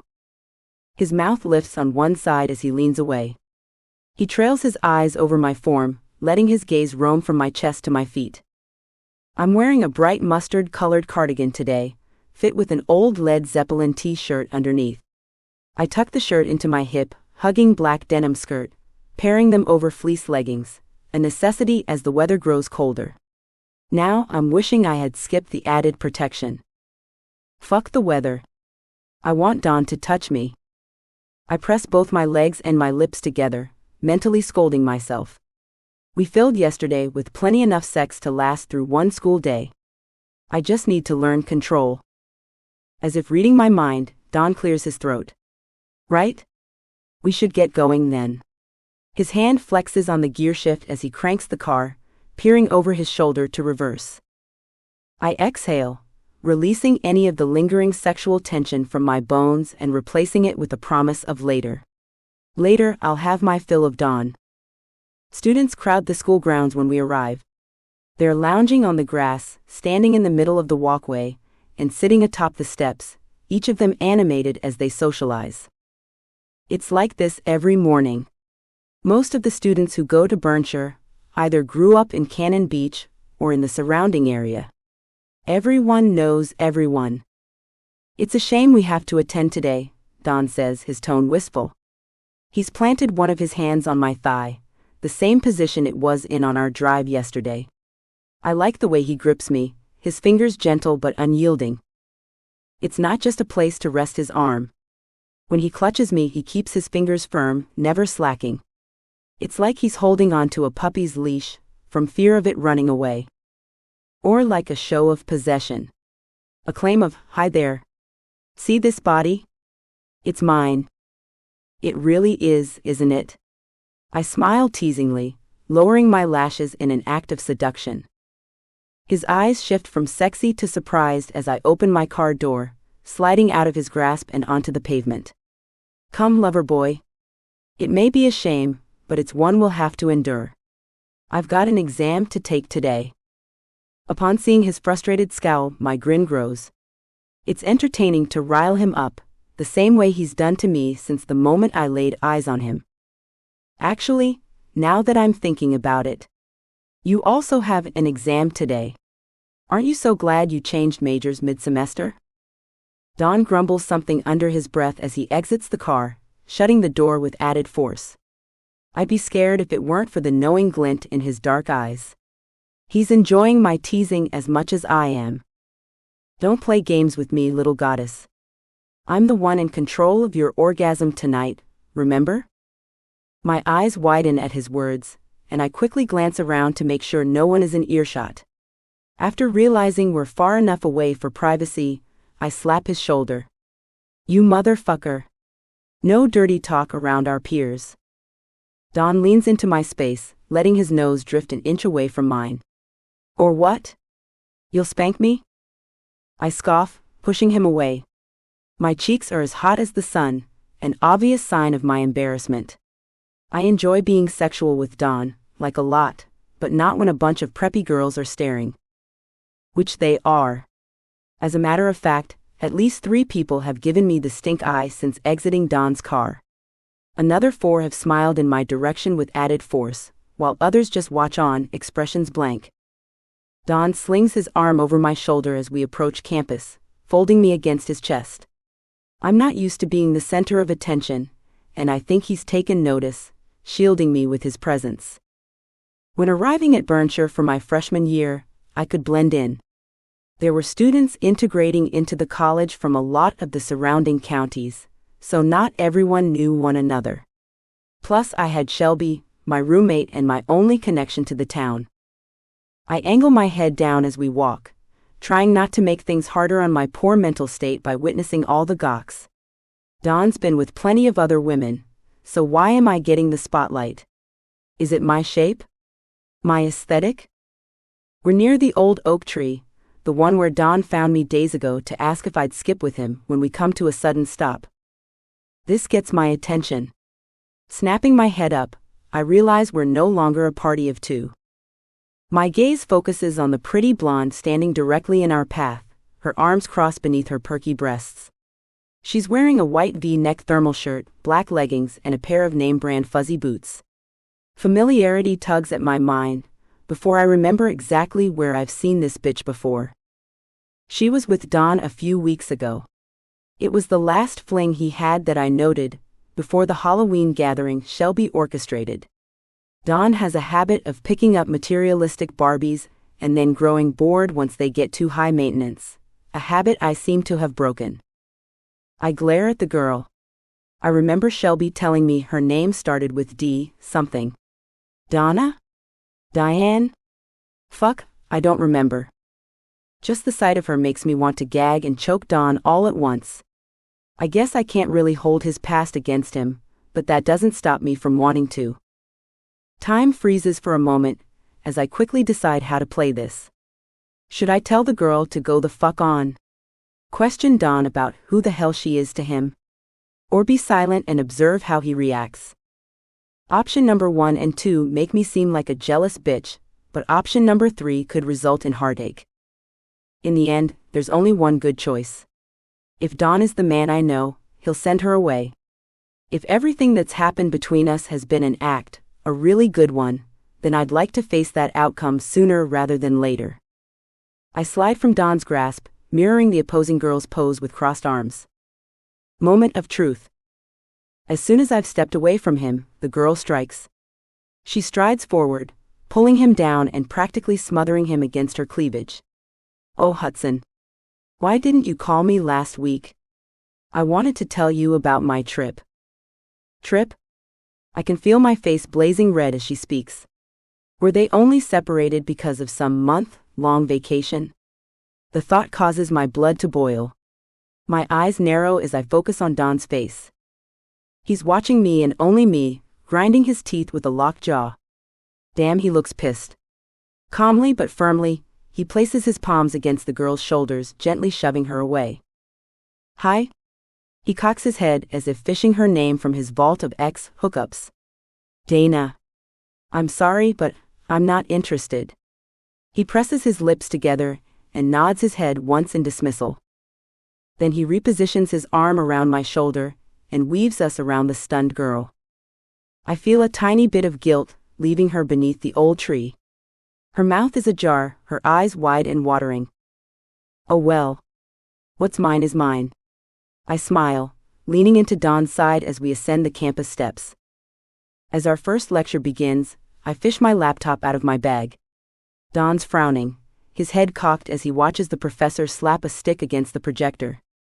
Half of the room is asleep, and the other half is mirroring Dawn's confused stare. I use my time a little more wisely. I double-check that I've plugged in my earbuds before powering on my laptop and ducking my head low. The professor is doing an overview on linear equations, a topic I'm confident I've already mastered. Dawn, on the other hand, he's actually taking notes. Poor guy. Berncher's Wi-Fi is less than perfect, so it takes 2 minutes just to load my emails. Regret flushes through my chest the moment the subject lines appear. The third message from the top is from the one person I hope to avoid. Michelle Sinnett, Mom. Hello, Claire. I'm checking in to see how your grades are so far this. I don't bother opening the message. The subject alone tells me everything I need to know. Gritting my teeth, I hit the delete button and close my computer. Mom thinks she can just email every few months and demand to know about grades? What about me, their daughter? What about my job, my home, my friends, my life? If my father wasn't so worried about appearing like a loving parent in front of his colleagues, Mom probably wouldn't have sent a message at all. My parents are the type of people you find sipping wine at a grape vineyard, their feet on a table as they mock the waiters serving their booze. All the while, they'll be bragging about their child's achievements, milestones they wouldn't even know about if it weren't daily logs sent to them by their paid nannies. I don't know where they went wrong. My dad is an attorney. He's supposed to live his life by a code of morals. My mom, well, she's in real estate, so I guess her issues make sense. The hardest part of growing up in their household was watching them love each other while they ignored me. They spent every night together, sharing affection openly. I was always there, lurking in the background, and hoping today would be the day they turned their attention to me. What's wrong? Don's voice is a whisper as he leans across his chair, dipping his head to my ear. I shrug my shoulders, leaning away from him as I bend to shove my laptop into my bag. Nothing. His eyes flare. Liar. I don't respond. Forcing myself, pity to the deepest depths of my mind is a habit I'm learning to accept. I focus on the professor, drowning out everything except his monotone words. Don approaches the dreadful topic at lunch. Why'd you slam your laptop during class? He asks, getting straight to the point. I grimace. Nothing was slammed. We're walking across the campus lawn, mulling toward the food truck parked near the sidewalk like the rest of the student body. The sky has gotten darker as the days progressed, turning the heaviest clouds a dark gray. Do you not trust me, Claire? Don's tone is soft, as if my actions are wounding his soft little heart. I sigh. It's complicated. We stop a few yards away from the truck, joining the long line behind our peers. Don's warm palm smooths against mine, calming the darkness in my mind. Complicated is my middle name, baby. I want you to feel comfortable talking to me. I close my eyes, inhaling the fresh air. He's right. I know myself, and I know that if I don't tell him soon, I'll put it off forever. If we're going to be a couple, which I'm assuming is what he wants, then he might as well know about my shitty parents. I twist my head, glancing up into his eyes. I got an email from my mom earlier. Don's dark eyebrows lift in surprise. That's all? I scowl, crossing my arms as I return to staring at the food truck. That's all it takes to ruin my mood, Don. He grips my shoulder, rubbing it softly. That's not what I meant. I just assumed I pissed you off, not your family. I spin around, my elbow catching on something hard as I ask, how'd you come to that conclusion? Fucking shit, dude. Watch it. The words come from my left side. A man and his 3 friends are standing in a circle as they wait for the food truck, though they're out of formation, giving the line a wide girth. My elbow must have struck him when I turned. My face turns a deep crimson in response to his anger. Oh, I'm so sorry. Guilt and embarrassment shames me, filling my stomach with nauseated butterflies and threatening to set them free.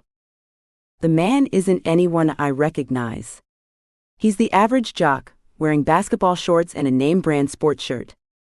His hair is styled with gel spiked at the tips. He's rubbing his side, an indication of where my elbow connected. Whatever, the man replies, glaring down at me. Don's hand closes in on my shoulder again, but this time he doesn't turn me toward him. Instead, he pulls me backward, his hulking form stepping in front of me. Is that any way to talk to a lady? I can't see his expression, but his tone is chilling. It's so smooth, so sweet.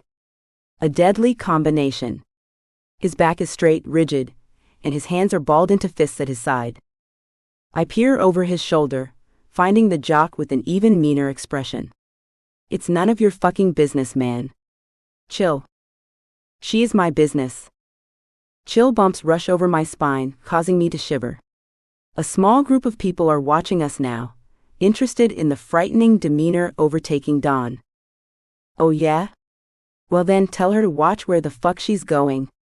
The jock smirks, his eyes wild with anticipation. Is he trying to challenge Don? They're both around the same weight, but Don is at least 2 inches taller than the other man. Don is also emitting a fucking terrifying vibe. If I was in the jock's position, I'd keep my mouth shut. The boy isn't as smart. Don cocks his head. Apologize now. His tone is both unbothered and laced with danger. It's like he knows he can defeat this dude if things end in a fight. But will it come to a fight? Is Don going to defend me with violence?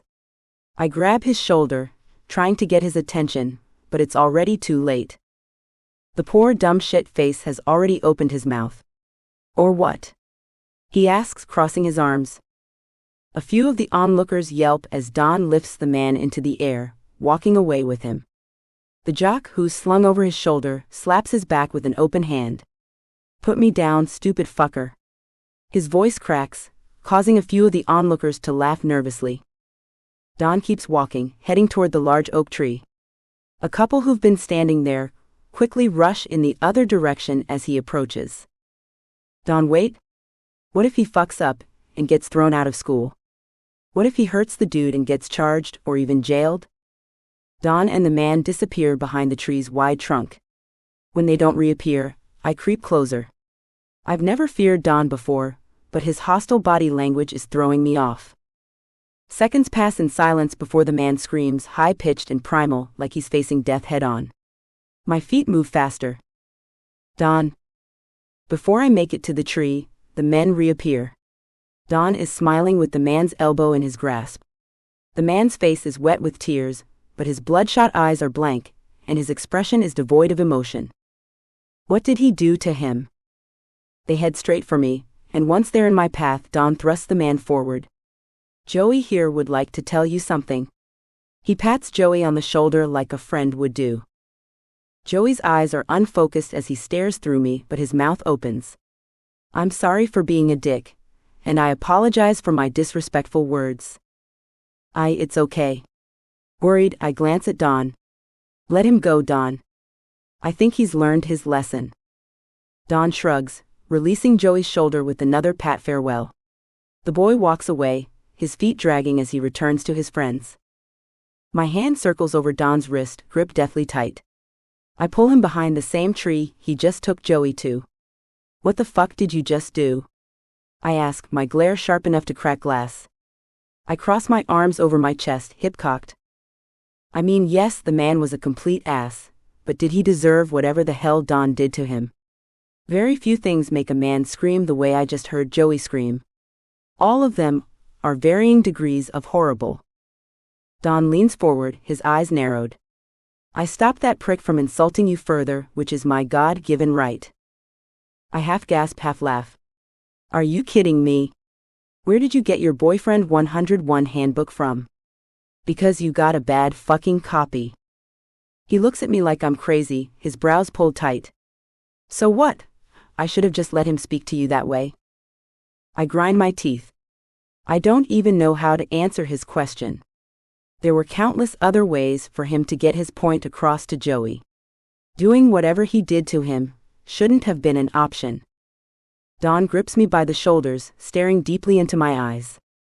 I freeze, barely breathing as he leans closer. I don't think you understand how important you are to me, Claire. His voice is a combination of soft and panicked, but the tenderness in his expression speaks volumes. You're my anchor. I'd do anything to protect you from both physical and mental anguish. So don't fault me for reacting harshly. Fault him.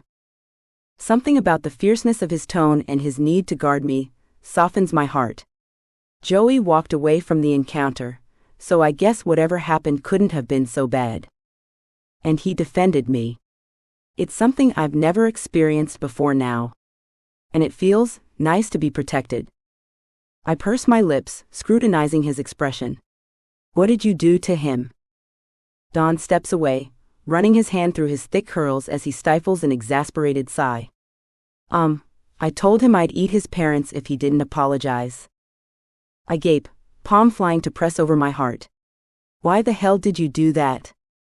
He shrugs, avoiding my gaze as he directs his attention to the food truck. I guess I thought it'd teach him a lesson. Slowly his eyes drop to mine again, seeking forgiveness. It worked, didn't it? I've already said I was sorry. I snort. With most of my anger sizzling away, I grab his arm and tug him toward the truck. You didn't say sorry. I let my grip trail down his arm before threading my fingers into his hand. But I'll forgive you this time. After purchasing hot dogs from a very grumpy food service worker, we find a flat spot on the lawn and settle to the ground, sitting crisscross in front of each other. Don's face scrunches in disgust as he places the hot dog into his mouth, but by his second bite, the disgust has morphed into bliss. He licks his fingers, at ease now that our spat has ended. You should continue explaining about the email. How did a message from your mother disrupt your morning? He asks matter-of-factly. After shoving the last bite of my hot dog into my mouth, I toss the empty wrapper onto a napkin and rub my hands together to expel the breadcrumb residue. I didn't read the full email. I just saw her asking about grades in the header and then deleted it. He cocks his head to the side, studying me. Are your grades poor? You think she'll be mad about the scores? I wrap my arms around my legs, placing my chin on my knees as I stare into his eyes. I like this about Don. No matter how long I gaze at him, he never looks away. I have good grades. Mostly A's. I just don't think they deserve to know about them. Ah. He nods his head, understanding flashing over his features. He scoots closer, extending his legs on either side of my hips. Warm, tingling touches radiate from my calves as he wraps his hands around them. The position is odd, but it's like his body was made to fit around mine, to comfort and shield me during moments like these. So tell me why you feel this way about them then. The words spill out like they've been waiting to unload on someone for years, releasing like a newly opened dam. I don't even know them. They're my parents, people I'm supposed to idolize and love, but I just don't. My shoulders fall. All they care about is appearances and money. They've never even told me they loved me. Not once. I swallow tears as they choke their way up my throat, determined not to cry. Sending me here was their form of abortion. Instead of disposing of their fetus, they let other people raise her, and then sent her as far away as they could. I drop my eyes, dreading the look of pity he'll undoubtedly give me. His fingers smooth over my legs and up my arms, stopping once they've reached my face. He cups my cheeks and prompts me to raise my head, softly forcing our eyes to meet again. Claire, I don't think you realize what they've done. They've given you an escape route. Instead of settling beneath their judgmental opinions, you have the option to create your own path. Here with me. Fuck them and their love. If you've lived without it this long, then you can do it forever. Block her email address. Start over. Become yourself without worrying about a stupid message fucking up your morning. My lips curve upward, but I can still feel the pit of sadness rotting inside me. Childhood wounds like these don't just disappear. I can't do that. They pay my tuition and rent. I chuckle, but it's dry. Humorless. I only work at the haunt maze for the expenses I don't want them to see on their credit card bill. Don opens his mouth to reply, but a thud beside us breaks the conversation. Don straightens, his eyes piercing as they dart toward the interlopers. Hey babes? We aren't interrupting, are we? Shelby smiles brightly, a sullen Callum by her side. I clear my throat before smiling. A silent message passes between us as her arched brows question whether she should leave. Dawn and I's conversation must have looked intense. I widen my grin, assuring her she's welcome. I'm glad about the disruption. Things were getting a little too intense for my liking. Discussing the past isn't something I do often, and it's fucking draining to say the least. Don strokes his chin, brows pulled tight. Actually, we were just wondering where you guys were. I finish for him, sending a pointed look in his direction. He scowls at me. Right? Callum drops between Shelby and Don, abnormally quiet. Guilt is quick to replace my relief over the end of our conversation.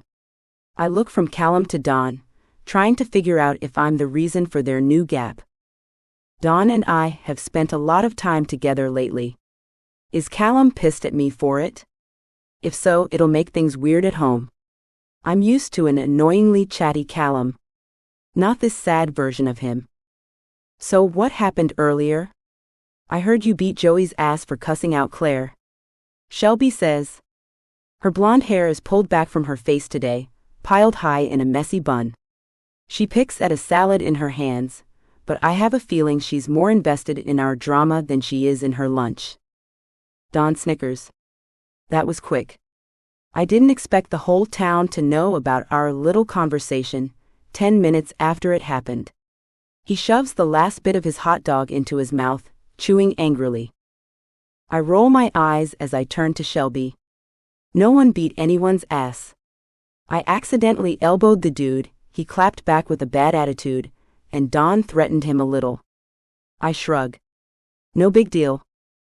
Callum laughs, momentarily forgetting his bad mood. Nice man. Don smiles wide. That's exactly what I told her. They slap hands and suddenly Callum relaxes. Is that all it takes for men to be cool with each other again? A quick high five and approval over masculine acts? Shelby's grin widens. She must see the same thing I have. No more boyfriend issues to deal with. So what do you guys have planned for the night?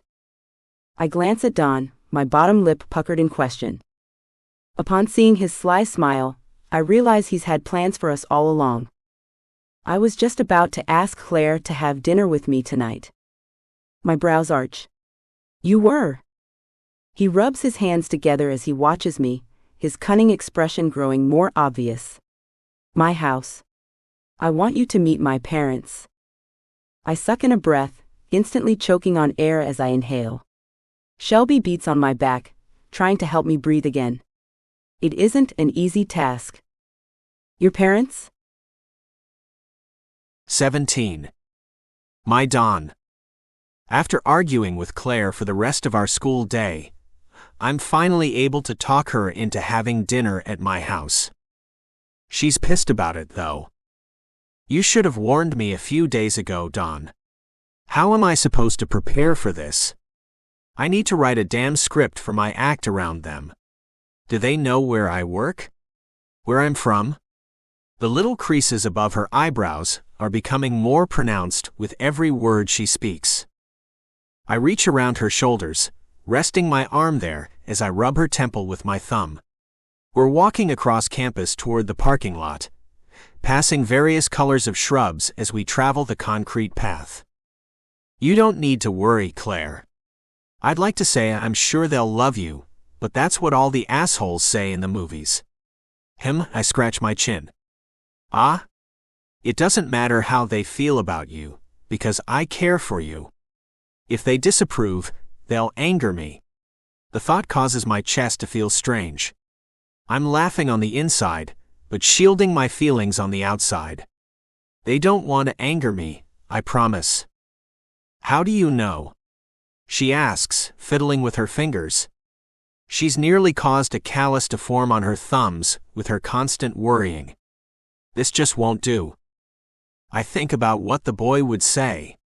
Hutson's parents babied him, adoring their son despite his fucked up secrets. I have a feeling they knew about his darkness and cherished him anyway. Because they're very open and loving toward me.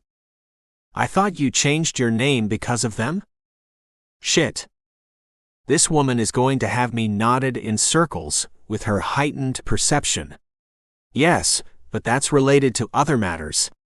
I just want you to feel comfortable. This is important to me.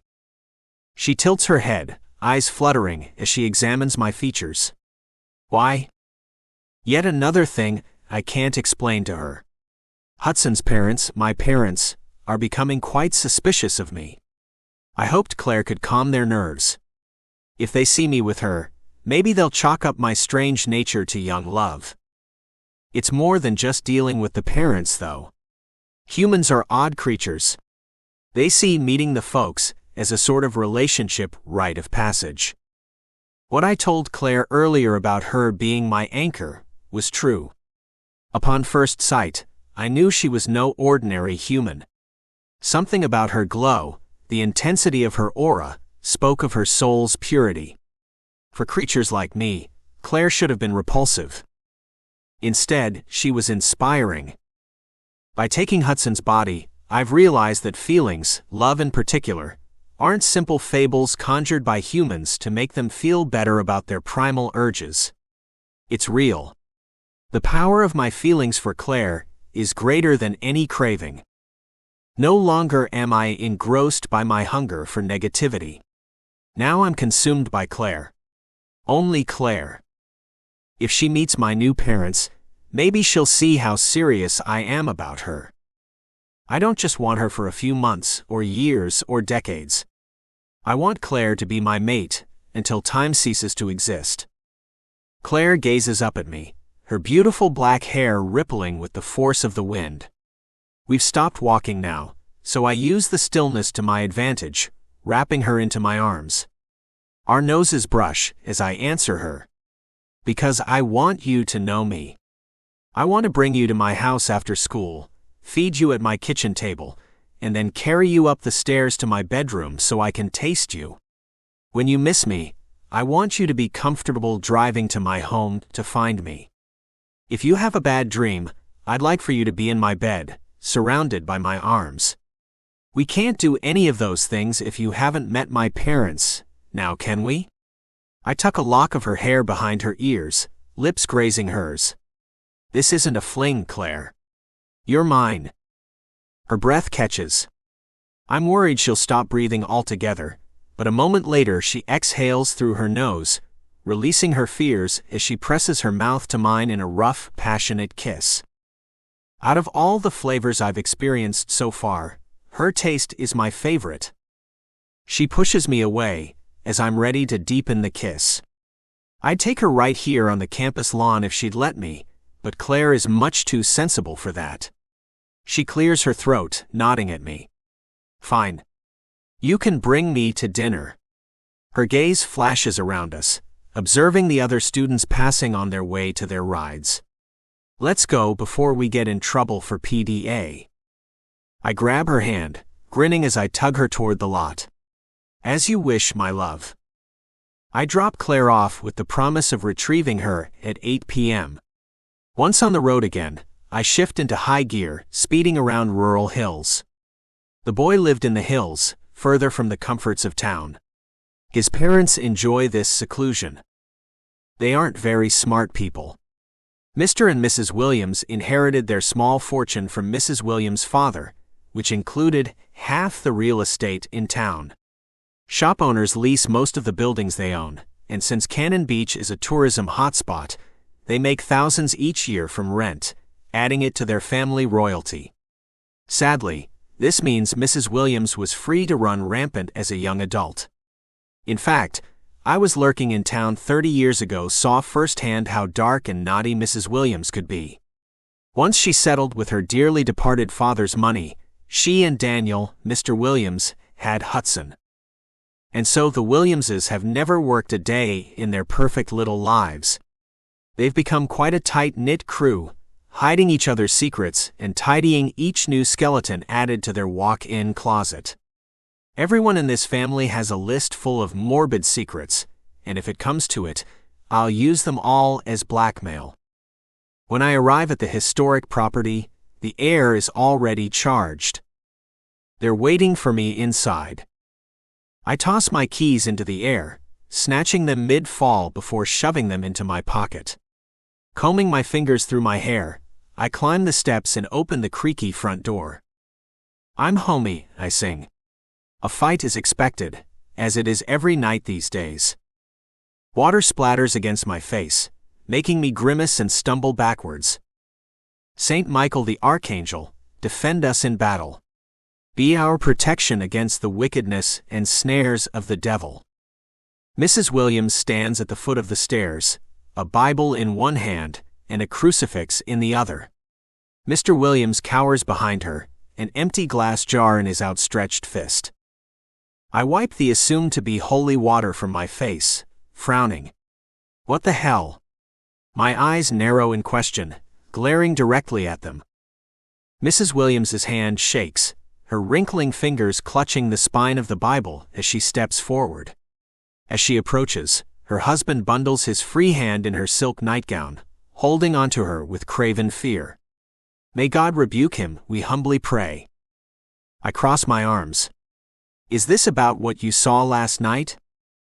They both freeze, neither of them breathing. I sigh, shaking my head. An unwelcome visit inside my room led them to see something quite terrifying. Sometimes, when I'm completely alone, I like to let the beast out. It's a simple shift, really. All I have to do is push out my essence like flexing an unused muscle, and then boom, I feel more like myself again. By morphing my energy, stretching it to the edges of the human form, I'm able to sprout my horns and refine my edges. To the Williamses, I must have looked like I was delivered straight from hell. I'd like to think my natural shape is handsome, but I suppose horns are a little unsightly to humans. I raise my arms out in surrender, hoping my acting skills are up to par. Look, I fucked up, okay? Last night, I spiked your booze with acid.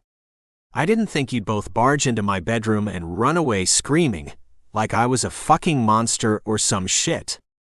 I laugh, my chest rumbling. They share a look of uncertainty. Bullshit. You know damn well we've taken acid before. Mr. Hutson claims, face reddening. Or maybe you don't know, demon. He flicks his wrist again, spraying more water onto my cheek. I wipe it away, pressing my lips together. This is insulting. If I didn't need them, I'd let them believe what they saw. Maybe then they'd mind their fucking manners.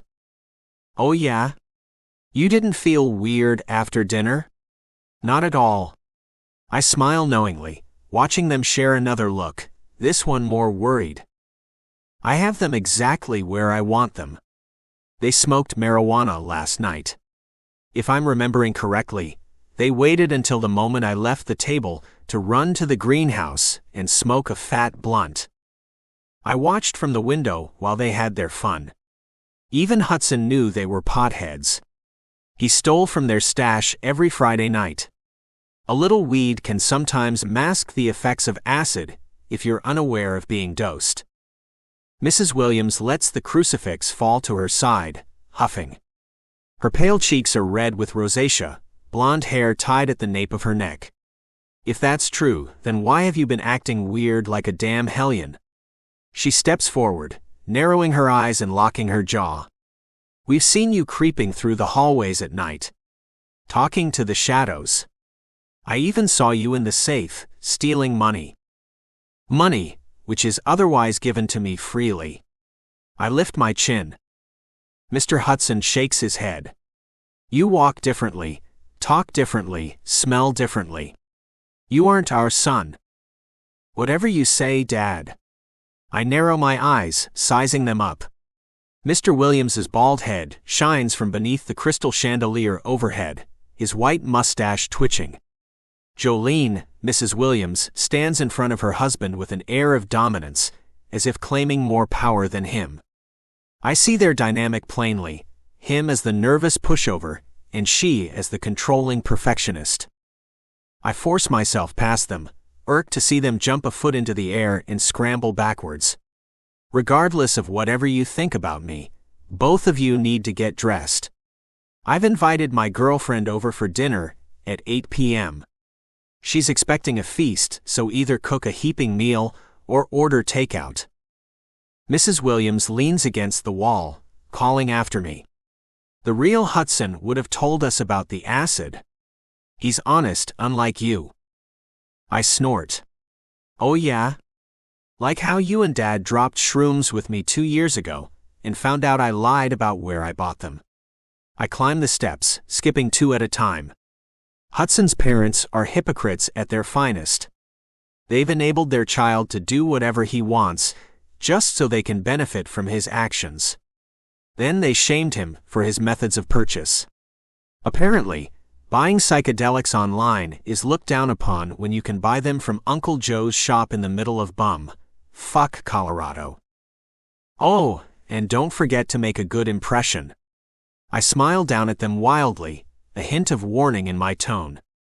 She's a very important person. It's best if you treat her that way. This bedroom was once Hutson's sanctuary, but I'm slowly claiming it as mine. I've replaced his dark curtains with bamboo blinds, his silk sheets with Egyptian cotton. A shelf across from his bed was once filled with erotic anime sculptures, but now it's home to my budding book collection.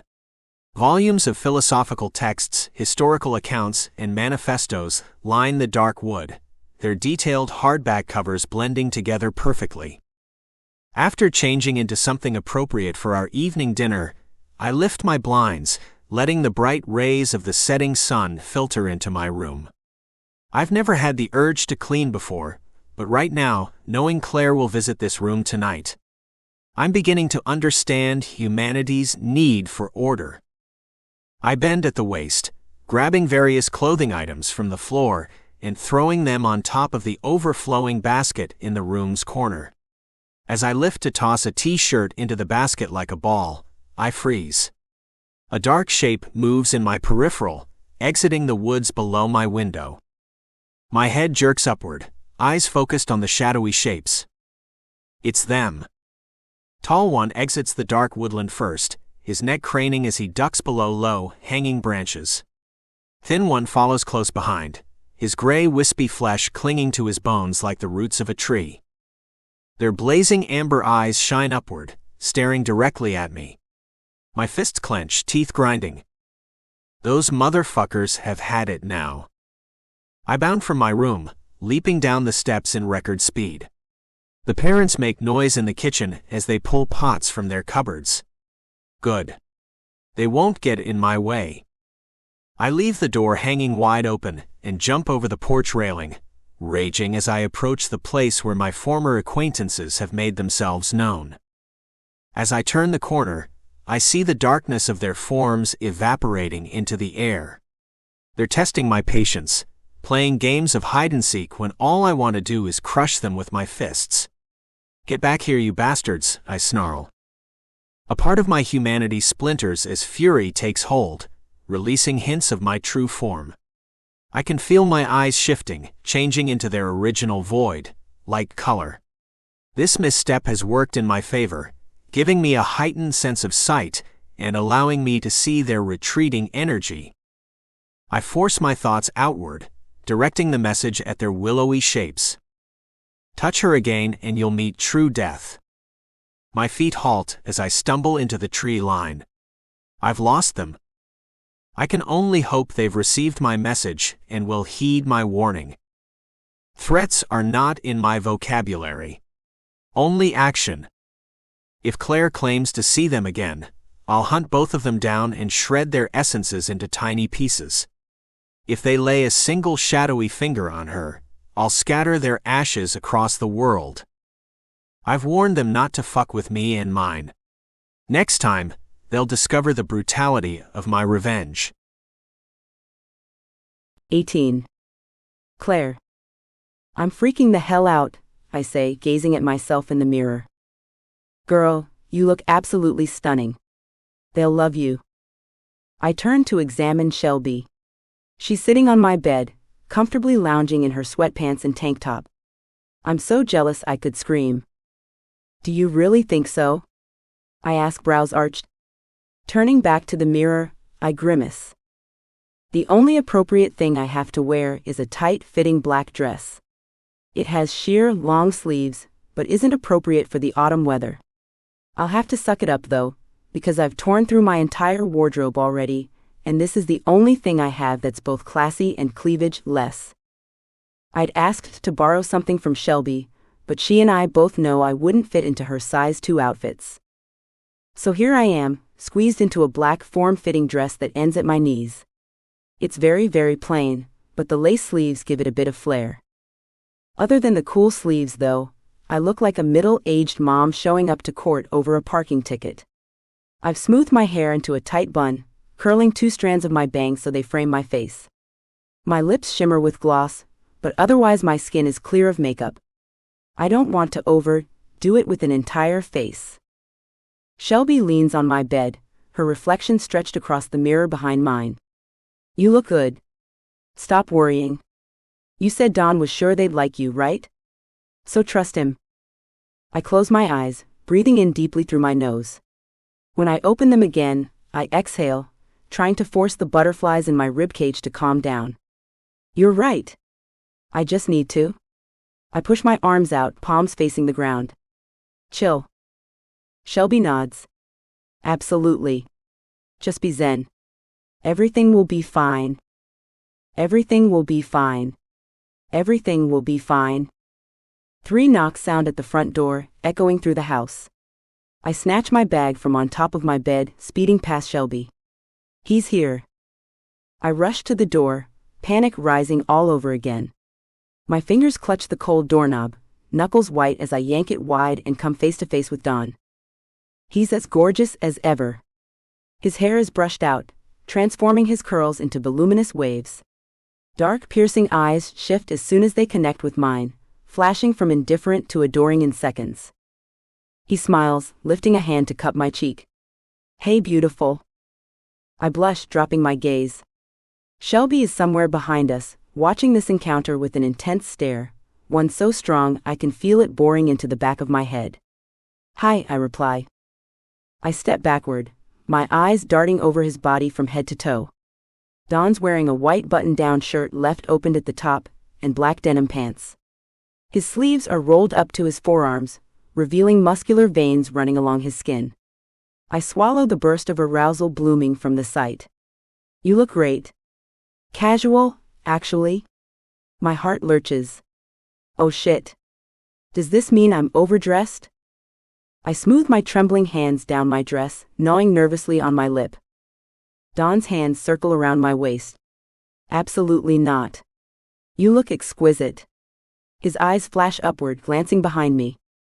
Hi, Shelby. Care if I steal Claire away for the night? Not at all. There's amusement in her voice. Remember to wrap it if things get physical. Narrowing my eyes, I glance over my shoulder, sending her a cautious look. I'm going to be in the same house as his parents. I doubt things will get too out of hand. Don leans into my neck, his lips skirting over my flesh. I wouldn't claim that, little goddess. I plan to let things get very out of hand. My blush returns as I scowl at him, mentally objecting to his statement. I'm trying to make a good impression, and I have a feeling that fucking their son the first time they've invited me to their house is a no. I turn around, facing Shelby. I'll see you tomorrow, 'kay? She rises from her spot on the couch, stretching her arms high above her head. See ya, babe. Have fun. Her eyes flash with mischief. Don't do anything I wouldn't. I laugh. That'll be easy, seeing as you'll do anything and everything. She shoots me 2 pointed gun fingers, winking. Exactly. Once she's inside her bedroom, the door closed behind her, I return my attention to Dawn. Are you sure I shouldn't change? Worry is woven into my voice, causing my tone to sound higher pitched than normal. Dawn smooths his hand over the back of my neck, skimming my forehead with a kiss. I'm sure. You'll enjoy tonight. I promise. If the intensity of his stare is anything to go by, then he's absolutely certain tonight's events will go as planned. I relax into his embrace, surrendering to my trust in him. I'm blaming you if things go wrong. His chest muffles my words. His husky chuckle rumbles beneath me in response. If things go wrong, I'll let you punish me however you'd like. The drive to Dawn's house is relatively quick, which I expect. I know countless times when Callum invited him over to play video games, and he was at our house within minutes. Still, the winding cracked road is just a few miles drive, leading us deeper into the hills. The comfort of town is a distant memory, as we're surrounded by dew-covered ferns and trees the size of skyscrapers. It's beautiful out here, I whisper, pressing my fingers against the icy passenger window. Dawn glances at me from over his shoulder, brows furrowed. You don't come this way often? I shake my head, pursing my lips. I'm not local, remember? Wherever we're headed, it's not a direction I've traveled before. Other than Cannon Beach, I've visited 2 larger cities nearby and a cave attraction in the rural area between civilizations. Houses are nestled just within the wooded area as we continue deeper. They're gorgeous. One of the secluded homes has an entire wall made of windows, and another features an arched roof like a cinematic haunted house. These must be the architectural masterpieces owned by wealthy residents of Cannon Beach. I shouldn't be surprised to learn Dawn's family lives among them. Dawn turns onto a paved driveway, shifting gears as his car climbs the inclined path. Rust-colored leaves cover the slate-gray pavement, dotting the concrete with bright splotches of red. The car winds upward, curving with the road until a large, well-lit house comes into view, settled in the center of the hill's peak. As we near the Victorian-era home, I realize this isn't just a house. It's a mansion. The home is a dark shade, but because of the night's lessened visibility, I can't tell whether it's green or gray. A towering cylinder section of the home stretches taller than the roof, emanating Gothic vibes. This great beauty shadows the earlier haunted house I saw. Intricate woodwork decorates the exterior of the building, displaying the detail that went into designing it. It's so sleek and elegant that I can't tell whether it was built 100 years ago or 10. Dawn parks in front of a large willow tree, its vine-like branches swaying just above the windshield. You live here? I can't stop staring at the house. I can't remember how many Pinterest boards I've created with this exact style home, but I know the number is pretty damn large. Yup, Dawn replies. Without another word, he opens his door and slides out of the car. When he opens my side to retrieve me, I'm still staring at the glowing windows behind him. Even the shutters are hand-carved, with a detailed golden border lining the dark planks of wood. He bends down, blocking my view. Drool over my home for much longer, and I'll be tempted to buy you one of your own. I snicker, finally collecting myself. I grab my bag from the floorboard and turn toward him, accepting his hand as he escorts me from the car. You wish. This place has to be worth millions? It is, he agrees, nodding his head. But so am I. He flashes me a winning smile, displaying his pearlescent teeth. My heart shudders at his grin, and it continues to flip for other reasons as we tread up his porch steps. His parents are on the other side of their grand entryway.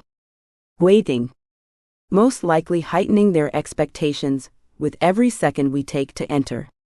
I smooth my hand over my dress once we reach the top, following Dawn as he opens the screen door. He barges inside the house, his voice booming. Mom, Dad. I've brought someone I'd like you to meet. I grab the edge of his shirt sleeve, pulling his arm to me as I lean in close. You told them I was coming, right? His mouth curves on one side as if he finds humor in my worry. Of course, baby girl. They're expecting you. 2 pairs of footsteps sound from the hallway to our left, and we turn in time to see them marching toward us side by side. They're both smiling from ear to ear, a little too wide for my comfort. Are they already hating this? Is my appearance alone enough to displease them? I tug at the skirt of my dress, making sure it hasn't ridden up my thighs. Welcome. Welcome. His father says, voice ringing as it echoes through the high-ceilinged room. He's a thin, bald man with a graying beard, dressed in a green Hawaiian shirt and khaki shorts. His face looks like one of those kind old men you see in the grocery store, eyes bright, but there's worry in the lines of his aged skin. Dawn's mother nods her blonde head, beaming with an overly fake smile. It's an honor to meet you. I offer my hand, shaking hers when she grasps my palm. Claire, I supply. She appears younger than her husband, mid-40s if I had to guess. To my relief, she's wearing a blue dress really similar to my own. It's simple, ends at the knees and has flaring sleeves. As she clings to my hand, tighter than I'd expect, I get the feeling something isn't right. Is the food ready? Dawn asks. His hand smooths over the small of my back, calming my nerves. His mother quickly drops my greeting shake, nodding. Grilled chicken and potatoes should be of your liking, yes? She asks, her tone stiff. Dawn's fingertips tighten on my back, biting into the flesh of my skin. It's so light, I barely notice the tense twitch of his nails. That should be fine, Mom. We follow his parents into the dining room, passing through the hallway. There are subtle hints of their wealth ingrained into everything. The light switch covers are solid silver, the walls painted black. Even the caulk is an extravagant, shimmering gray. The dining room is nothing less than glamorous. High ceilings feature a chandelier, the size of my coffee table at home. The chairs are carved with an intricate swirling pattern, and they've set the food in crystalline dishes atop the table. It feels like Christmas and Thanksgiving combined. I feel out of place here. Out of place and unwelcome. Don leads me to my seat, pulling out my chair as he releases his hold on my back. Thank you. My voice is timid, causing me to wince. Instead of leaving me to drown in self-doubt, he kneels beside my seat, pressing his forehead against my cheek. They like you, little goddess. It's me they're cold shouldering. I lean into his words, causing his lips to press against my flesh. One small kiss on my neck leads to a harder peck on the side of my forehead. His weight disappears from the back of my chair as he straightens. He pulls out a chair of his own, sitting at the head of the long table. Odd. I expected his father to sit at the head of the table, but both his parents sit across from me. They don't look up as they unfold the cloth napkins in their laps. Avoiding eye contact, his mother speaks. Shouldn't we say grace, son? Don rubs his hands together, smiling tightly. Ah, yes. Should I lead us in prayer? His eyes flash with irritation. His father glances up, confusion written into his furrowed brows. Will you? Don nods. Absolutely. He places both of his hands on the tabletop, palms facing the ceiling. I slide my fingers over his. I never knew Don was religious. Or maybe he isn't, and that's why his parents are acting weird. Perhaps the family issues Don spoke of, which were problems serious enough to cause him to change his name, all revolve around their religious attitudes. I mean, it kind of makes sense. I've seen at least 3 golden crosses on their walls so far. 1 in the dining room, 2 in the hallway. This house is immense enough, they could have those 3 crosses spread throughout the home. Seeing 3 upon entering the property speaks volumes.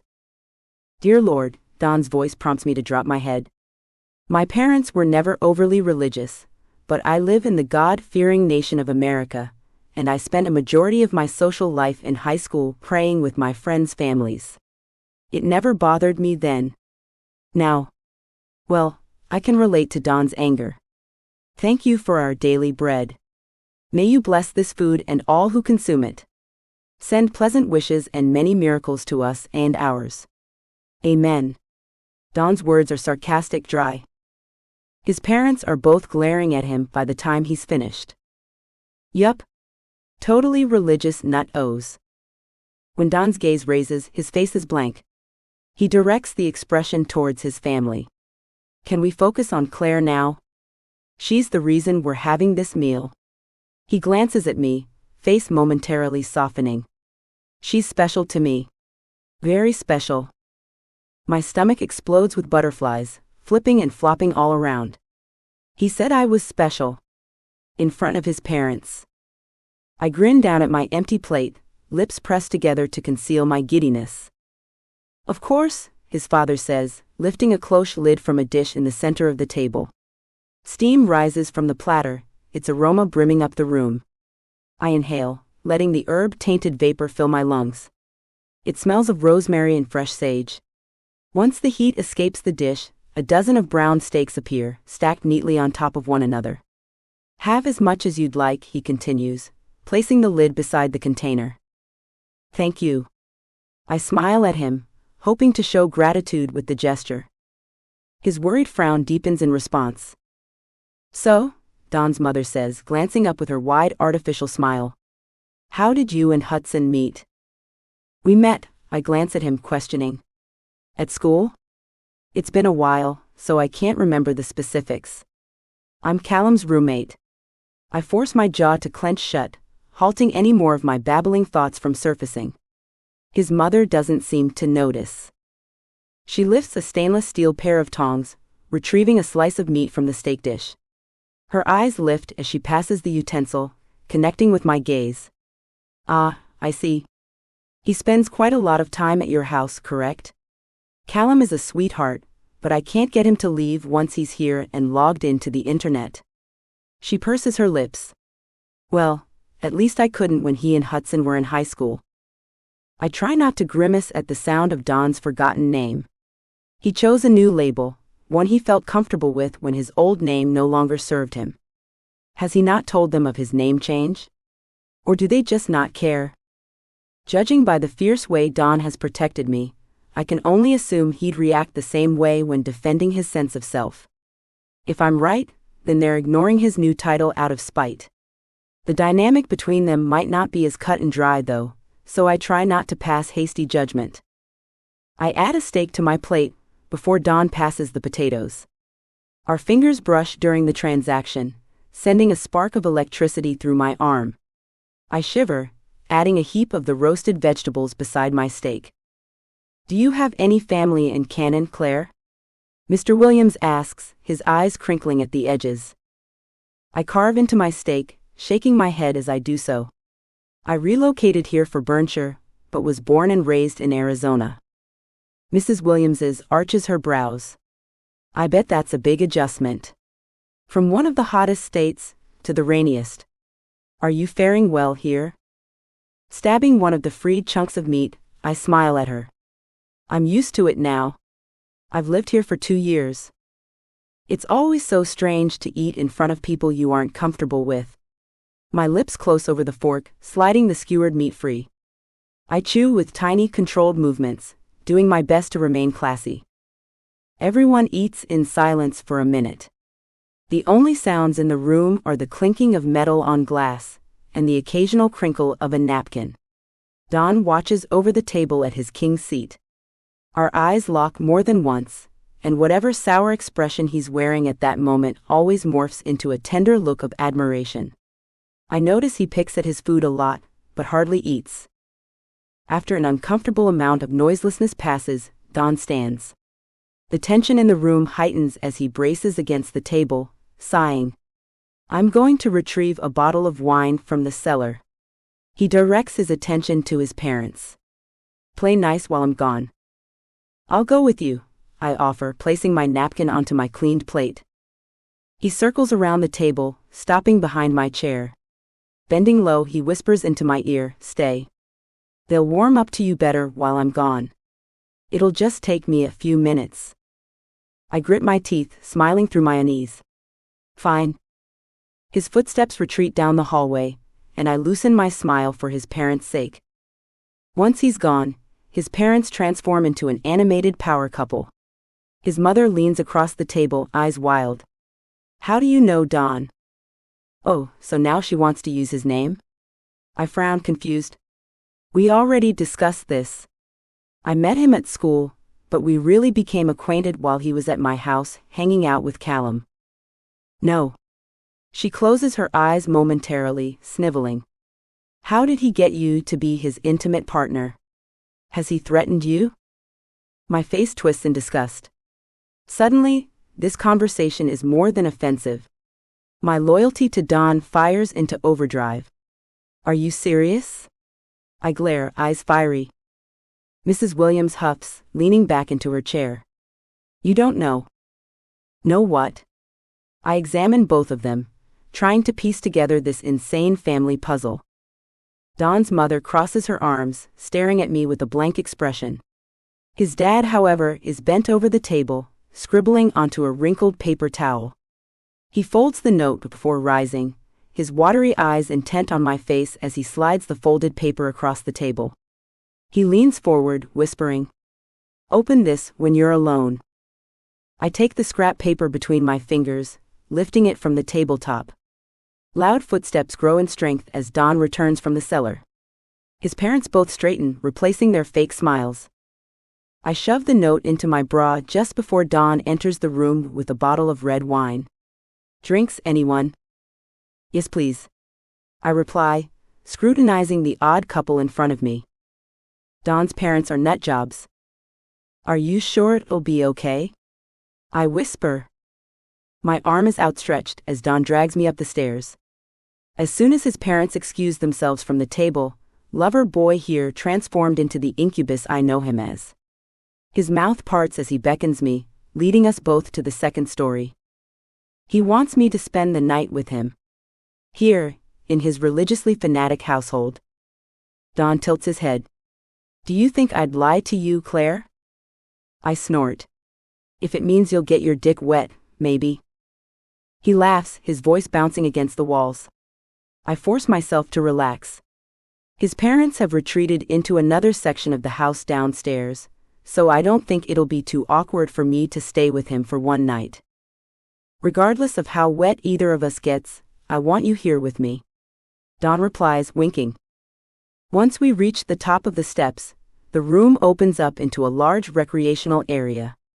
The walls have been painted a slate gray, pairing nicely with the lush carpet my toes sink into.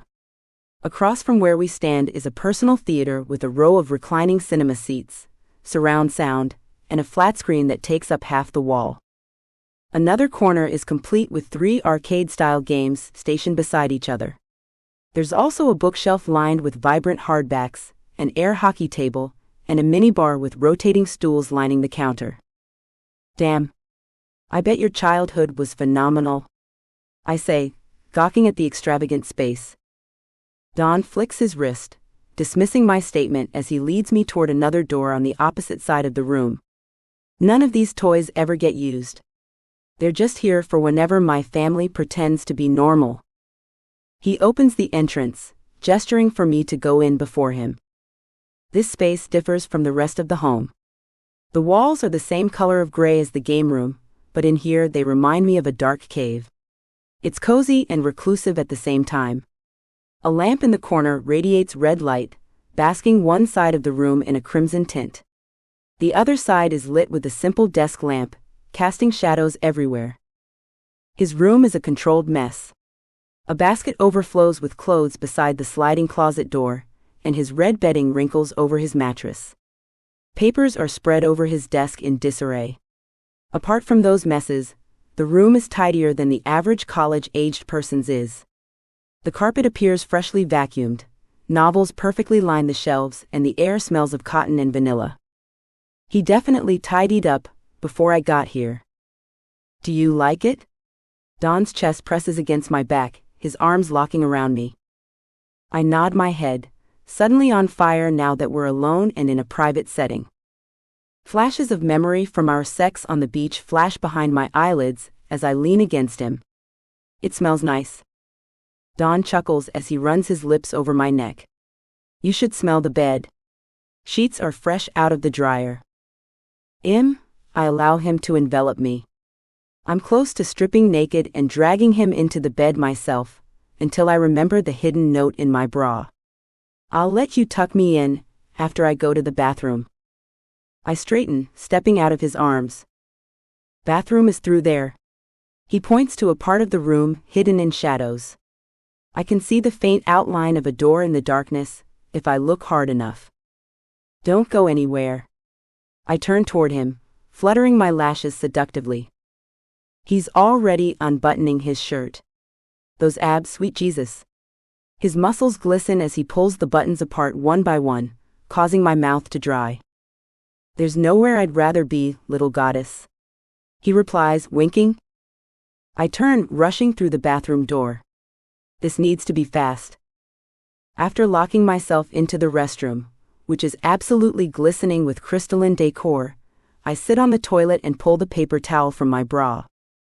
I try to keep it from rustling as I unfold the square piece of paper. This man isn't our son. He's a demon straight from the burning fires of hell. Don't trust him. Gritting my teeth, I close my hand into a fist around the paper, squashing the note until it's nothing but a rounded ball of lies. I toss it into the toilet and flush. My suspicions were correct. Don's parents are utterly fucking insane. I cross the bathroom and push the door open, smiling at the man who's now spread eagle across his bed. Are you ready to play, Claire? He asks, pumping his hard erection once. The red light glistens over his head, reflecting against a bead of pre-cum. Abso-fucking-lutely. 19. Claire. I awaken to a ray of light spraying over the bed, originating from between the blinds. It soaks over our naked forms, decorating us with warm lines from head to toe as the sun rises. I lie on top of Don's cozy body, my bare breasts pressed against his skin. His heart beats beneath my ear, and I listen to the sound as my body catches up with my brain. His arms are around me, one hand on the curve of my ass and the other on my shoulder. I settle into this feeling. Both of us flatten to each other. The sound of our synced heartbeats and deep breathing. Light filtering in from the window. Birds singing a mating song somewhere outside. Every bit of this moment burns into my memory. I want this to be the happy vision people tell you to imagine when trying to drown out the world. When I meditate, I want to focus on the relaxation I feel in my bones right now to calm my mind. Don's chest rumbles, his heart quickening. The hand on my ass twitches. Soon it's caressing my skin, circling over my stretch mark-covered booty. The same marks he kissed one by one last night. Good morning, he says, his voice gruff. Morning. One of my fingers strays over his pectoral, rubbing along the curves of his muscles. We have school today, I add, voice falling. Don groans as his palms slide up my back. Seconds later, his arms wrap fully around me, tightening. Please tell me you want to skip today. I pat him on the chest. No dice, babe. I don't want to miss another day. Plus, I have to work tonight, which means...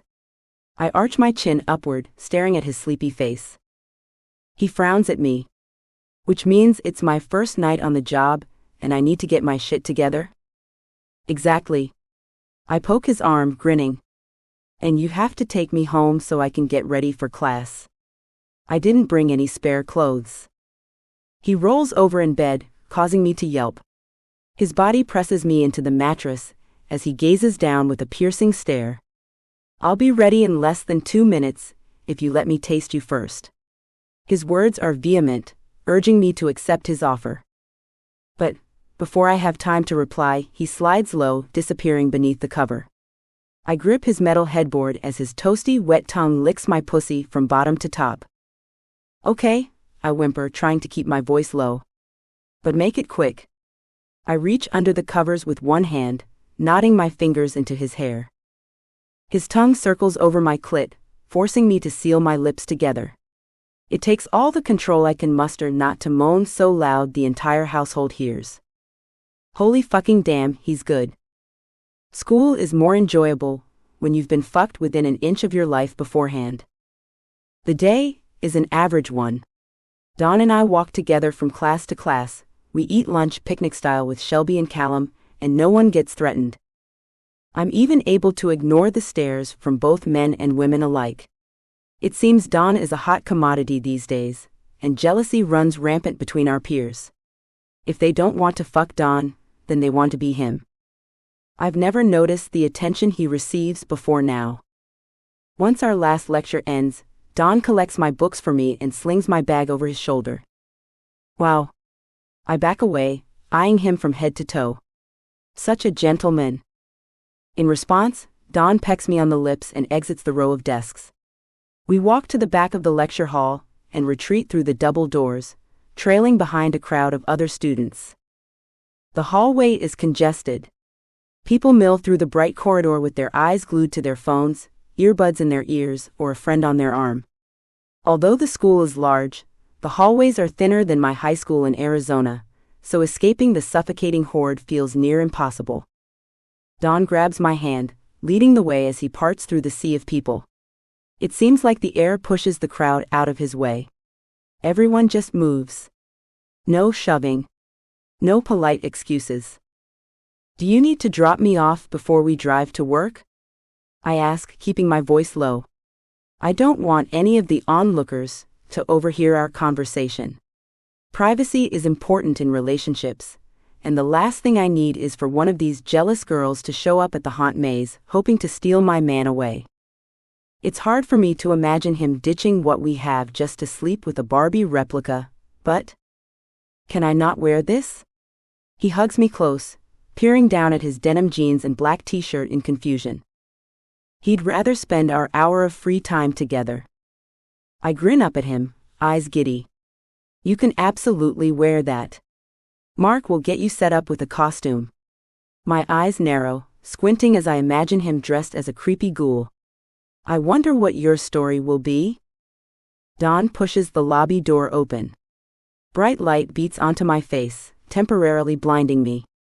With my hand in his, I allow Don to lead me across the threshold, trusting him for a few steps until my eyes adjust.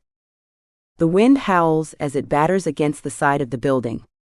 When I look skyward, a vast bank of gray clouds stretches across the horizon, heading towards our sunny section of the coastland. A storm is brewing. Story? Don asks, swinging our arms as we stroll towards his car. I nod my head. You have a lot to learn about the haunt maze. I can catch you up before we clock in. He nuzzles my neck. Can you inform me while I make you come? I dislodge from him, swatting his arm before diving for the passenger side door. Naughty boy. I tease. Our eyes connect, and with a single look, I give him my answer. I expect nothing less. I assume Don is going to drive me home. I don't even notice we've passed the turn until 2 minutes later when the car takes a sharp left. Sitting straight in my seat, I'm no longer distracted by the wandering hand on my thigh. Whoa. Where are we going? Don's head flops to the side, his mouth relaxing into a goofy grin. I'll give you a hint. He winks. We've been there before. My eyes bulge. The overlook of Crescent Beach? The beachside road we're traveling on gives my guess added weight. But what about work? What if I needed to change beforehand? He arches a brow. If I can wear this to work, then you can wear that. He tilts his chin toward my outfit. I'm wearing simple clothes today. A white cardigan, black tank, and skinny jeans. Besides, this won't take long. His searing gaze racks over my form, lingering on my curves. Not long at all. He shifts the car into high gear, barreling us into the trail's parking lot. Once he's crookedly parked between the white lines, he unlatches his seatbelt and rushes out of the car. He takes less than 2 seconds to circle to my side of the vehicle. After opening the door and unbuckling me, he removes me from the seat like a rag doll. He bundles me against his chest, letting my legs hang over one arm while my shoulders rest above the other. When he's sure I'm comfortable, he stalks toward the edge of the forest and onto the trail. What if it rains? I ask, my voice thick with need. No man has ever carried me before now. I've sure as fuck never been lugged into the wilderness just so a man can make love to me in the exact spot of our first date. I'm assuming that's where we're heading anyway. Rain, shine. He shrugs. I'm game either way. I giggle, writhing in his arms. At least sit me down. I can walk. He shakes his head, clucking his tongue. No, little goddess. We'll get there faster, if I carry you. I place my hand over my heart. Ouch. Am I really that slow? Don snickers. Not slow, my love. Clumsy. I can't deny that. My first trek through these woods with him involved many root-meets-foot mishaps. I admire him, as he carries me into the wooded area. The sun is still shining, though it's dimmed in the last half hour. Light halos on Don's head as it's filtered between tree canopies. His jawline is all sharp edges from this angle, and his hair appears lighter. The normally hazel-brown curls turn into a dirty blonde when illuminated by the brilliance. 10 minutes of him hiking with me in his arms pass. Don doesn't speak, but he glances down at me every few seconds with a flash of severity. Our shared looks are like telepathy. With every touch of our eyes, I can see his need for me heightening. It isn't mere lust I read within his irises. It's reverence, devotion, respect. Most of all, it's a longing for this to continue. I'm not sure about the rest of my age group, but I've never witnessed this sort of emotion in the eyes of men in their 20s. I've never observed this much care in the eyes of anyone, apart from actors on a television screen. It's surreal. Awe-inspiring. It makes me want to be better and worse, and whatever the hell would please Don. By the time he lowers me to the ground, his forehead is dripping sweat. No way you're carrying me back, I say, straightening my ruffled shirt. He steps closer, brushing my hands aside. I'll do what I please. His voice is gruff, commanding. He places his palm over my ruffled shirt, cupping my breast through my clothes. And right now, I want you. I lick my lips, rolling my shoulders as his free hand scrapes over my spine. My lashes are lowered, my head tilted back. Take me. I whisper. The sound of the ocean crashes around us, silencing everything but our breaths and the sea. Don's fingers caress my freckled skin as he peels my clothing away, his touch feather light as if I'm a delicate china. His lips brush against my neck as his hands rub my now bare chest. I want to keep you so badly, Claire. His fingers slide over my nipple, pinching the hardness. Then do it, I breathe, pressing myself closer to him. In a rash display of faith, my head crashes against his, spearing his hard lips with my soft ones. My hands wrap around his neck, clutching at him like he's all I've ever known. I'm lost in the kiss, not even bothering to break for air. His scent fills my lungs as I inhale through my nose. I'm all of him and he's all of me. Somehow, he's been capable of multitasking through our embrace. My pants are now at my knees, and his are gone completely. He grips my hair with one hand, holding my head in place. I'm going to fill you with myself, Claire. He tugs on my hair once, but it isn't painful. I want you to smell like nothing but me and our sex. At that, he drags me down until my ass touches the moss-covered boulder beneath us. Below this massive chunk of rock is the beach. A very public one. Despite my fear of being seen, sex in the wild is quickly becoming a favorite of mine. Maybe it's the way the waves vibrate through my ears or the wind on my nipples, I'm not sure. All I know is that I'm already soaking wet and trembling with anticipation by the time Don slips his hand between my thighs. His hand smooths over my folds, wetting his fingers to make sure I'm prepared to take him. He then positions his hard length at my entrance, letting the pad of his thumb slide up to my clit. He rams into me hard, giving no mercy. His only saving grace is the circular motion of his thumb as he rubs the sensitive nub above our connected bodies. Tell me this pussy is mine, Claire. No matter what, you're mine and only mine. I nod my head, back arching atop the dirty stone as he nails into me. Yours, I whimper, eyes closed. Thrust. And you won't let anyone. Thrust. Thrust. Inside you accept. Thrust. Me? Thrust, thrust, thrust. Only. My chest rises, heaving as I struggle to catch my breath. You? Only you. Please fuck. I grip his wrists, stationed on either side of my head. In response, he tightens his hold on my hair, pulling gently. It hurts so fucking good. Then tell me. His savage thrust slow, turning sweet. Tell me you trust me, Claire. He plants his free hand over my cheek, holding me with veneration. Tell me you'll never second guess this. I bite my lower lip as tears sting my eyes. I will never second guess this, Dawn. I lower my voice, adding to my statement. And I trust you. His thumb scrapes over my cheekbone. Good girl. Then his sweetness turns rogue again, pounding into me until my orgasm is so strong I'm unable to contain it. Holding onto him for dear life, I belt his name. The words echo around us as he wraps me in his arms. He comes undone with a growl of his own, claiming me for all the wilderness creatures to hear. My entire body buzzes as Dawn drives us to work. The endorphins left over from our nature-based lovemaking still haven't worn off. It doesn't help that everything smells like a mixture of us, and I wasn't able to change my clothing after our fun in the woods. Despite feeling limp and blissfully sore, I'm excited about work for the first time ever. I'm not sure why Dawn decided working with me would be a good idea, but I'm glad he made the leap. Now I'll be witnessing him transform into some kind of sexy creeper. Maybe they'll let him go shirtless. I stifle a smile while gazing out the passenger window, imagining him as a shirtless axe-wielding killer. Rain patters on the windshield. It slides down the glass in tiny streams, all connected like one massive river system. How are your acting skills? I ask, my sight locked on the blurred world passing by. Dawn hesitates long enough that I turn toward him, catching sight of his worried expression. It quickly disappears once he notices my stare. I'd say they're pretty good.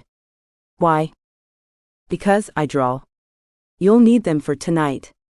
Halloween is Sunday, and Mark will expect you to be skilled. I still don't get why he hired you so late in the season. I frown down at my dirty nails. They're caked with mud from when I drug them through the dirt, as Dawn hammered into me just an hour ago. Maybe someone else quit or was fired.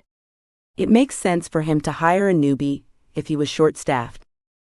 Oh, I'm skilled. Dawn's face brightens, his eyes alight with danger. Scaring people is fun, don't you think? His eyes dart to mine, mouth twisting into a devilish smile. I shrug my shoulders, responding with a naughty grin of my own. It was difficult at first, but once I got the hang of it. I laugh, unable to push away memories of screaming tourists as they ran past me through the maze. I've been in their shoes. The thrill of horror, whether it be a depraved zombie film or a haunted house, gives me an insane adrenal boost. It could very well be addictive, like those thrill junkies who jump off skyscrapers and shit. The only difference is, I'd rather be frightened by fiction than near-death experiences. So the dark side calls to you? He asks, smirking. Absolutely.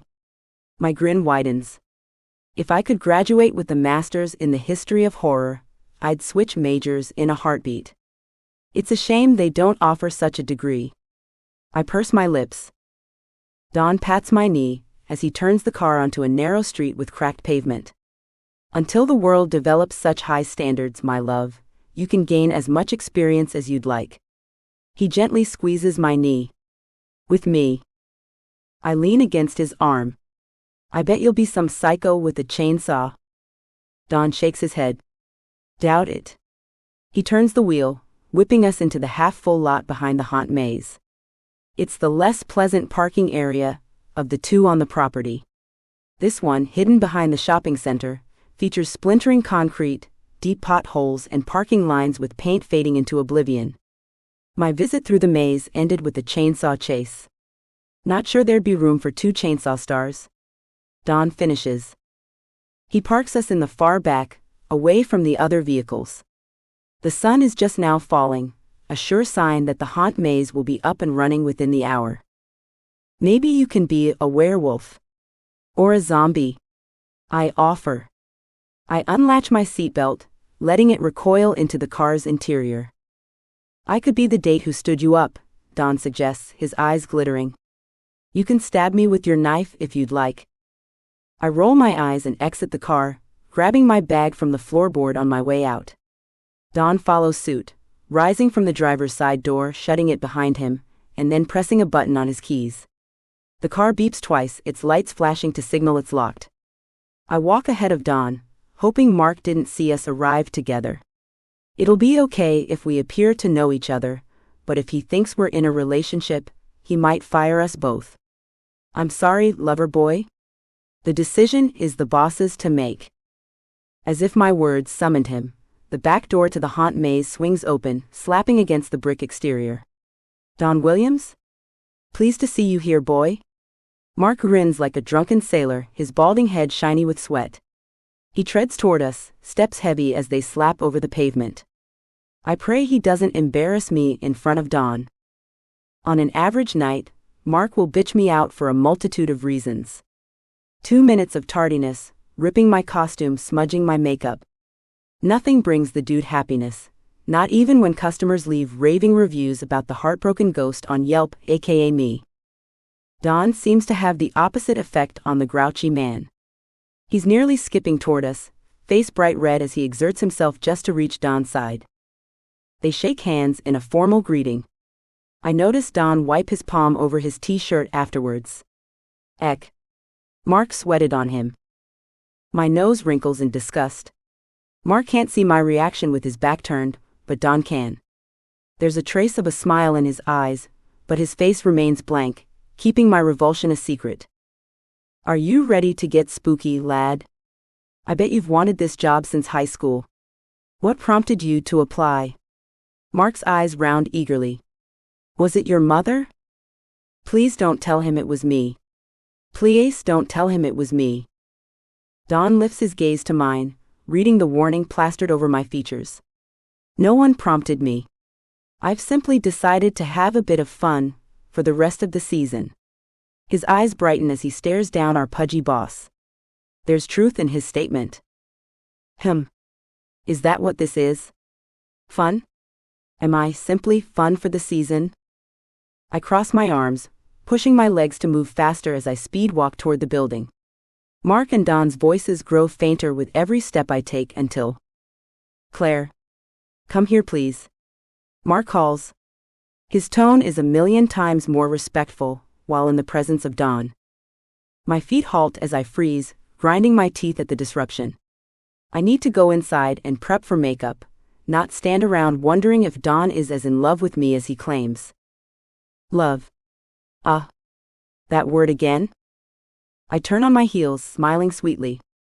I lace the smile with invisible poison, before directing it toward both of the men.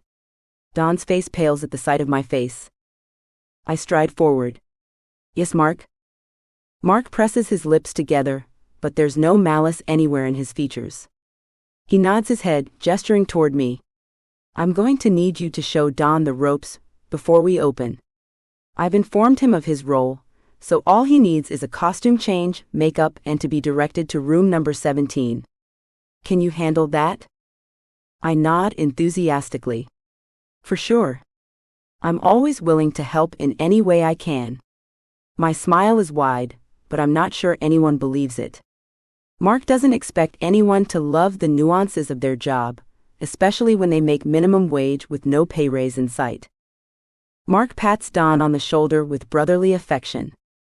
What the? Is Don a local superhero? Does his family have such a meaningful relationship with the town that they're catered to hand and foot? I'm quickly coming to realize I don't know nearly enough about Don and his upbringing. And Claire, if you need anything at all, come see me in my office, Mark adds a little too sweetly. I rub my palms together as he walks away from us, disappearing back into the door he came from. Double EU. Why were you upset a moment ago? Don asks, moving in close now that our boss is out of eyeshot. I step to the side, away from the warmth of his body. Narrowing my eyes, I cross my arms, staring at him. If he lies, I'll see it in those luscious dark orbs of his. What did you mean when you said you only applied to work here to have a little fun for the rest of the season? I bend my fingers, air quoting his words as I imitate the deep tone of his voice. Don slings his arm around my shoulders, apparently no longer worried about my frustration. My love, I simply read your mind. You didn't want me to tell the boss we're lovers, so I told him the next most believable lie. Begrudgingly, I lean into his form, letting his arm fully envelope me. You got all of that from a single look? He kisses the top of my head. I got all of that, and more, little goddess. And you aren't fucking me because you're bored?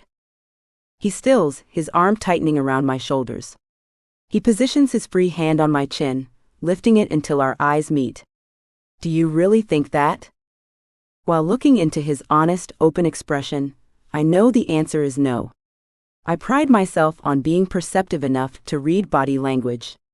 I want to know if people are lying to me, without being forced to ask. It's a skill I took on while still living in my parents' home.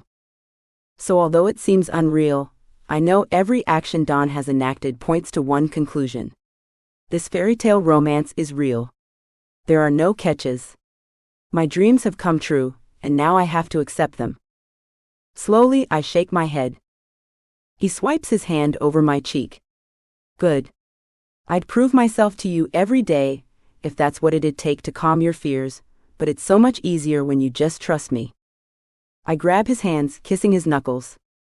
I'm sorry for acting like an insecure brat. He winks, his lips lifting. I wouldn't go as far to say you were being bratty, baby girl. Nor insecure. I get it. He traces his finger over my cheek one more time before tugging me forward, leading us to the door. Mark has left the metal entrance propped open, and it'll remain that way until the last employee arrives. Don gestures for me to enter, so I grab his hand, thread our fingers, and step into the dark void, pulling him along behind me. Don had little time to tell me about his act, before being rushed away for a costume fitting. I got one major detail out of him, though. His set is brand new. I'm still wrapping my head around it.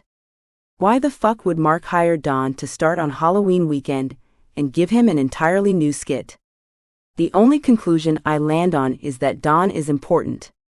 So important even Mark from the haunt maze wants him front, lining. Not growing up in this town means I've missed out on all the family gossip. Shelby has spoken a little about a few of the girls in our classes, but she's never told me Don was hot shit around here. To be fair, I've never really asked about his family. His dates, sure, but never his relatives. Falling in love is scary. Falling in love with someone you don't know as well as you thought you did is even scarier. I'm leaning against the costume room door, waiting for Don to exit. I've decided that after tonight, we're going to have a serious one day. A romantic getaway to the beach, where we can learn everything about one another. I'll hold both myself and Don's lust at bay, so we can chat about the past, the present, and maybe even the future. I'm daydreaming about sand dunes and sunsets when the door behind me opens, nearly dropping me to my ass. Balance is my lifesaver. I rock on my heels, gravitating forward until I'm able to steady myself. A warm hand lands on my shoulder, aiding in the steadying. You okay? It's Don. I turn to face him, planning to apologize for almost flattening him with my round ass. One look at his getup and my mind blanks. My mouth falls open, and I'm pretty sure I'm salivating at the sight of his ripped black sweater and glistening muscles. The costume whizzes have created a beautiful, marvelous monster. Don's black sweater has massive slits over his biceps, his abs, and both of his lower sides, revealing slices of his hips. They've coated him in some type of glistening lotion, making him appear hot and sweaty. Each time I glance at his shimmering abs, I'm reminded of earlier when they shimmered over me as he. How do I look? Don asks. He's already sporting a cocky smirk in response to my jaw-dropping reaction. You look, like a sexy slasher villain who's prepared to fuck me before stabbing me. He places his hands on my upper shoulders, crooning as he closes the gap between us. Our bodies sway together. Oh baby, I'd never stab you. I'd stab for you though. I shake my head, fighting a smile. You're dangerous. I'm tempted to do something that'd get us both fired. Don's gaze turns fiery. He lowers his head closer to mine, touching our noses together. I'd be pretty fucking okay with that, Claire. Before I have time to reply, the door on the other side of the hall opens. I push away from Don, mouthing sorry as I tuck a strand of hair behind my ear. Trying my hardest to look innocent, I nod toward Janie as she pokes her head out of the door. She squints at me, her frown lines accenting the space between her brows. I need a Don Williams ASAP. Don sends me a look filled with promise before he crosses the space between us and Janie. She opens the door completely as he approaches, ushering him inside.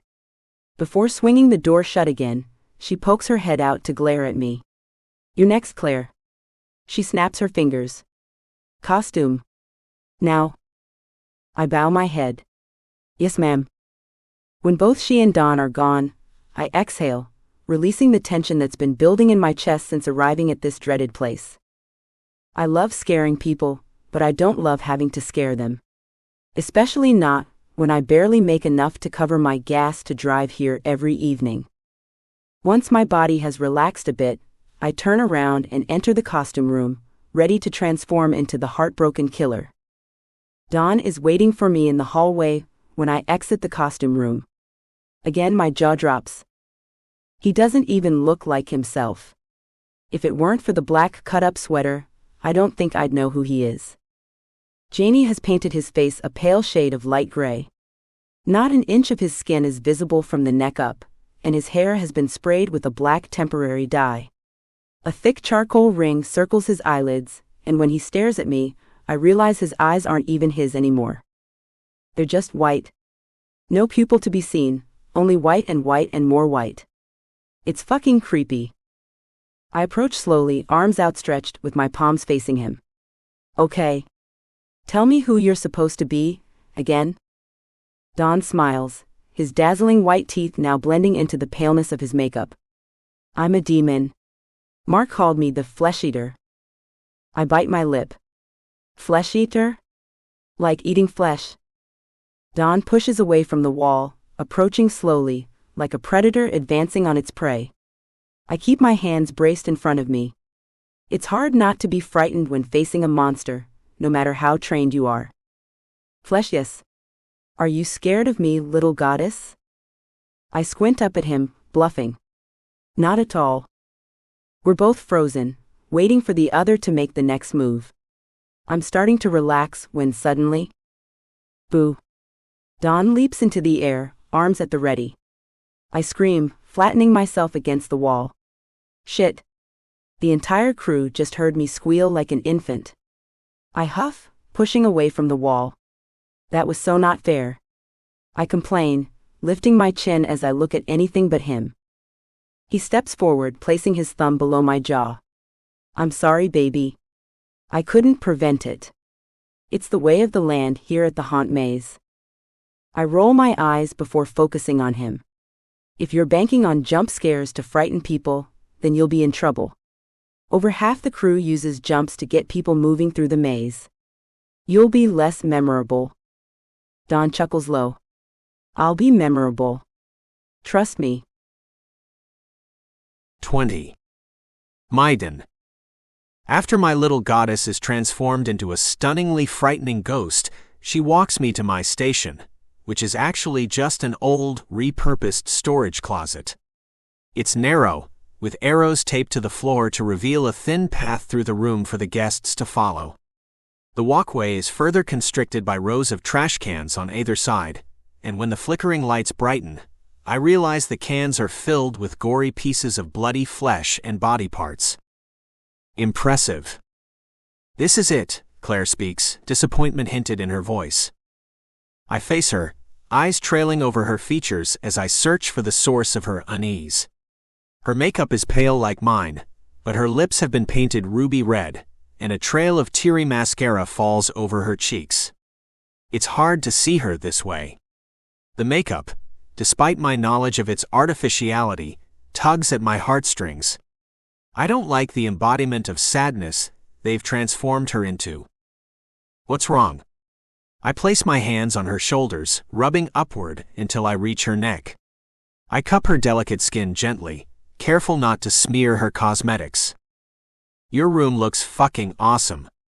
Mine is just a dusty old table with flickering lights, she pouts. My love is jealous. Oh baby, I croon, frowning at her.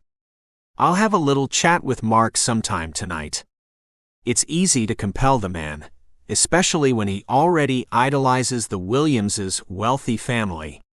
Bending closer, I brush my painted nose over hers, hating the fact that I can't kiss her without ruining our altered faces. I'll wreck this room right now if you want me to. I can toss the cans, rip out the lights, bust a fucking hole in the wall. Whatever you want. Claire snort laughs, her face brightening. Whatever. You'll do no such thing. She grips my forearms, squeezing slightly.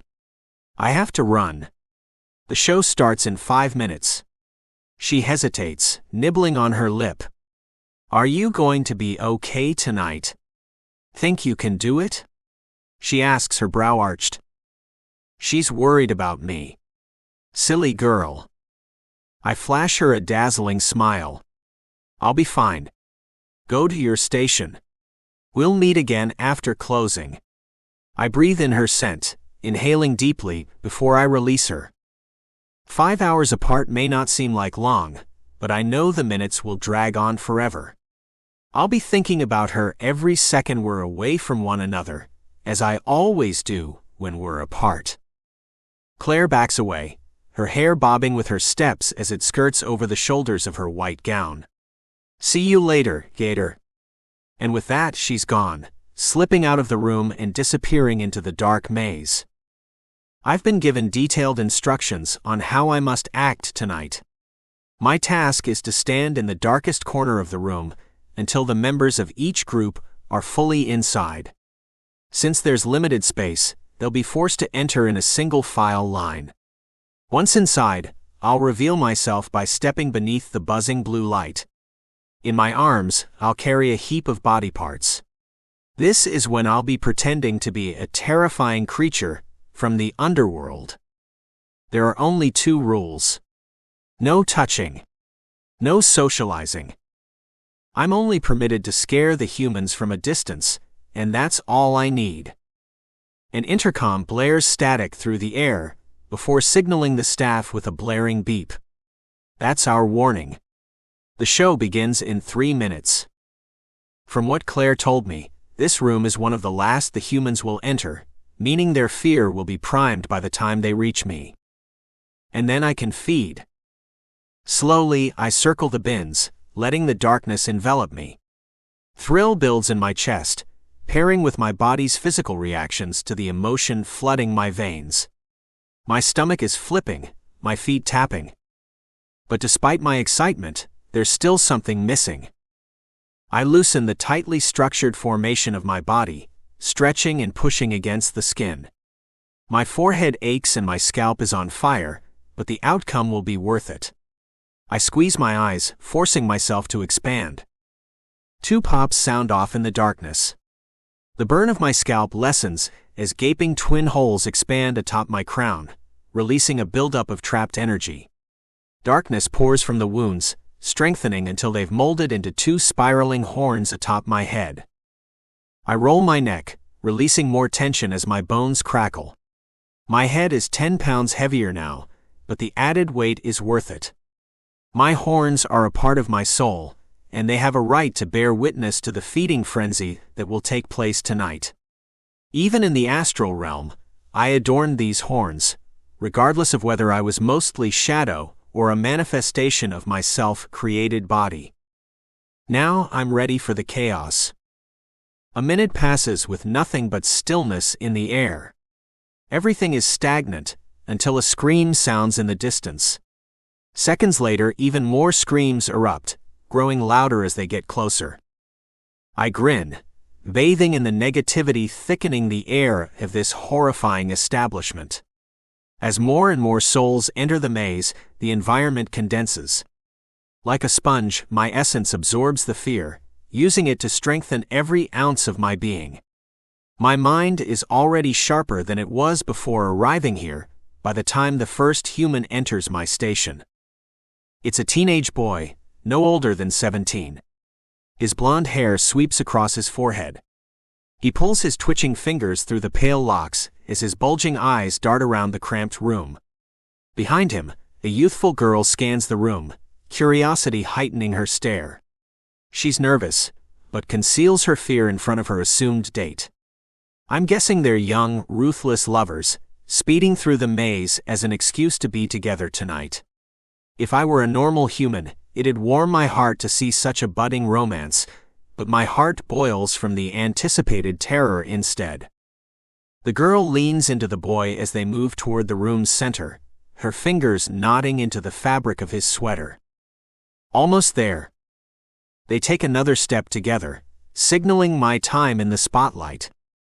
I unleash the beast, stepping forward with fresh guts from the trash can gathered in my arms. Fake blood drips down my arms, seeping through the holes in my shirt. Releasing out a blood-curdling moan, I strike, bending my limbs to invoke more fear. I twitch, flaring my energy until my eyes shift. Even with the lenses covering my true pupils, the truth of my identity shines through. Both of the children freeze, their wide eyes watering as they stare up at my towering form. Urine assaults the air, originating from the boy's jeans. My arms widen, releasing the bloody intestines. They slop from my arms to the floor, splatting against the concrete. I lean forward, high on their fear and full of adrenaline. Once my face is an inch away from the boys, I speak. Boo. They both sprint toward the exit, exerting their bodies as they flee from the horror I've become. I'd say I'm pretty good at this job. I pat my belly, content with the quality of my feast. After stretching my newly energized limbs, I return to my spot in the shadows. Doing that again will not be a problem. I can consume and consume and consume. There's no such thing as reaching the max capacity of my reserve. One night of this work, and I'll be fully charged for a month. I think I've found my calling, as the humans say. And that calling or purpose is to remain here with Claire and feed from these frightened patrons. No one gets hurt. My secrets remain buried, and I can be with the only person who's ever lit my soul aflame. I reel in my essence 10 minutes before the maze closes. Our last group, 3 middle-aged women with shimmering jewels flashing on their fingers, received their scare with nothing more than my original costume and a jump scare. To my surprise, they appear truly horrified. Their heels clap over the tile as they flee, leaving me alone in the dim room. No more screams echo within the maze. The screeching laughter from pretend monsters has gone silent, along with the creepy ambience music that softly jutted from the overhead speakers. Our shift has ended at last. I'm just about to exit my station when a familiar form enters the space. Claire, still dressed in her white blood-soaked gown. Her red lipstick has smeared over the corner of her lips, bleeding into the white paint to create a pink hue. Her thick hair is wilder than it was when we first arrived, flowing around her face in wispy waves, resembling how it looked after our dip in the sea. "How did it go?" she asks, fastly approaching my form. Before answering, I close the gap between us, flattening her to my body and dipping my chin until our lips connect. Being in the same building for hours without tasting her was harder than I imagined it'd be. It was the worst kind of torture, like holding the cure to cancer an arm's length away from a stage 4 patient. There were moments during our shift I thought about leaving my station and finding her, but I had the feeling she'd be upset with me if I caused her to be reprimanded by the boss. When she breaks the kiss, gasping for air but staring in awe, I lay my head against hers. I find comfort in being so close we're breathing the same breath. "It went better than I thought it would," I whisper, letting my lips brush over her skin. I'm eager to leave this place with her. I want to hold her, to taste her more fully. Stay another night with me. We sway together, our hands roaming each other. Claire would disapprove if the manager caught us in this position, so I expand my senses until I can hear his heartbeat. It's on the other side of the building, shut into a room I assume is his office. I keep my ears locked on the sound of his rushing blood, just to be safe. After a moment, Claire sighs, shaking her head. I'd really love to, but I'm beyond tired. My pets need to be fed, and I don't feel like scrounging my closet for half an hour just to pack an overnight bag. I lower my head, turning up the charm as I kiss along her neck. So let me take you home to feed your little friends and then forget the rest. You don't need clothing. And I'll let you sleep. She breathes deeply, pushing against my chest until I'm forced to separate from her. I hate to tell you no, Dawn, but I really can't tonight. I'll come stay with you tomorrow if you want. And Halloween night too. Or maybe I can ask Shelby if you can stay at our place. Claire pauses to rub her eyes, blinking after they've been thoroughly brazed. Now that I'm truly observing her, I realize her eyes are overly dry and bloodshot. My poor human is tired and overworked. I rub her shoulders, trying to relax her taxed muscles. No worries, babe. Let's get you home, yeah? She nods her head, yawning. We have to change first, but yeah, I'm more than ready to pass out. With a gentle nudge, she moves through the maze, leading me away from my station and deeper into the depths of the attraction. We enter the back of the set through connected double doors, phasing into a more modern version of the haunt maze with just a few steps. The flooring here is the same white tile with black caulk that was throughout the haunted interior, but instead of darkly painted, these walls are white. They appear freshly constructed as well. Oh, and Rosie brought pizza for everyone if you want a slice, Claire mentions, her voice lackluster. She points toward a cracked metal door with the words, Employee Lounge, engraved into the nameplate. Thank you, but no thank you, I reply, grimacing. I recall Hutson's memories of 2-day-old pizza, and the vision makes my skin crawl. Soon we halt in front of the costume room I visited at the start of the night, but instead of facing the entrance, Claire turns toward the door opposite of it. When she sees my questioning stare, she shrugs. We have to change in here after our shifts. Mark has a cleaning crew that comes every morning to wash our costumes. I nod. Makes sense. I follow her into the room. It mirrors the room where I was fitted with my outfit, but instead of busy dressing assistants, this room is devoid of staff. Claire and I must be the first who've entered. 2 rows of enclosed booths line each wall. The changing rooms are small, just large enough to conceal one person each, and they feature long mirrors screwed into the back of every door. Shall I help you undress? I wiggle my brows, partly joking. If she agreed, however, I'd unwrap her from her morbid gown in record time. But as I guessed, Claire simply rolls her eyes. Nice try, lover boy. You change in that one. She points toward an open stall on the far left. And I'll be in here. She finishes, already grasping the handle of the door across from mine. Humans. Why must we change in private? And why are our bodies so taboo? They are our bodies, aren't they? It's a natural state of being, and yet fear, embarrassment, and lust keep us hidden beneath uncomfortable clothing. I keep my unpleasant commentary to myself as we both change and exit our stalls. A few people have entered behind us, so we don't chat in their presence. Besides, as Claire mentioned, it's late. Everyone is exhausted after today's long activities. Even my body is acting weird. My eyes are all droopy, and my legs feel heavy when I walk. It's a strange experience indeed. But although my body needs to be recharged, my mind is as aware as ever. Once we make it to my car, I open Claire's door for her, noting the way her eyes are so squinty I'm unsure they're open at all. I'm realizing Friday might be the roughest day of her week. She has to wake early for school and stay up late for work. After watching her struggle to get the seatbelt into position, I lean in through her door, hovering over her. Here, let me help, I whisper, taking the belt from her fumbling fingers. I latch it around her waist, tightening the strap until it's locked in place.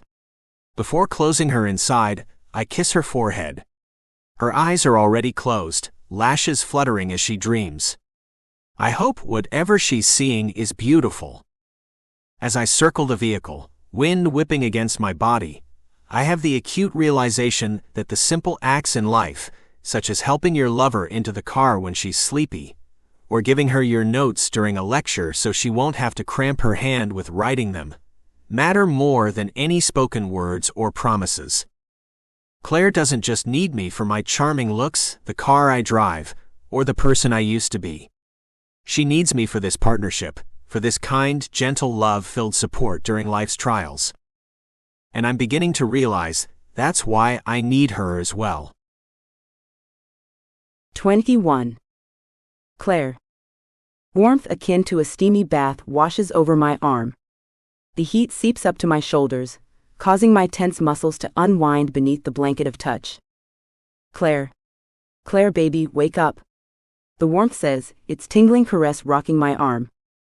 Claire. The rock turns into a shake, and I peel my eyes apart, glaring. Oh. I'm in Don's car and it's dark outside. Light is visible from somewhere in the distance, but my vision is too blurry to make out where it's coming from. I straighten, clearing the thickness of sleep from my throat. Where are we? I croak. Before he speaks, traces of memory from today's events pop into my head, one at a time. School.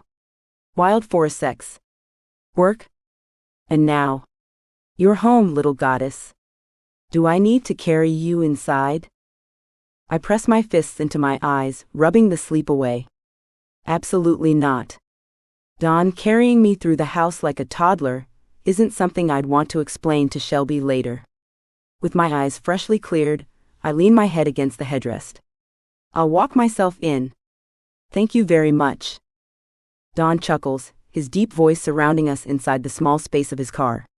You're grumpy after a nap, aren't you? I reach into the floorboard, blindly feeling for my purse.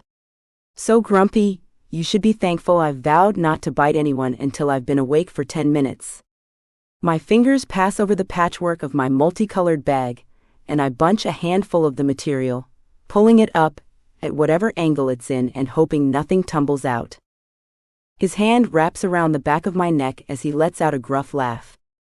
From the body language analysis I've learned, I know the placement of holding someone gently behind the neck is a sign of possession. Possession and deep emotion. The knowledge softens my tired heart. I truly am his. Okay, feisty girl. Are you sure I can't help you inside? He speaks with ease, as if he's confident I'll be able to handle myself, but he wants to be of assistance anyway. I'm just ready to collapse, though. There's a 50% chance that letting him inside means sleeping together, and sleeping together makes me think about sex. I'm not sure my bleary brain can control its sexual impulses, and then I'll be even more exhausted tomorrow, starting a never-ending cycle of sleep deprivation. So instead, I lean across the seat and give him a full kiss on the lips, allowing my mouth to linger for longer than required. I'm quickly overcome by his dominance, as he makes the embrace his own. Don's hard lips are commanding, firmly encouraging with each brush until I'm responding to every one of his movements. Our tongues flick together once, lighting a fire between my thighs. I push away, unwilling to be stimulated further. If I am, we'll both be disappointed, because it's likely I'll fall asleep before we make it to any of the bases. I'll see you tomorrow, yeah? I ask, keeping my face near his to better see him in the dark. Bright and early, my love. We'll do whatever you want tomorrow before work. I smile at him, already conjuring ideas on what kind of naughty adventures I'm going to request. Most of them are half delirious because of my current state of mind, but they've all given me inspiration to ponder in the morning. I open the car door, receiving a jolt of energy as the icy wind whips across my skin. The chilly air fills my lungs, causing my chest to burn with every breath. Bye. I'll catch you tomorrow, I say, teeth chattering as I exit the vehicle.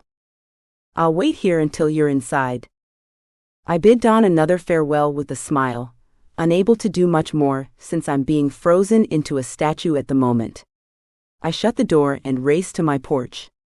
Its light is the brightness I encountered earlier, glowing orange beside our dirty white door. A few insects buzz around it, brazing the cold and hoping to reach the warm fixture.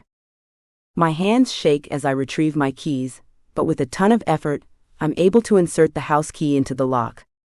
Rushing inside isn't a matter of keeping the moths out this time. It's escaping whatever hellscape the town turned into once night fell. It's so frigidly cold, I don't doubt snow is somewhere on the radar. I stand in the living room for a few minutes, rubbing my arms to get warm and listening intently. Vroom vroom. Don's engine revs as he restarts his car. Gravel rolls as he leaves, the sound disappearing the further away he travels. Shelby turned the heater on before she and Callum went to bed. Thank God. Now that I'm warm, safe, and home, I'm ready to sleep like the dead. I trudge through the living room, keeping my steps as light as I can manage in their jelly-like state. Most of the room is dimly lit, the light stretching from the kitchen's overhead bulb. The only area concealed in shadows is my dreaded, creepy, dumb fuck hallway, the place where all the scary shit truly began to affect me. But right now, I'm too tired to care. My feet carry me as if on autopilot, guiding me through the dark until I reach my bedroom door. Now that I'm closer, I can see the outline of the knob through the obscurity. I also see a very particular white square plastered on the center of the hardwood. I scrape the white square, which turns out to be a piece of paper, from the door's surface before entering my room and flipping the light switch. It's a baby blue sticky note with the words, "Don't forget trash," scrawled in Shelby's handwriting.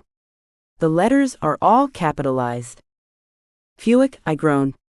My hand slaps against my forehead, landing a little more forcefully than intended. Ouch. The trash runs every Saturday morning, bright and early at 8 a.m. like clockwork. Taking it to the road is one of the few chores I'm liable for. Shelby depends on me to roll the large green can down the driveway every Friday night, because if we were to wait until the day of pickup, we'd forget. Which is exactly what happened last week when I came home from work tired and thought I could stall until sunrise. Now the bin is close to overflowing with white and black bags full of reeking waste. I have to take it tonight. There'll be hell to pay if I don't. So instead of kicking my shoes off like I so desperately want, I crinkle up the sticky note, throw it into my mini trash can, and retrace my steps to the front door. A string of curses loop in my thoughts. I should have taken the stupid trash this morning. I always forget. Always. It's not like I have a million other chores to remember either. Shelby does most of the simple cleaning, including our barely used living room and the dishes. Callum is in charge of the bathrooms and laundry, though I'm pretty sure Shelby does that for him as well. And me? I'm in charge of the trash and my room. That's it.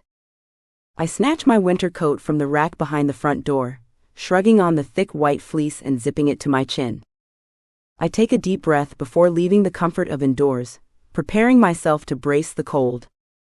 After exhaling, I tug the door open and step outside. It's just as cold as I remembered it. The wind has picked up speed, whistling as it beats against the side of the cabin. The earlier storm must be building its energy for round 2. I rub my palms together as I circle the side of the cabin. The bin is nestled between the house's edge and the overgrown weeds of our front yard. Just above the lid of the bin, hammered into the side of the house, is a plank of wood with nails protruding out of it. Hanging from the nails is what I like to call my trash down toolkit. It features a pair of heavy-duty gloves and a headlamp I bought online specifically for nights like these. The gloves go on first, because my hands are freezing. Once they're in place, I wrap the headlamp over my forehead, tightening the wide elastic. When I have it comfortably positioned, I push the button on the lamp's side. Bright blue tinted light flares from the bulb, casting an illuminating glow over everything within a few yards in front of me. Somehow, the light makes things even scarier than they were before. Now, instead of seeing basically nothing, I can see small patches between the shadows. The sight reminds me of the recent Blair Witch remake I watched last summer. A sudden chill rushes up my spine, causing me to shiver. I grab the handles of the can and heave it onto the gravel driveway. As I pull the bin down the sloping, bumpy hill, I have a sudden onset of déjà vu. The feeling isn't a rapid realization. It's gradual, sliding into my tired brain with every step I take.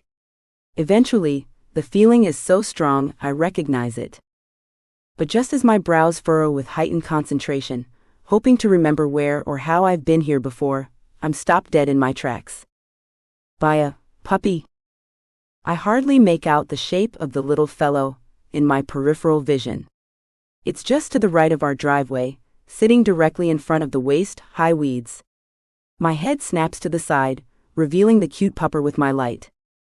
He or she is a medium-sized dog with long, shaggy brown fur. At first glance, he appears to be mixed with either Border Collie or Great Pyrenees. I'm not sure, as my dog breed memorization isn't that great. The poor animal's fur is matted with a dark, cakey liquid. The same debris soaks its snout. "Oh, you poor baby," I croon, releasing my hold on the garbage can. Bending at the waist, I cautiously approach the helpless pup. It cocks its sweet little head to the side, puppy dog eyes on full throttle. There's no telling how long he's been out here. It's hard to see how skinny he is through his thick fur, but my thoughts become distracted as the dog's eyes turn yellow, glowing so vividly the light from my headlamp can't compete. I freeze. I'm less than an arm's length from the creature, my breaths coming quick as I struggle to control my rising panic. This isn't supposed to happen. We did the spell. I'm wearing the charm. I've done everything fucking right. Tears pool in my eyes as I brush my finger over the silver locket. It's warm to the touch.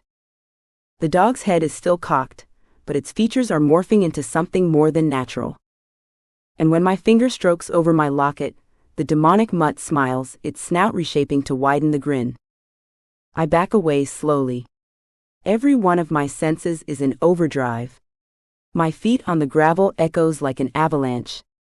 My eyes scan for anything I can grab in time to defend myself from this beast. Each second I spend deliberating on these minuscule issues, the monster grows deadlier. Its teeth outstretch, lengthening until the fangs dip below its jawline.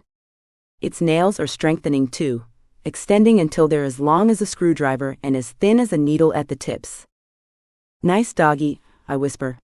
My palms are facing the beast, begging it to stay right the fuck where it is. I take another small step backwards, and my foot crunches over something wooden, causing it to snap. The dog leans forward, teeth bared. I glance down to see what I've stepped on, realizing it's a small branch. My weight has broken it at an angle, creating a sharp edge. As the monster's inhuman growls increase in volume, I formulate a half-assed plan. It's my only hope of escaping this alive. Because this dog was a real dog a few seconds ago. It isn't a shadow, nor a dream. It's physically in front of me, preparing to shred my body, instead of leaving it with scratches. This is fucking real. A shuddering sob fights to the surface, but I hold the noise inside. My chest vibrates with emotion, choking me. I can't break yet. Not this early. I slide one of my hands into my pants pocket, keeping the other raised. My fingers close around the cool glass of my cell phone. I slide it free, and quickly swipe my finger in a Z formation to unlock the screen. I call the second person on my speed dial, Don. It's easier to dial one letter than three for the police, and he might even be closer, considering he left here less than 10 minutes ago. And he's the only one who knows about my encounters with the shadowy demons. He's the only one who will understand without thinking I'm insane. He's witnessed this darkness before with the Ouija board session, I'm sure of it. He'll save me. He will. Hello. His tone is amiable, relaxed. I hiss into the speaker, trying to keep my voice low. Don, I need help. There's a dog, and he's not a dog, and The beast lunges, jumping so high its paws slam into my chest, knocking me flat on my ass. I hit the ground hard, air leaching from my lungs with the impact. I expect a quick death. He'll go for my jugular next, or dig straight into my heart. I'm surprised when he stomps across my body, not stopping until his head is at my ankles. Warm wetness dribbles onto my pants leg, seeping through the fabric and onto my skin. The monster takes his time as he sniffs over my thighs, nibbling on the frayed edges of my jeans. I use his distraction in my favor, reaching for the broken branch I stepped on earlier. My fingers close around its crumbling bark the moment he takes his first bite. I scream into the night. A blood-red haze coats the inside of my eyelids. I wave my stick around wildly, landing blind blows on the demon dog. None of them make a difference. He tugs me, digging his fangs deeper into the bony flesh of my ankle with each pull. With the last bit of strength I can muster, I turn my head to search both sides of my limp form. I dropped my phone when I fell, but it couldn't have gone far. If this is the end, I'd like to hear Don's voice one last time. I arch my back, lifting my chin to look behind me. My headlamp reflects over my phone's shiny surface and I reach for it, stretching so hard my half-gnawed ankle is pulled with the force. Despite the pain, I reach further, whimpering. But it's no use. The growling creature tugs me harder, yanking me further and further away from Don's honeyed words. This is it. My eyes water, nearly blurring my vision completely. I blink them away in panic. I still have my stick. If I fight, I'll survive. I glance at the broom handle-sized branch. The sight only causes more panic. Who the fuck am I kidding? Even though I don't want to, I focus on the sight at my feet, lifting my head to better see how bad the situation is. I'm still being drug over gravel, but the animal is becoming more hurried. Blood coats half of my jeans from my ankle to my waist, the stains spreading before my very eyes. I'm losing too much blood too quickly. I lean to the side, wincing as more pain shoots up my leg. I'm only able to hold the position for a second, but a second is all it takes to send me into a frenzy. The demon dog is dragging me through the weeds along a small deer trail. The treetops from the forest ahead sway as the wind picks up, and below them are two shadowy deformed figures hunched beneath the lowest hanging branch, their eyes glowing yellow. I close my eyes and pray to whoever will listen, hoping like hell someone answers this time. 22. My Dawn. My cell phone is in the passenger seat, broadcasting Claire's screams as she's attacked. No matter how hard I press on the gas pedal, the vehicle doesn't go as fast as I need it to. Fuck. I slap the wheel. My reactions aren't unwarranted in this situation. Every beat of my heart, the clenching of my muscles, the pain between my temples, the blood seeping from my bitten tongue. All because I've been careless. If I'd have hunted the fuckers down like I should have, Claire would be safe inside her bed and not being hurt by whatever is brutalizing her. Instead, I acted like a lovesick human and put off the inevitable. Now I might never have the chance to cherish what I've built with her. Thin one and tall one want her out of the picture. If they succeed in doing so tonight, I'll make it my life's purpose to torture them for eternity. I could kill them, but they wouldn't deserve oblivion. My knuckles are white, pressing into the wheel so tightly I'm surprised it hasn't splintered. When I finally reach her home, I whip the car onto the concealed driveway, spraying gravel. As soon as my headlights flash over the path, I slam on my brakes. A plastic garbage bin has been tipped on its side, blocking the path. Beside it lies a trail of blood leading into the yard. Screams permeate the air, cutting through the calm of the night.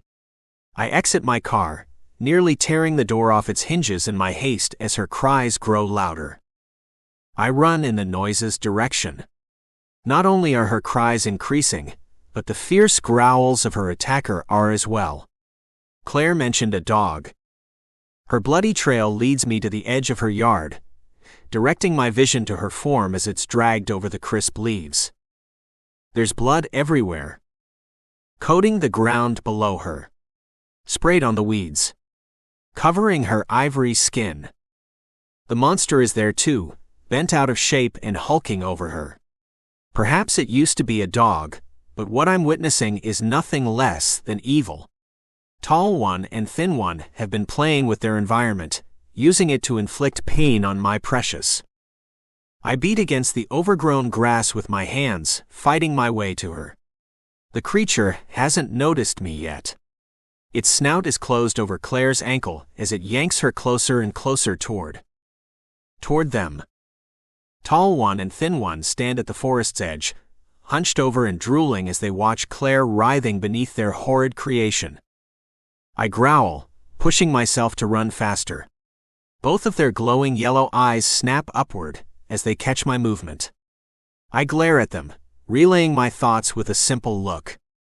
"You're dead, motherfuckers." They straighten, eyes brightening in surprise as they focus on me. Tall one hisses, the sound more animal than human. His large dark hand grips the trunk of a tree as he turns, ducking beneath the branches. Thin one follows suit, fleeing with his partner like the cowards they are. The dog-like creature doesn't run. Instead, he grows more violent, releasing his hold on Claire's ankle and rearing back, preparing to dive for her throat. I reach them as he lunges, wrapping my arm around his thick neck and pulling him away from my wounded mate.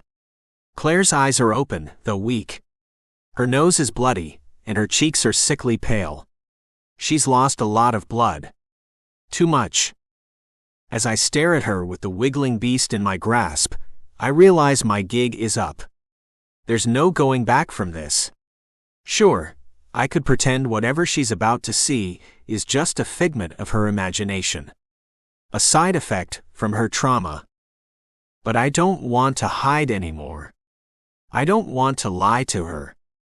And most importantly, if I'm going to do the one thing I know will protect her, she needs to know my true identity. I am my dawn, a shadow whose nature is ominous. Feeding from the wicked deeds of humanity is what I live for. I may not be from this plane of existence, but I want to stay here. My eyes briefly close as I accept the truth. When I open them, Claire's barely conscious stare widens. I've pushed through the barriers of this body with no resistance. My horns climb above my head, growing with an odd sort of painful pleasure. I'm sure my eyes are completely black, but I hope when she looks at me, she still sees the same person I've always been. A sting forces my attention back to the demonic dog as it latches its teeth into the palm of my hand. I narrow my eyes, glaring at the creature. Not very nice. Without further hesitation, I squeeze the beast's massive hairy neck until it snaps. When I'm sure it's completely lifeless with no chance of reanimation, I let it fall to the ground. Claire whimpers, snapping my vision toward her limp form. "Shish," I hush, dropping to one knee beside her crumpled body. A lamp on her head flickers in and out, sharpening her visibility of my true self. Her cheeks are wet with tears, both from pain and betrayal. My eyes mirror hers, watering as I see myself through her eyes. She must hate me. She'll want to leave me. My teeth clench as panic slices through my stomach, making my head foggy. I push all emotions away. Whatever happens will happen, but first I have to save her. Although the extent of her damage seems to stem from the wound on her ankle, she's lost a lot of blood. And her foot, well, it looks fucking destroyed. I can fix it. I exhale, trying to force my stupid damn body to cooperate. Carefully, I slide my hands beneath her neck and lower back. Claire screams in agony, back arching as I lift her from the ground. Her foot dangles limply, and moving just an inch causes her broken ankle to shift. Fuck. Okay, little goddess. This is going to hurt. She doesn't reply, whether it's because she's too weak or too frightened of me, I'm not sure. I try to be as gentle as possible as I carry her through the animal-made trail toward the driveway. I just need to make it to a place where I can set her down. Healing a human isn't something I thought I'd ever need to do, but things change. Absorbing the negative energy fuels my abilities to do a multitude of things.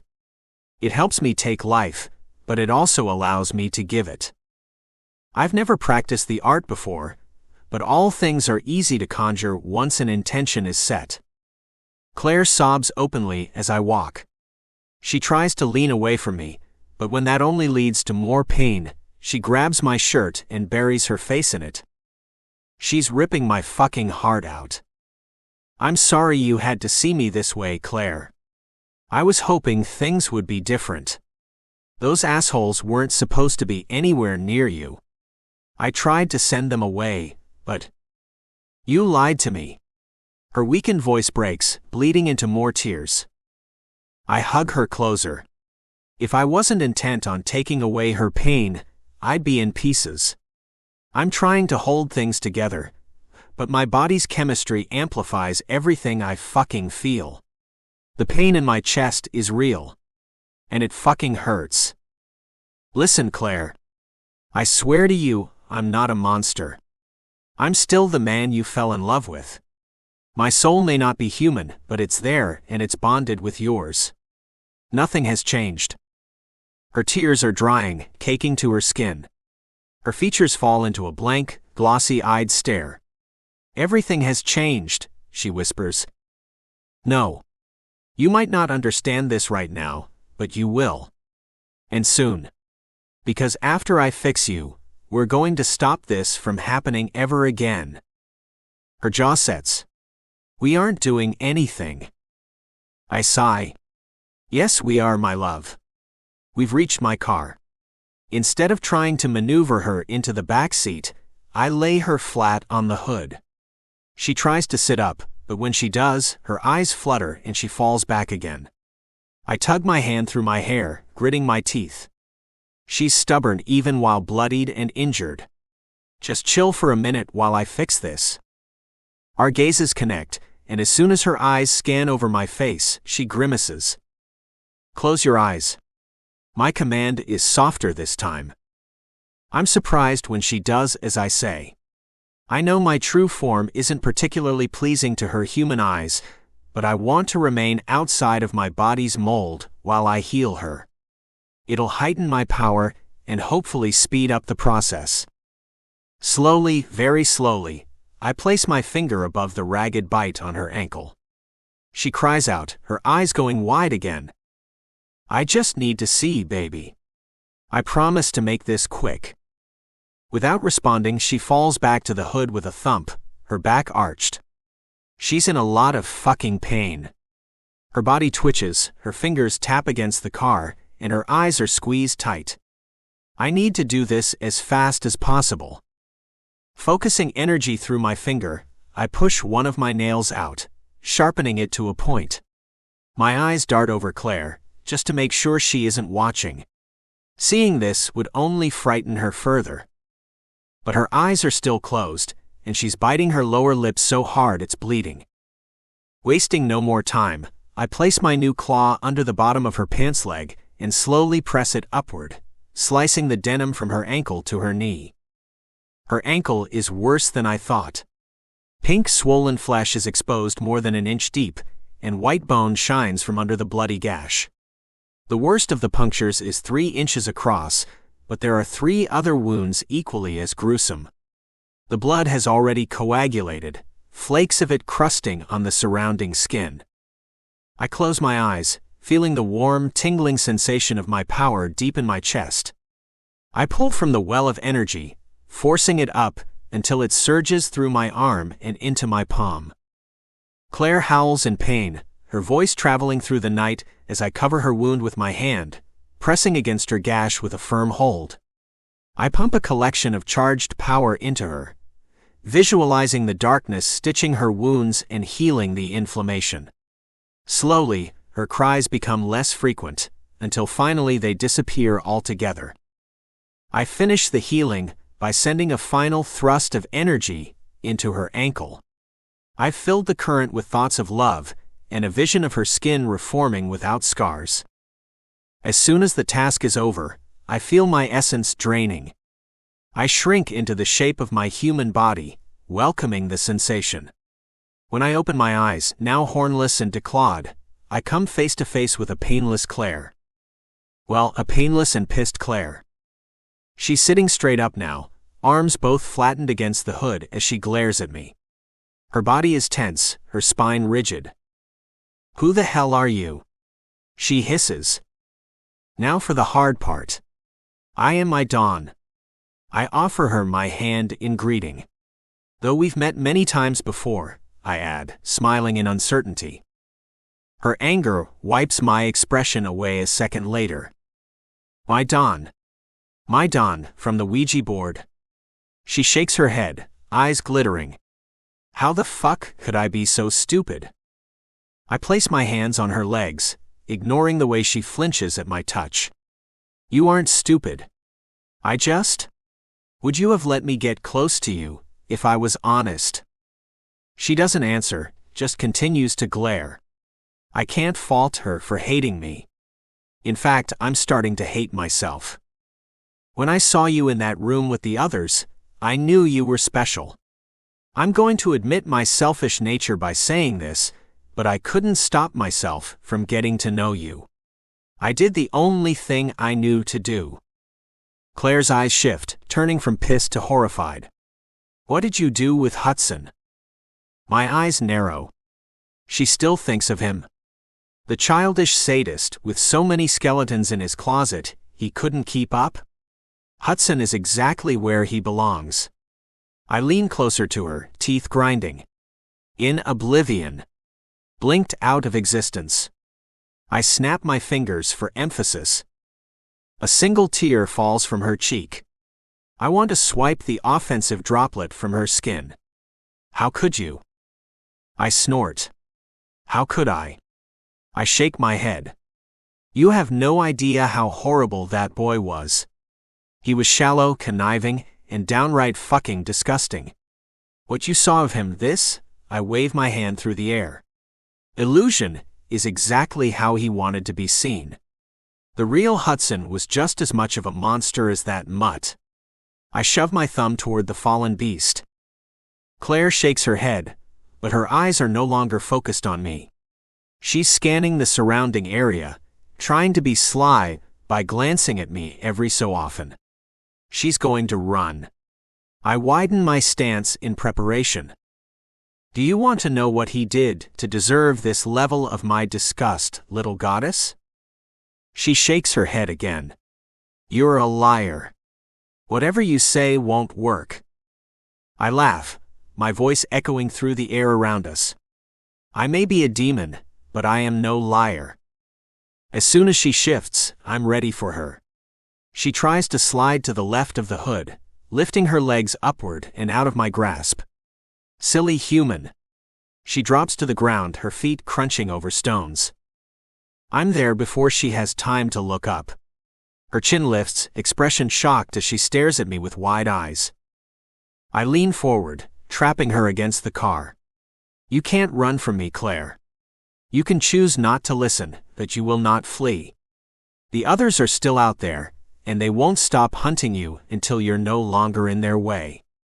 My head gravitates toward hers, dipping closer until her scent wraps around me like a blanket. The only option we have is a ritual. It hasn't been performed in years, but it'll work. They won't be able to touch you after it's complete, and then you'll be free. Safe. Her heart is beating so loudly I can hear it. It hammers against her chest like hooves on concrete, never slowing. If I could wrap my arms around her, I would. What kind of ritual? She whispers, her voice so close I can feel its heat on my cheek. I lean away, holding myself back with every inch of discipline I have. An ancient one, I pause, holding my breath. Involving blood and eternal bonds. Her nose wrinkles. You're fucking crazy. My hand circles around her wrist, in a measure to keep her from running again. I am, I agree. 23. Claire. My Don leads me to the passenger side of his car, hand firmly around my wrist. My ankle is no longer shredded, but my body still aches all over. The cold weather, paired with the brutal attack, has taken its toll on my sore joints. I'd object more than I already have if I thought it'd make a difference. I don't though. The man I've come to know is a demon. And our love? It was a fabrication so elaborate, I'd never have guessed it if tonight hadn't happened. Through the excruciating pain of my injuries, I watched him transform into a monster. His features were the same, but his eyes turned completely black, no whites to be seen. Horns stretched from his head, twisting upward like a ram's. The black veins I caught in my peripheral days ago were back, climbing up his arms. What I thought was my imagination playing tricks was really a hint of the truth. I've been naive, blinded by his devilish charm like the true romantic I am. And look where it's gotten me. Mauled, heartbroken, and now kidnapped. Don helps me into the passenger seat, fingers stroking my shoulder as I duck to sit down. His touch brings painful memories of the past, resurfacing the sunken feeling of heartache. The worst part is that his warm skin hasn't changed. I expect him to be colder now, harder. Instead, he's gentle. I hate it. I hate him. When he enters the driver's seat and starts the engine, I decide it's best to learn everything I can before we reach wherever it is he's taking me. Know thy enemy, or whatever. All I can think about is how ignorant I've become to the world I thought I knew. Are demons from hell? If so, then why the fuck does one of them want me? And if they aren't, then where did Don come from? I also want to know more about his supposed insight into Hutson's evil deeds. They're likely more lies, but if he's telling the truth, then I'd rather know opposed to leaving myself in the dark. From my observations of Hutson before the Ouija board incident, he was always kind, even in the comforts of our home when he hung out with Callum. He may not have shown interest in me, but I don't believe he was any worse than the rest of our peers. Where are we going? I fold my arms in my lap, trying to remain calm through the chaos. Don's gaze flashes to mine, eyes narrowing with suspicion. Somewhere private. Are you going to kill me? The thought turns my throat into sandpaper. I grab a half-empty water bottle from Don's cup holder, taking a sip. I'm almost certain it was mine from earlier today, but beggars can't be choosers. He snickers. Are you serious? After I just saved you? Absolutely not. I settle into my seat, thinking. He's right. He did save me. But what if his motivation is what's skewed? What if he saved me, just for this little ritual? You said you had a plan. I want to know what it is. I glance at him, watching his rigid stance as he focuses on the road. His fingers rap on the steering wheel, making soft little tapping sounds. Is he nervous? I didn't think demons could be anxious. Then again, I never thought they could do a lot of things my Don has done. He sighs. Ages ago, humans worshipped demons like gods. They fought in arenas so we could feed on their negativity and served us in other ways. His brows furrow. We only stayed in the physical realm for a few decades before retreating, but a few decades was all it took for a few of us to become bonded with specific humans. He glances at me, pursing his lips. It was nothing like what we have, of course. Their relationships were about power. The Dark Ones, or demons as we've been called, would use a sparing amount of energy to give a mortal longevity or something else they wanted. In return, the human would become a monster, feeding their partner with the darkest of essences. I nod as if this makes sense. It does, in a weird sort of way.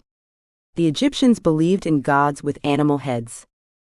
The problem was that we're masters of deceit and jealousy, so when one of us noticed another had made this bond with a horrible soul, we wanted them for ourselves. A lot of stealing transpired. Instead of wasting energy fighting each other, we used our powers to claim our humans so no other could touch them. And this ritual involved, I swallow thickly, fighting through my emotion. Blood? He nods matter-of-factly. It's a simple transfusion of energy. Melding auras and such. It won't hurt you. He glances at me, our eyes connecting. Despite everything I know, his expression settles a little of my fear. It pisses me off that I can't erase every bit of history we have together. There should be more fury, more loathing. But when he looks at me the same way he always has, with honest, caring eyes, the hatred lessens. So what? We swap blood or something? I glare out the passenger window, turning my disgust inward. No. His voice is softer. I give you mine. It sounds too easy.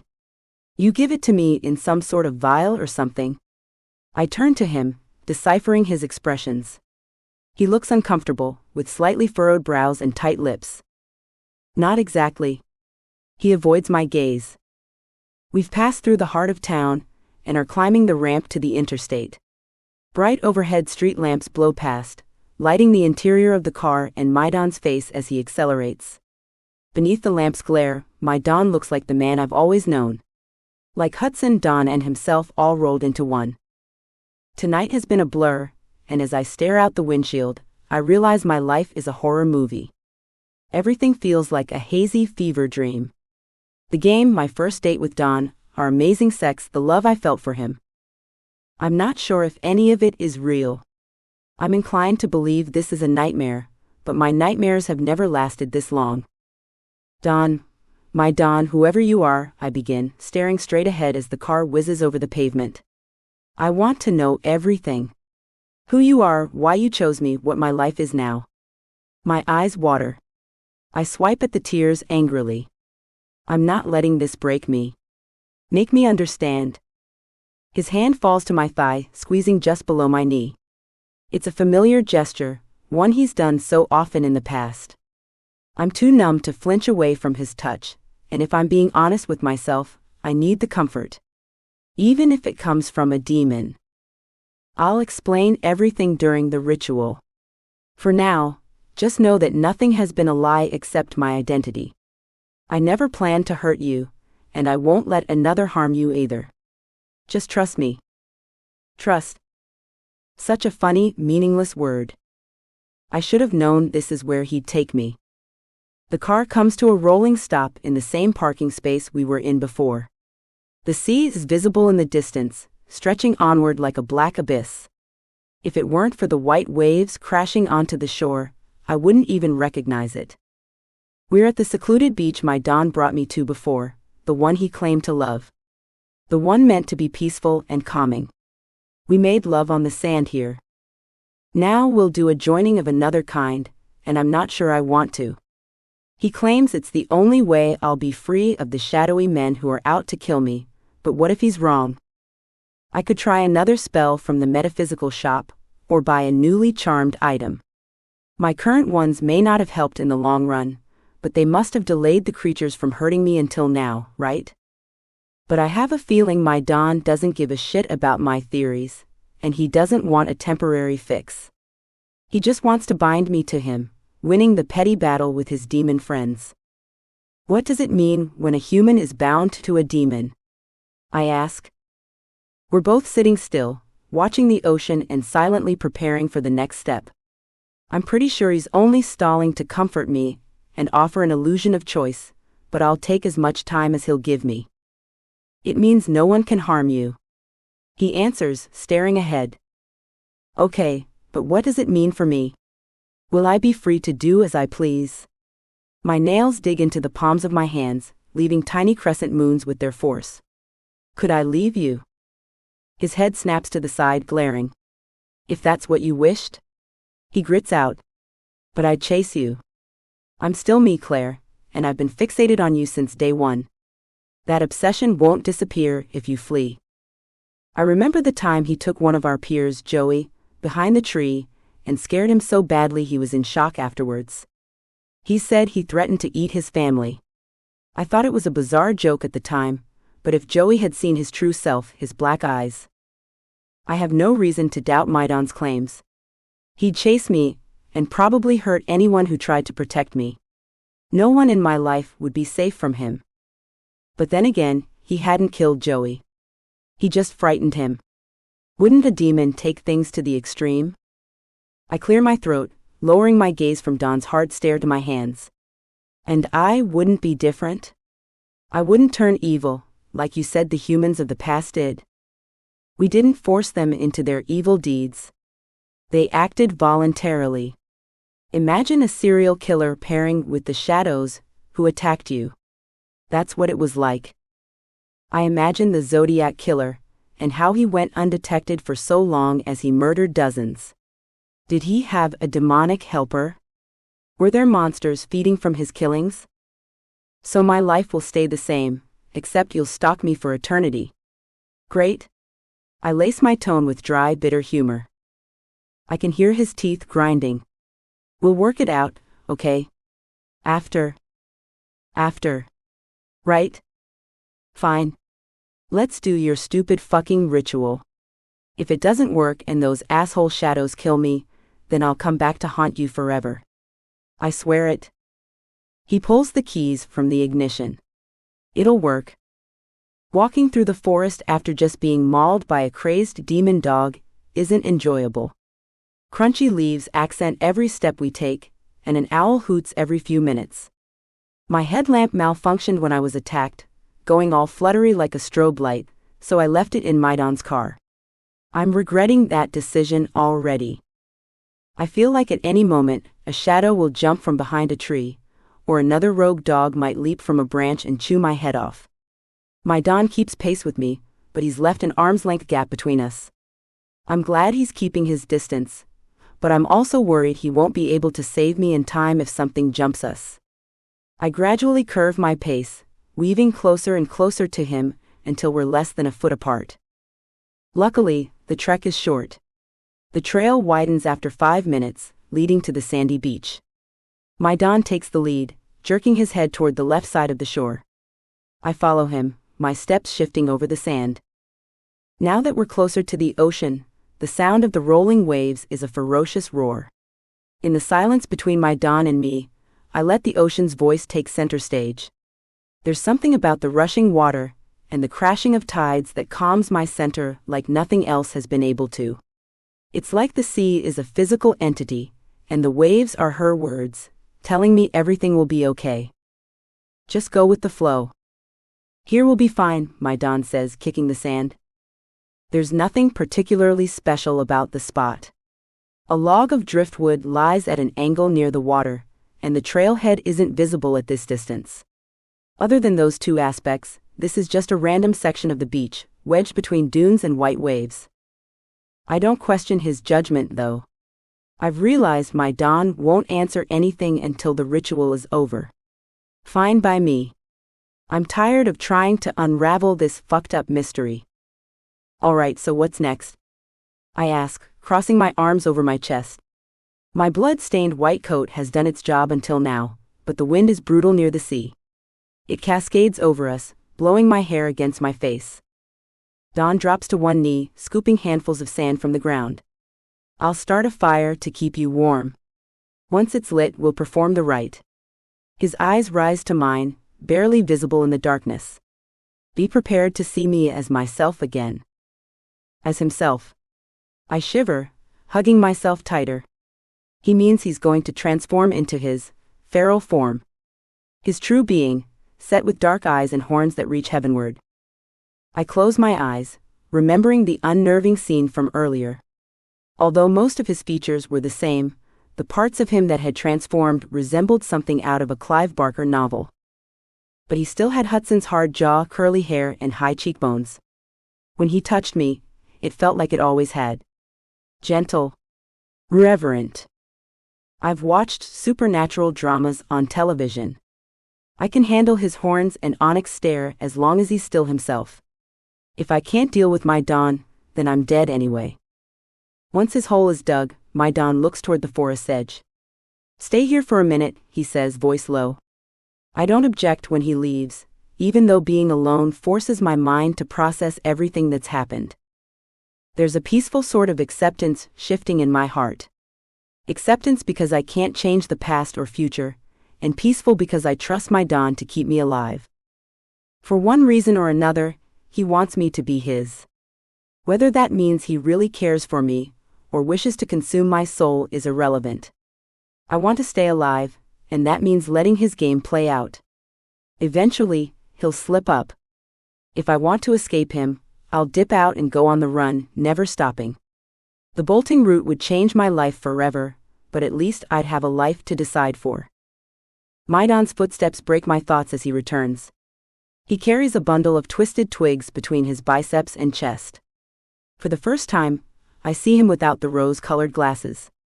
Moonlight shines over his features, revealing his set jaw and his curling locks. His muscles bulge through his black shirt, accenting his strength. I see what his parents were trying to tell me. I wanted Hutson to like me so badly, I ignored the warning signs. His name change, the shift in his personality, and the look he gave me on our first date, like he was seeing into me instead of through me. The world was screaming for me to wake up, his parents with their note and the demons with their threats. Optimism covered my eyes like a strip of silken fabric. I didn't fucking listen. I let him get close. I fell in love with him. Trusted him. He makes eye contact with me at that moment, as if reading my mind.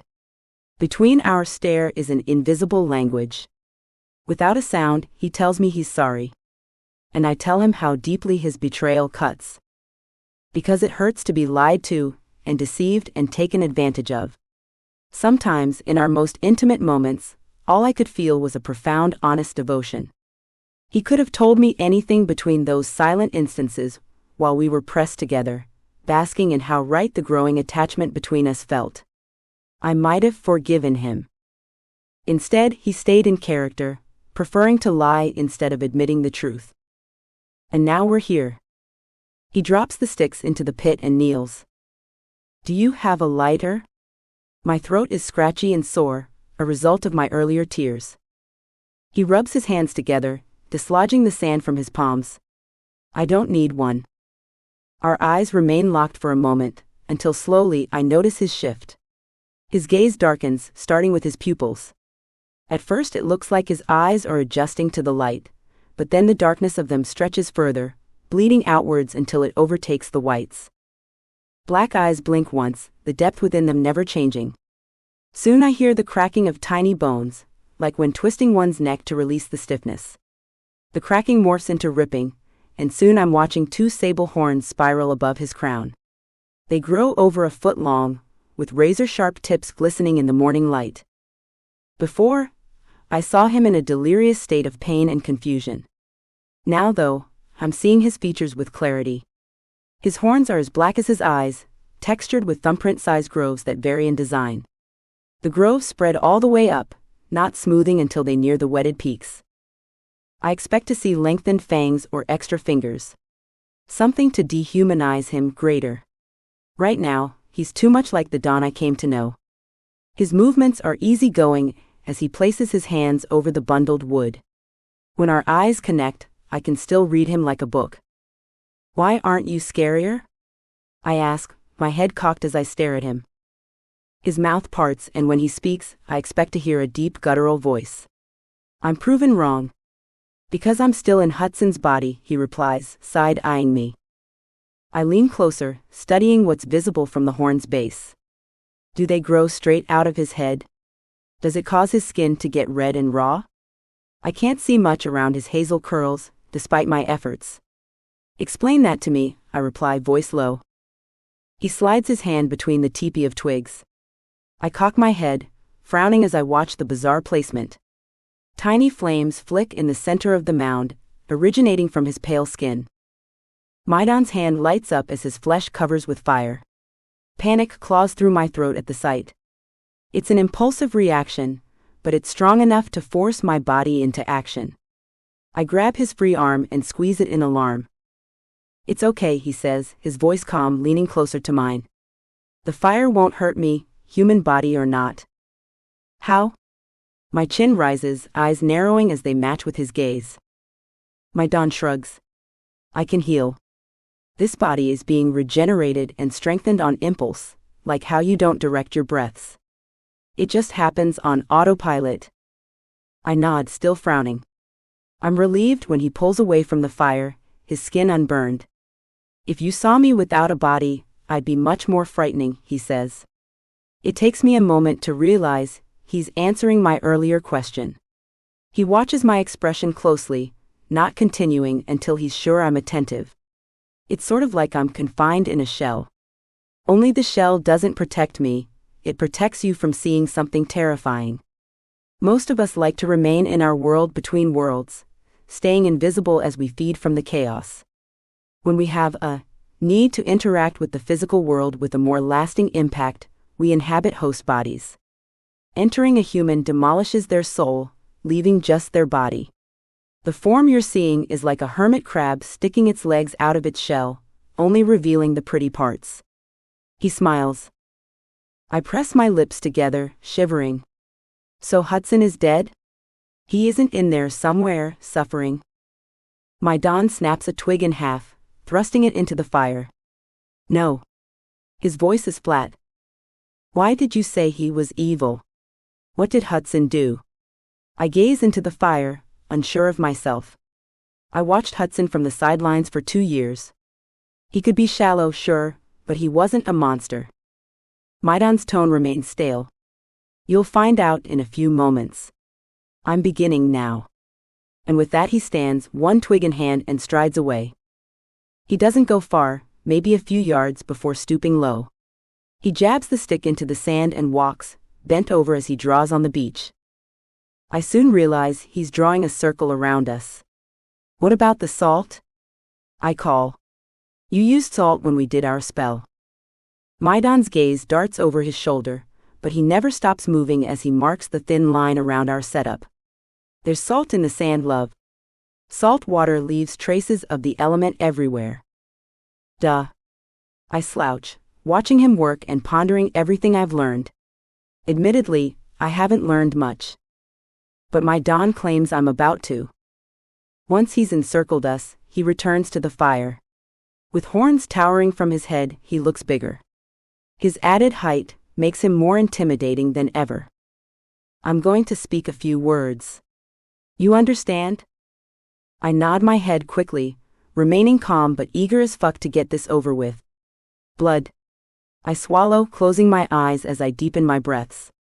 This involves blood. I've always squirmed when watching those packed blood bonding scenes on television. Sharing blood or rubbing cuts together.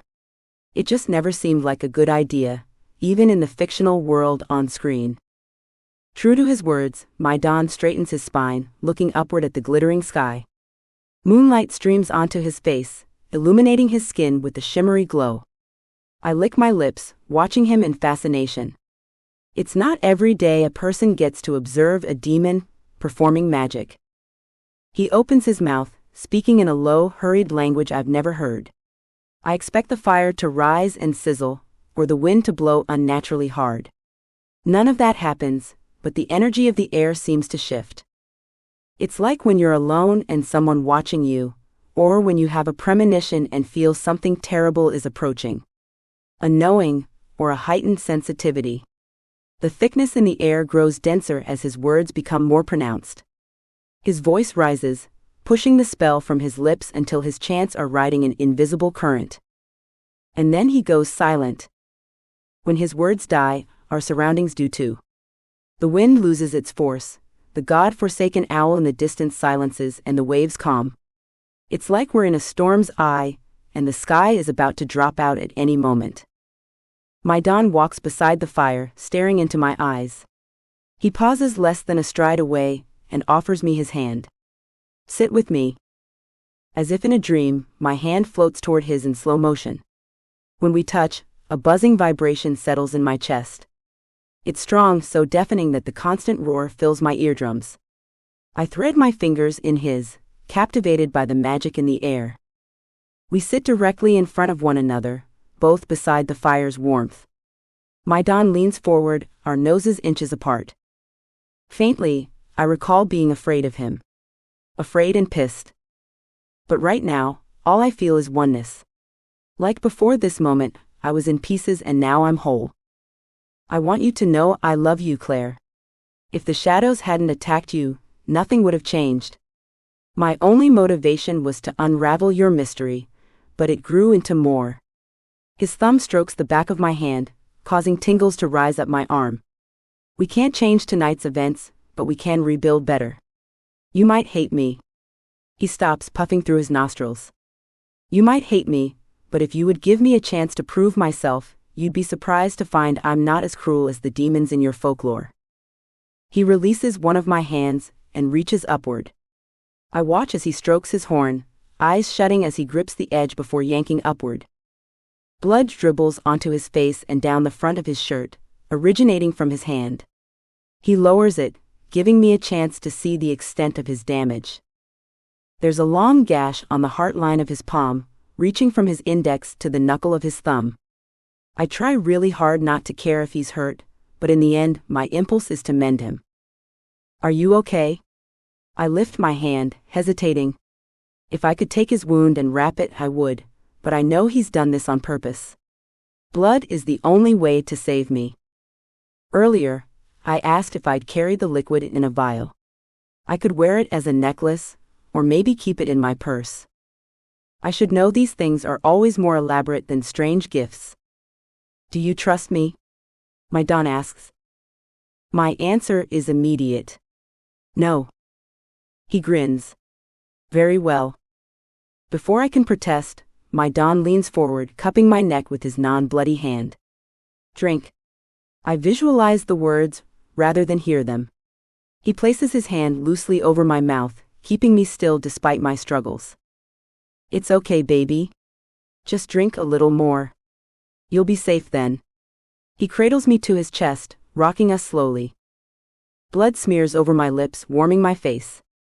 There's a gap between his palm and my lips, so I dart the tip of my tongue over the crimson, tasting a small fraction before I commit to drinking anything. As a child, busted lips or bitten cheeks always tasted like copper. My Don's blood is a delicacy. It's honey sweet and fiery all at once, burning its way down my throat, until the flames hit my stomach.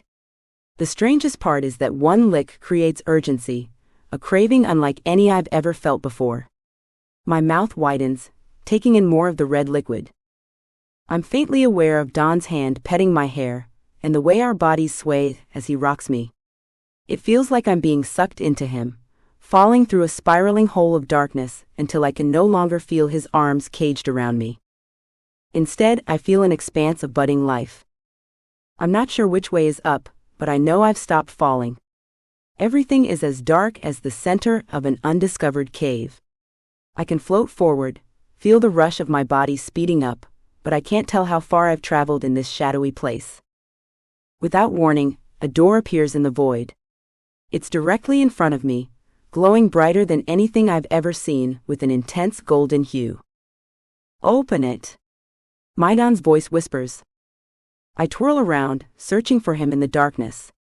But I'm alone, trapped here with nothing but a golden door to anchor myself to. So I enter it, tugging the ancient metallic handle with as much force as I can muster. It's heavy, stuck closed. I pull harder with all of my might, until... Swish. The door swings open, causing me to stumble backwards. I feel a pull in my chest urging me to enter. From where I stand at the threshold, it looks like there's nothing but more darkness on the other side, but I follow my intuition anyway. When I step through, the lights shift. Brightness is everywhere, so intense I have to close my eyes until they've adjusted. I squint, blinking as I survey my new surroundings. I'm at home, standing in the living room. Everything is whitewashed in a pale hue, and the objects near me don't feel solid. It's an illusion. Smoke and mirrors. Voices catch my attention, slowly fading into the environment, and I turn towards the sounds. In front of the television, sitting around a coffee table, is myself, Shelby, Callum, and Hutson. We move the planchette, giggling and drinking tequila from shot glasses. I see myself glancing at Hutson with fluttering lashes, a blush sprinkled over my cheeks. Then the scene tilts, growing darker as a shadow enters through the open window. The shadow is my Don. I can feel his essence even though his shape is blurred. Strangely, I can also both hear his thoughts and experience his emotions. When he looks at my body, the naive version of myself, folded in front of the Ouija board, excitement bombards him like a freight train. I'm blown backwards, stumbling. Clutching my chest, I glare at him as he circles our game. Why does this feel so intense? His giddiness transforms into an awe-stricken amazement. I watch the wind tassels my hair, but instead of a simple breeze, it's Maidan's shadowy limb outstretched as he caresses my hair. Then he turns to Hutson. To my surprise, he brushes against his head as well, only instead of the admiration I felt when he stroked my body, I now feel disgust.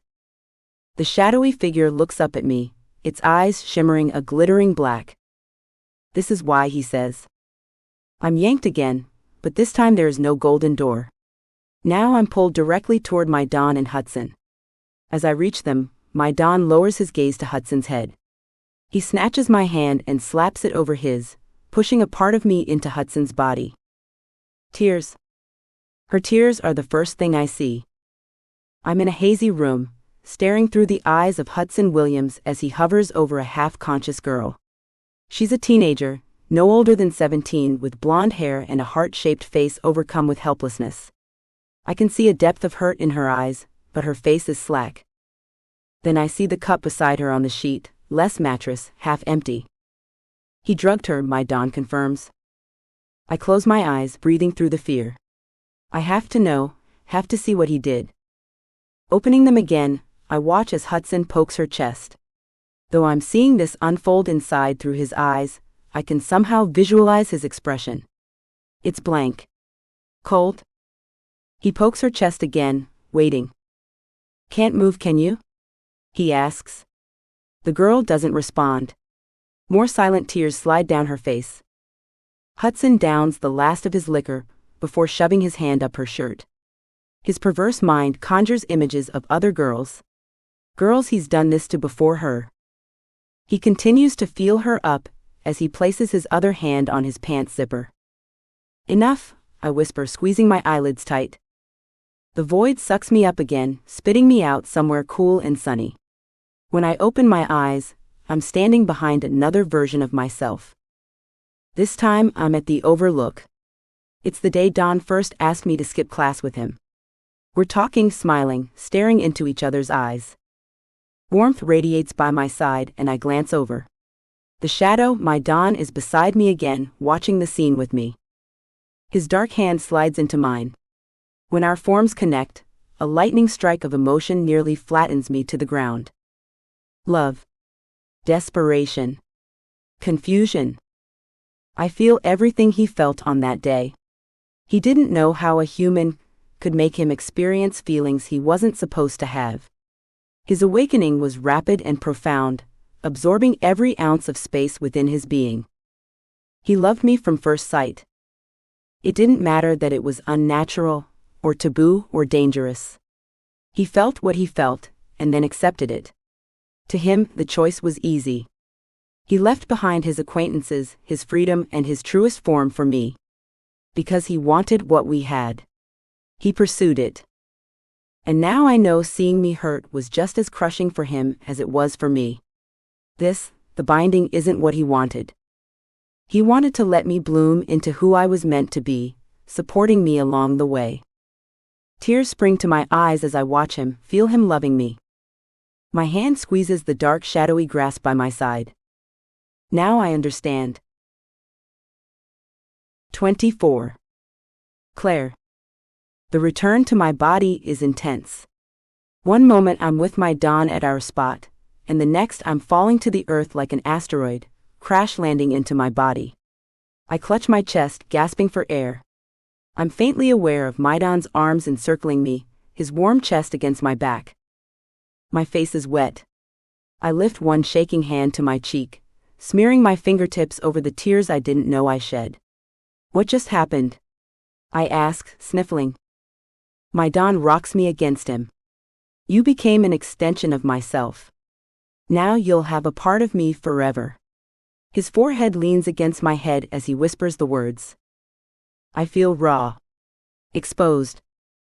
But I also see everything in perfect clarity. Maidan has shared his most intimate part of himself with me. I close my eyes, breathing deeply to soothe my response to the ritual. Everything we shared was real. Maidan lied to me, yes. He murdered the true Hutson, yes. He even put me in danger by letting the shadows get close, yes. But he's also fought tooth and nail to keep our love alive.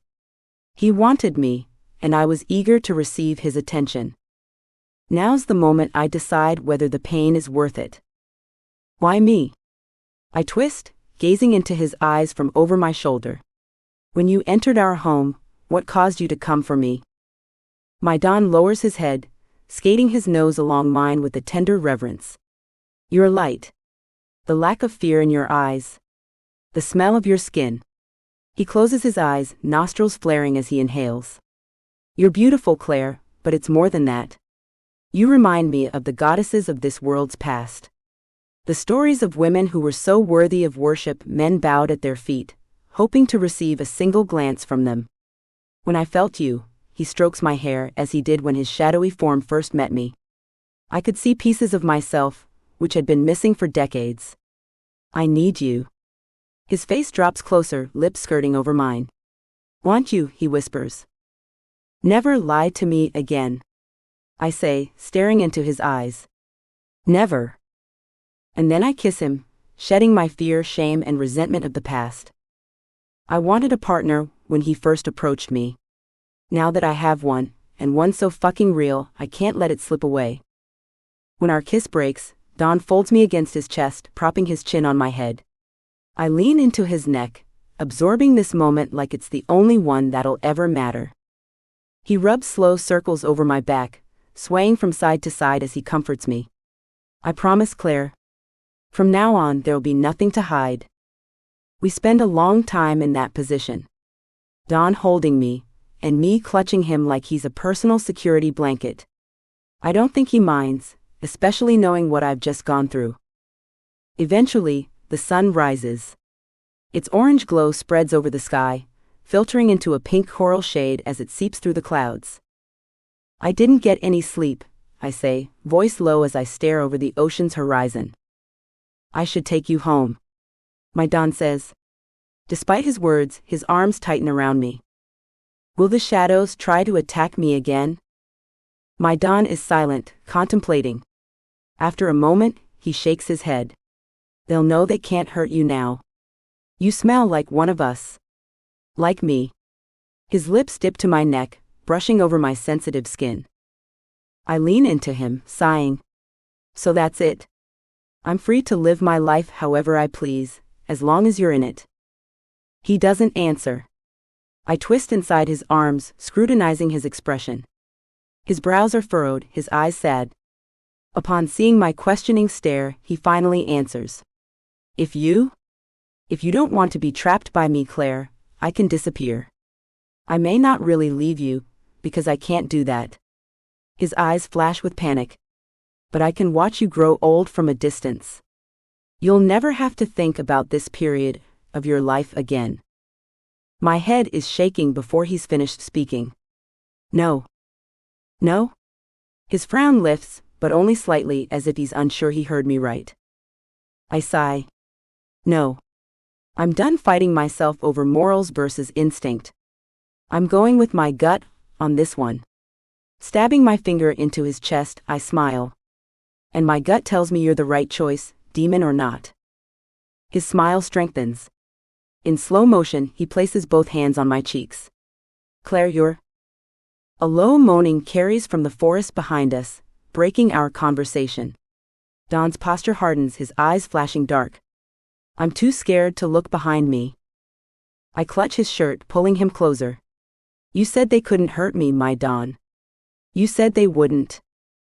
He smooths his palm over the back of my head, before cupping my neck. Don't worry, little goddess. They just want to speak with me.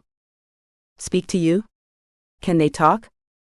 His lips tighten into an expression that's not quite a smile. His muscles are tense, flexed beneath my fingertips. It's a unique form of communication. Can you stay here for me? My eyes widen. Alone?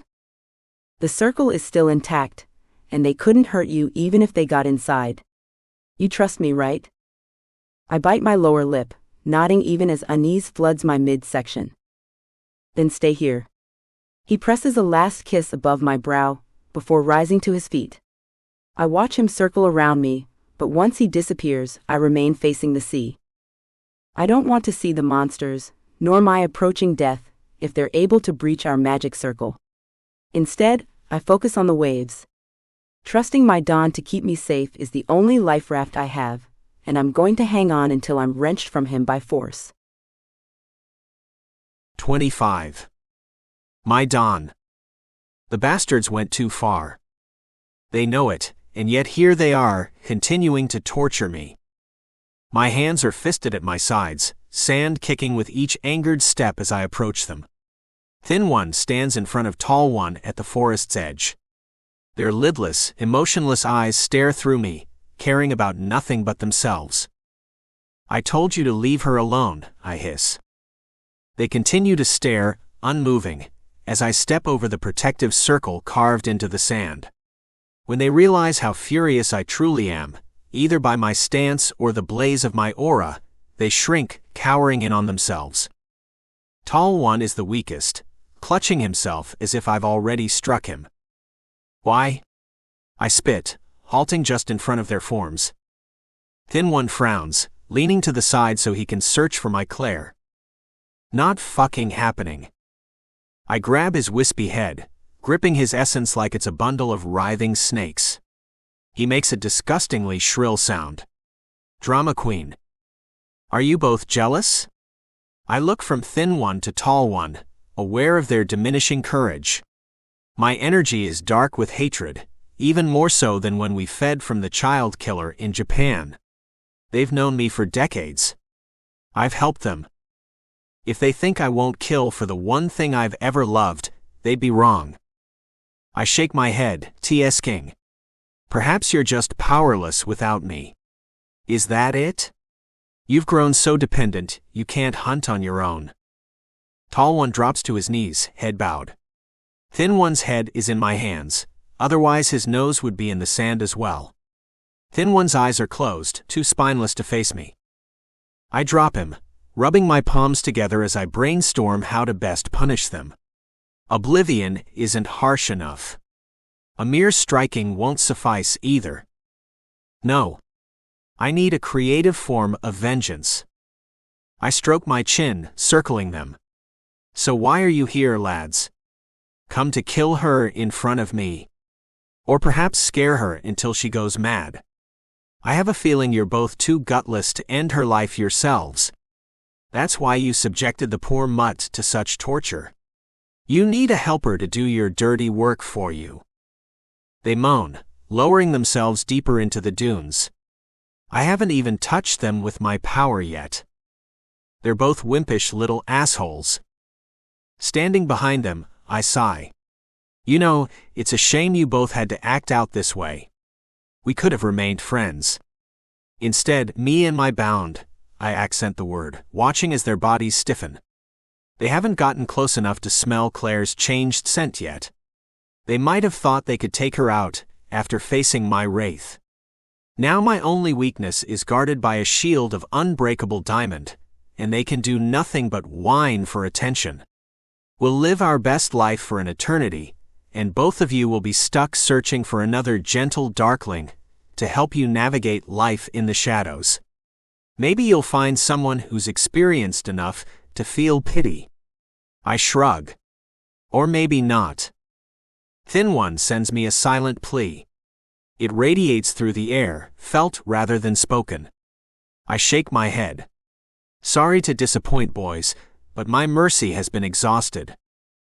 I bend downward, my decision of their punishment resolved. Since killing them isn't on the table, I'll do the next best thing. My hands flatten against either of their backs, pressing against them as if I were doing a push-up on their spines. They both groan, and as my hands sink lower into their bodies, the groans heighten into wails. Once deep inside their forms, I grasp the darkest sections of their souls, clutching the essence with a death grip. 1, 2, 3. I yank backwards, ripping a piece from each of their beings. They writhe below me, trembling and begging for relief. I toss the blackness from my hands into the forest, satisfied as I watch it seep into the sodden earth. A misty residue clings to my skin from their energy, and I grimace, wiping my palms on the front of my shirt. Don't worry, friends. I'll Frankenstein you back together in just a sec. I grin, kicking more sand as I circle their bodies. We just need to find the right, aha. I snap my fingers, grinning from ear to ear once I see the small creature. A squirrel jumps from treetop to treetop overhead. The bounding critter moves in quick, rapid strides, making it difficult to catch its gaze. Eventually, I succeed, capturing the mind of the animal with a single stare. I compel it to come to me. The suggestion is powerful, but it's nothing like the cruel overtaking of the poor beast that attacked Claire. I do not zombify the squirrel's mind or change its chemistry. I simply beckon. It climbs down from the tree, its movements strained as it struggles against the instinctual need to take flight. I bend at the knee, scooping the tiny creature into my hands. While petting its tender head, I glance toward Claire. I don't want her to see this and think I'm a monster. Carefully, I drain the essence from the innocent critter. Its energy is a bright white shade, almost luminescent. The being squirms, trying to escape my cupped palms as I sap its energy. I leave a small amount inside the animal, hoping it'll recover in time to carry on its peaceful existence. It scampers away, stumbling as if drunk. After watching it disappear into a shrub, I frown down at the duo. See what you've made me do. I shake my head, only slightly disappointed in myself for harming the animal. It'll recoup once it's eaten a few nuts after all. Sighing, I lower myself between the two shadows with the bright light cupped in my hands. This will only hurt a little. There's a satisfied sort of humor lacing my voice. I separate the light into two equal pieces, gripping both tightly so they don't fling back together like magnets. Then, once tall one and thin one are both desperate to have their wounds refilled, I shove the light inside of them. They both turn gray, lighting from the center and fading to a darker shade at the edges of their outline. Both of them slack, falling to the ground in exhaustion. I slab their backs as I stand.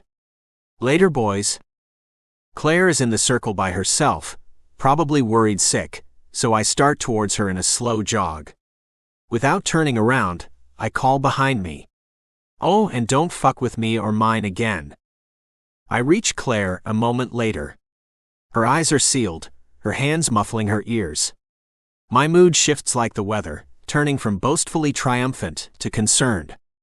I caress her elbow, hating how she jumps at my touch. When her eyes fly open, I smile, trying to wash her fears away. Her hands fall to the sand. Are they gone? I nod at her.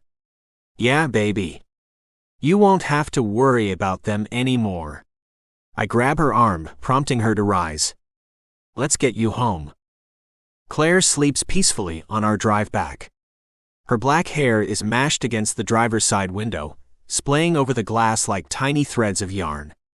With her lips puckered, her lashes falling over her cheeks, and her skin flushed red, she truly looks like a treasure. When we turn onto her driveway, I kill the engine and, with the utmost care, exit my car. The garbage bin is still where she left it last night, splayed on its side in the center of the gravel path. It's a relief to see the untouched scene, because it means Shelby and Callum haven't left home yet, and they don't know what happened just yards from their bed. I yank the can upright, pulling it down the driveway and past my car. I set it where I assume the garbage truck can access it, adjacent to the mailbox, and turn in. Claire doesn't awaken when I re-enter the car, nor when we park in front of her front steps. Her eyes remain closed even as I lift her out of the seat and carry her inside. It's to be expected after the night she's had. I lie her atop her bed gently, pulling the blankets up to her chin. As I go to pull away, her arm shoots out, snatching my wrist. Stay, she murmurs, her eyes still shut. There's no use in denying her. I slide out of my shoes, kicking them beneath her bed before slipping in beside her. Her body instantly adjusts to fit mine, curving against my body. I place my arm around her waist and breathe into her neck, smelling the strawberry shampoo of her hair and her natural vanilla-like scent. I love you. The words are hard to say, like my throat doesn't feel comfortable speaking such a phrase. But they have to be said. I love Claire Sinnott with every ounce of my being. I will love her until the end of time, no matter what battles life brings us. Because when existing became boring, I found peace in the artistry of this world's creations. The sea, the twilight sky, the smell of smoke above campsites. And beyond everything, she's the most ethereal. I wouldn't be able to turn my face away from her shine, even if I tried. She sighs in my arms, content. I know exactly how she feels. For the first time in my life, my eyes grow heavy. When they fall shut, I drift into a blissful rest with my girl in my arms. I'm not sure if I awaken, or just realize I've been in a sort of brainless hibernation. Regardless, movement catches my attention. I keep my eyes shut, curious to know what Claire will do while she thinks I'm asleep. To my surprise, she rolls in my arms and goes motionless. Her breaths are more frequent, and her heartbeat has quickened, so I know she's still awake. I'm about to open my eyes when her warm, soft fingers slide over my neck. I freeze, halting any micro-movements I might create. Her touch drops lower, skating above the hem of my shirt. She doesn't seem to like the boundaries of clothing. Soon her arms drop, rustling beneath the blankets as she shoves her hands into under my button-up. Exploratory fingers cascade over my stomach, dipping and rising as she traces the curves of my abs. Her caress climbs to my pectoral, and ever so softly, she rubs the pad of her thumb over my nipple. I don't expect it to feel as exhilarating as it does. Male breasts aren't sexual, or at least they weren't until this very moment. I break character then, groaning as I wrap my arm around her waist and pull her closer. My cock grows excited, swelling until it becomes uncomfortably restrained by my jeans. I open my eyes, finding Claire's nose inches away, and her vibrant hazel orbs trained on mine. "Good morning," I say, my voice throaty. She presses her lips to mine in response, licking against me in a silent plea for entrance. I open my mouth, swiping my tongue along hers until they're dancing together. Claire's leg wraps around my waist, pressing her cunt against the hardness in my jeans. I lean into her, creating friction with our clothing. She moans into my mouth, clearly enjoying the sensations. Sex was something I merely observed in the past, and most of what I witnessed, due to the nature of my dark soul, was rather violent. I never knew lovemaking could be this intimate, or that I'd want to participate in such an act. But the moment I entered the living room of my precious Claire and saw her sitting in front of the Ouija board, I envisioned what her body would feel like contorted around mine. Now that I've had her, truly fucking had her, I understand the hype of orgasms. Sex is unlike anything I've ever felt, both in the physical realm and between worlds. Our damp skin pressing together, the sight of Claire's perk breasts moving beneath me, her hands in my hair, it's like the heaven humans always talk about. If I could make love to her every second of the day, it still wouldn't be enough. When our kiss breaks, Claire is breathless. Her hair is a mess of frizz around her head, her skin flushed. She's even more beautiful in the mornings, with her natural state free and unaltered. I place my hands on her neck, holding her with a gentle grasp. "You're so fucking beautiful." My eyes dart over her face, taking her in. She nods rapidly, moving her hips to press against my cock. "Cool," she whispers. There's need in her voice, and it only adds to her allure. "Can we fuck now?" Her hands fall to my waistband, already tugging at the button of my pants. I let one of my hands slide down her body, caressing over her hip as I grasp a handful of her rounded ass. After a quick squeeze, release her bottom, moving between us to snatch both of her wrists between my fingers. Her eyes narrow. I tisk. "We certainly can, little goddess. but you aren't going to rush me. I move our joined hands to her cunt, pressing and rolling her hand over her pants. You feel that? I ask, moving in a circular motion. She nods her head, ogling me with a wide, unshielded stare as she bites her lip. Her expressions are fucking killing me. I slant my face downward, skating over her nose with my lips. I want you to keep touching yourself like this until both of our clothes are off, okay? You rub, I'll remove. The only response I receive is a little pant from her parted lips. I press closer, staring into her with authority. Got it, baby girl? There's danger in my tone, warning her to answer. This time she nods her head. Got it, she whimpers. I help her rub herself for a second longer, nearly exploding when I feel her wetness soaking through her pants. Fucking damn. I pull off my shirt first, tossing it to the floor below. Next is her bra. My fingers trace up her stomach, circling her belly button, on my way to her breasts. Her full cups squeeze her tits tight, causing tiny indentions in her skin from sleeping completely clothed. I better release them. My fingers make quick work of the metal clasps, and soon I'm forcing her bra and shirt over her head at the same time. Arms out, Claire. I say. She releases her pussy, glaring at me. I grin, placing my hands on the waistband of her jeans. I don't bother with buttons or zippers, I simply slide the thick fabric all the way down, taking her white lace thongs with them. And now she's bare. The blanket has been tossed to the side, giving me a full view of her beautifully voluptuous body. My hand slides to her cunt, swirling over the curls of her sex. She's slick with wetness, primed and begging for me to take her. I drag my thumb over her clit, darting atop the sensitive nub. Claire's head dips backwards, her arms stretching above her to grip the wooden headboard.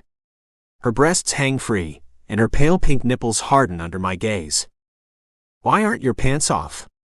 She asks, breathless. Because I want to have fun with you first.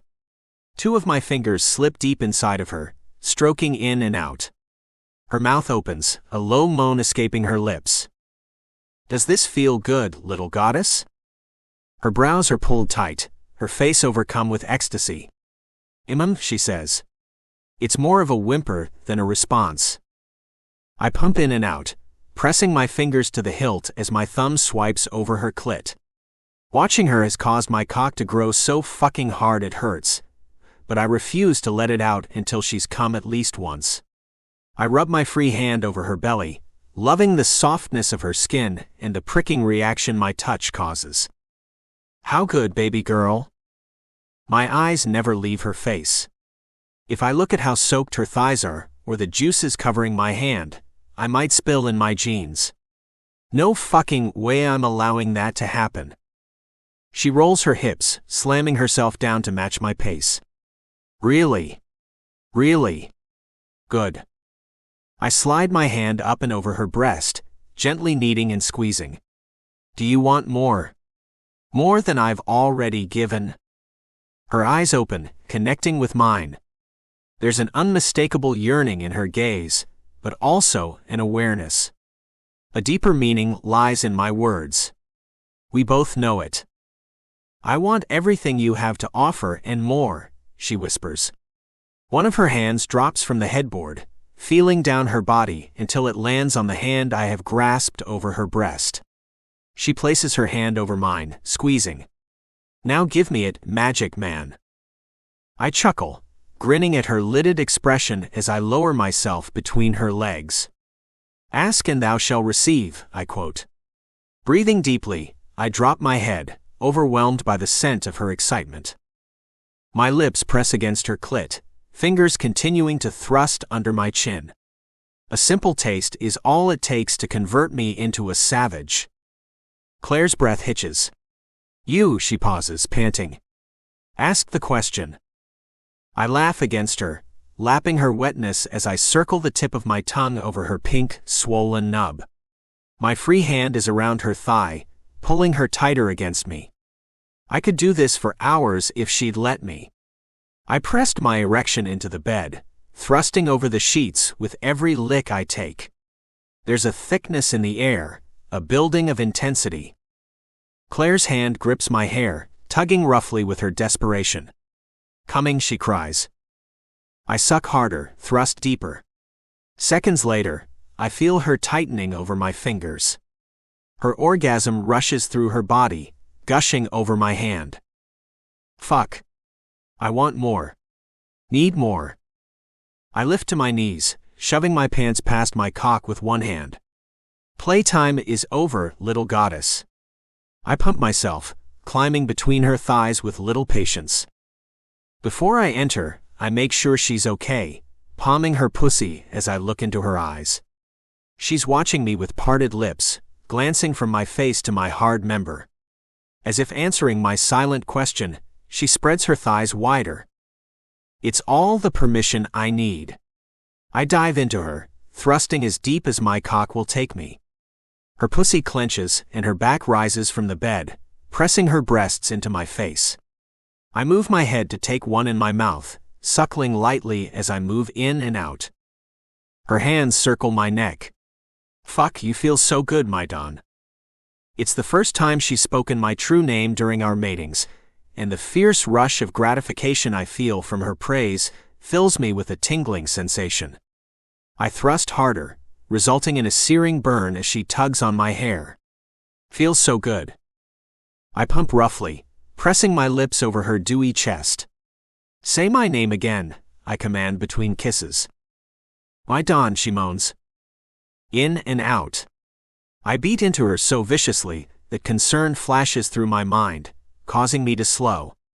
Her eyes snap open, narrow, and then she slams her hips upward, meeting my cock midway. Perhaps I needn't worry about breaking her. Say it again, I breathe, pushing her hair from her slick face. Her cheeks are red, her lips swollen. Before, our lovemakings were softer. I feared losing control, slipping out of my cage and revealing my true nature. That barrier is no longer an issue. Now I can be myself. I can give her all of me. Her nails dig into my upper back, slicing down my shoulders. The pain is good. I want her to feel free enough to let her demons roam. She can bite me, slice me, stab me, whatever the fuck she wants. I'm here to serve. My Don, she growls. She lifts her hips, matching my speed. Her breast bounce, her body is covered in my handprints, her hair is a tangled mess. Everywhere I look, I find something else that heightens my arousal. It's getting harder and harder to hold back. Her grip pulls my head to the side, and she rises, pressing her mouth into my neck. Her sweet little tongue trails up my neck, stopping just below my ear. Harder, my Don. Make me come. Her sultry voice rips at my control, shredding it into threads so small, I can't piece it together again. My arms wrap around her shoulders, anchoring her to me, as I give in to my building orgasm. It washes out in a wave, filling the room with a powerful explosion of energy. My cock pulsates and her cunt squeezes. Fuck. I hammer into her, unable to rein the beast in. Her breasts are my pillow as I lose myself. Her chin rests on my head as she digs her claws into my skin, trying to absorb me entirely. I'd fucking let her.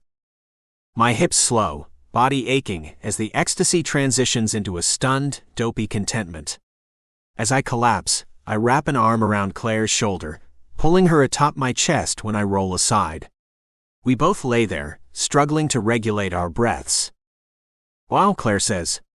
Her throat is scratchy, as to be expected after how much I made her scream. I kiss her forehead, squeezing her tighter. Wow, indeed. After another moment of heavy breathing, Claire lifts her chin, glancing at me with eyes wide open. So what's next? She asks, amusement in her voice. I swipe my thumb over her cheek, smiling. Everything, I hope. Our lives, I reply, twirling a lock of her dark hair. Life. Such a simple, groundbreaking word. Epilogue. Claire. 10 years later. My windows are down, and fresh summer air blows through the car, whipping my hair around my face. Our driveway is just a dirt path, and potholes my Don still hasn't filled. The lane every few yards. Somehow I hit every one of them, jolting with the car as it bumps up and down.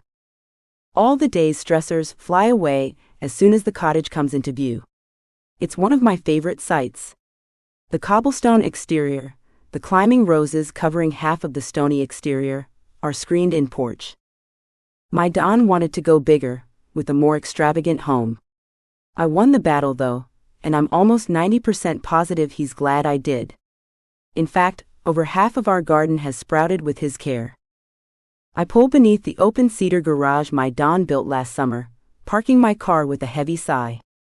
This is the part where I sit behind the wheel for another 10 minutes, wishing I was inside lounging in the air-conditioned living room, but also dreading the walk up the steps with my swollen feet.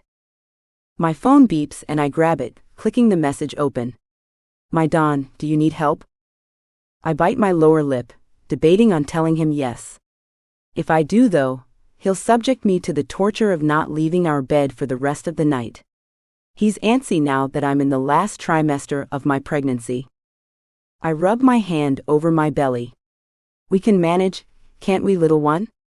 As if in response, the baby flips, somersaulting within my stomach. I half snort, half laugh. Fingers flying, I respond to my Don's message. Nope. I'm capable. After throwing my phone into my purse, I exit the vehicle and click the button on my keys to open the trunk. It pops, unlocking and rising on its own. I stop, lips tight as I stare at the many bags of merchandise I bought while out. Don's going to kill me. I load up my arms, carrying 4 bags on each limb, and then close the trunk with my elbow. There. I can do hard things. I begin the long hobble to our door. We have a curving path from here to there, decorated with shining pebbles and large concrete stepping stones. On either side of the walkway are blooming flowers, all native to Colorado. Bees buzz around the multicolored petals, drinking their fill of nectar. Every step I take is like walking on pin pricks. My morning appointment with our midwife was average, involving measurements, a heartbeat check, blood pressure monitoring, and general questions over how I'm getting along. The swollen feet were my primary concern, but Trish assured me it was natural. She told me to cut out sodium if I was concerned, but my Don doesn't need to know about that tidbit of advice. The man would have every grain of salt removed from our home if he thought it would aid in the pregnancy. Finally, I reach the steps, and before I have time to touch the door, my Don wrenches it open from the other side. He smiles, his gruff face stretching widely. Mommy's home. I blush, waiting for him to open the screen door so I can enter. Little feet slap against the hardwood behind him. Mommy. Mabel's brown curls bounce below her chin as she shoves my Don to the side, taking up center stage. Strawberry jam is smeared along the edges of her lips, making its way up her cheek. Her hands look even stickier, with fragments of our fuzzy rug stuck to each finger. Hey baby. Go wash your hands really quick. Mommy brought you a prize. Her dark eyes flash to their void-like state, accenting her excitement as she squeals and runs through the house. I try to get through the threshold, but all the bags add to my wide girth, causing my arms to get stuck. Don shakes his head, huffing. You didn't say you'd be stopping. Why didn't you ask me to help? I lift my chin. Because I'm a strong, independent woman. Don snickers. Yeah. Well, independent women still ask for help when they're round with child and exhausted from shopping. I avert my gaze. I'm not exhausted from shopping, I lie. He grabs the bags, sliding them onto his arm. Sure you aren't, little goddess. I follow him into the kitchen, where he places all my purchases on our smooth driftwood table. What did Trish say about your feet? I straighten my back, looking innocent as I slide onto a lifted stool. She just said it was normal. Nothing to worry about. He unwraps the white plastic bags from each of my items. Oh yeah? You know, Trish tells me every detail about the appointments I miss, right? His gaze never lifts from his task, voice nonchalant. I scoff, narrowing my eyes. Isn't that breaking our privacy agreement, or some shit? His brows arch. Not when she's solely housed and employed by me, love. Besides. He shrugs. She knows it's in her best interest to comply. I grab a banana from the table, peeling it and taking a bite. You're an asshole, I say, mouthful. He smiles at me. I've already thrown the salt in the bin. No worries. My eyes roll so hard I'm sure they've done a 360. What is all this, anyway? My Don asks, pulling a brick of Eco Earth free from its bag. It's for my terrariums, I answer, mouth still stuffed with banana. My reptile room is next to our sunroom, toward the back of the house. It's filled with shelves full of my favorite little critters, some of them owned by me, and others being rehabilitated.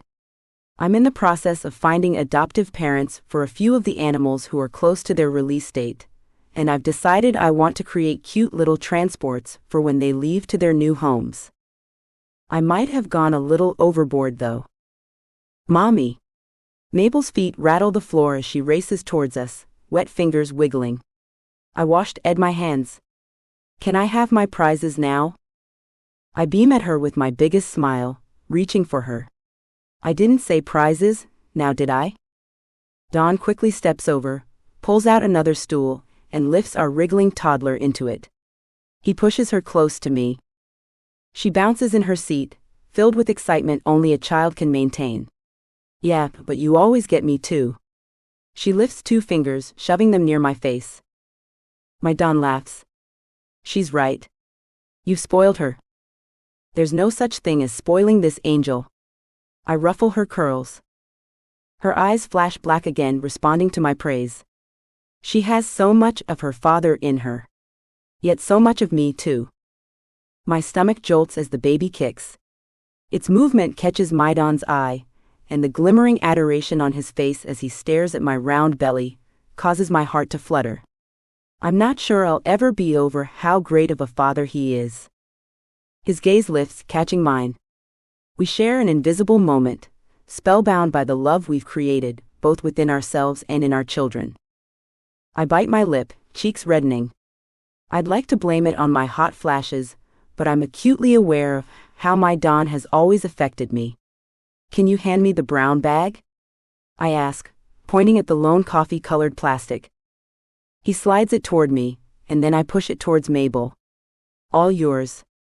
I whisper. She laughs, her voice so shrill I grimace. Her still wet fingers rip into the plastic, not even bothering with the opening at the top. Mommy. You got me the baby I've always wanted. I giggle, watching her eyes light up with joy. By always wanted, she means since she watched a commercial about the toy 2 days ago. I bought the accessory pack too, I explain, digging into the bag for her. I pull out a tiny child-sized diaper bag and remove the tag before handing it to her. It has diapers and clothes and stuff. She nearly topples out of her stool. Daddy.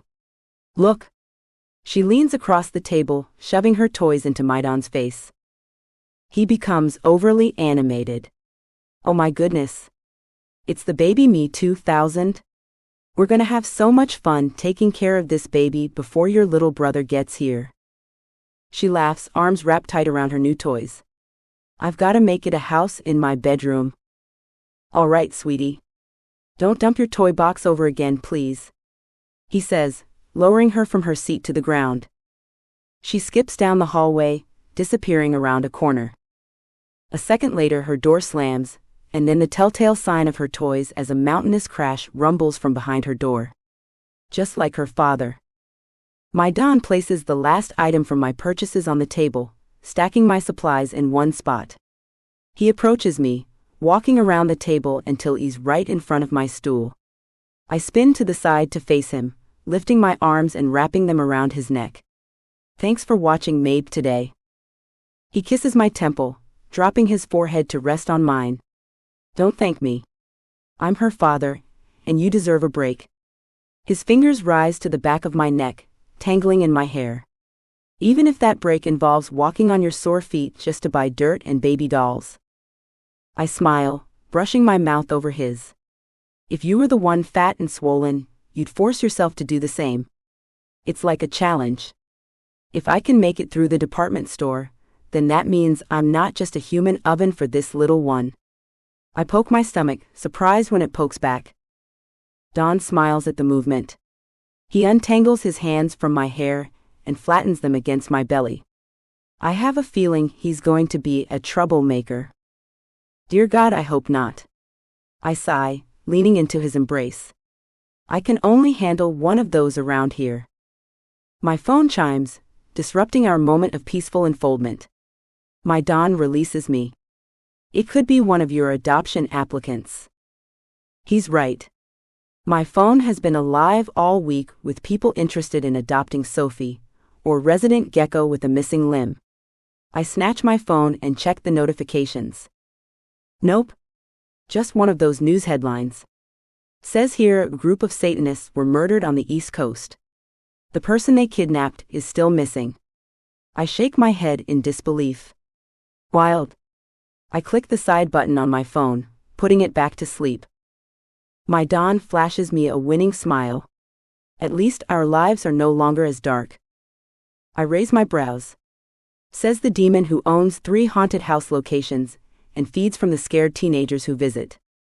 He clutches his heart, feigning hurt. Ouch. Does my lady really think so little of me? I slide off my chair, hitting the ground with a thump. I snatch Maidon's arm, pulling him toward me. Don't put words into my mouth, demon boy. My feet ache, but I push myself upward anyway, straining on my tippy toes to press my lips against his. My Don tastes the same as he did during our first kiss. Like home.